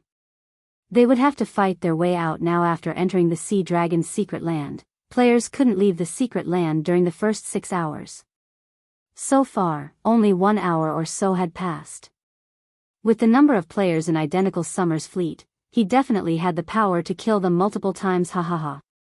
Monarch, while we did agree to rely on our own capabilities, we never said that we aren't allowed to plunder each other's ships. Identical Summer sneered. I don't have that much patience right now. I'll count to 3. If you don't hand the loot over, don't blame me for being ruthless. 1. 2. Both he and Silent Entropy intended to plunder Passing Monarch's loot. As his fleet was closer to the one-horned sailboat, he got there first. However, if Silent Entropy joined the battle, the situation would become even more complicated. If there was going to be a battle, he needed to end it quickly. Passing Monarch also understood that Identical Summer was fully capable of acting on his words. He had no way of buying more time. He turned to Shifeng and said quietly, Brother Yifeng, rest assured, even if I have to put my life on the line, I won't let Identical Summer get away with this. Later, I'll distract Identical Summer while you get to the island.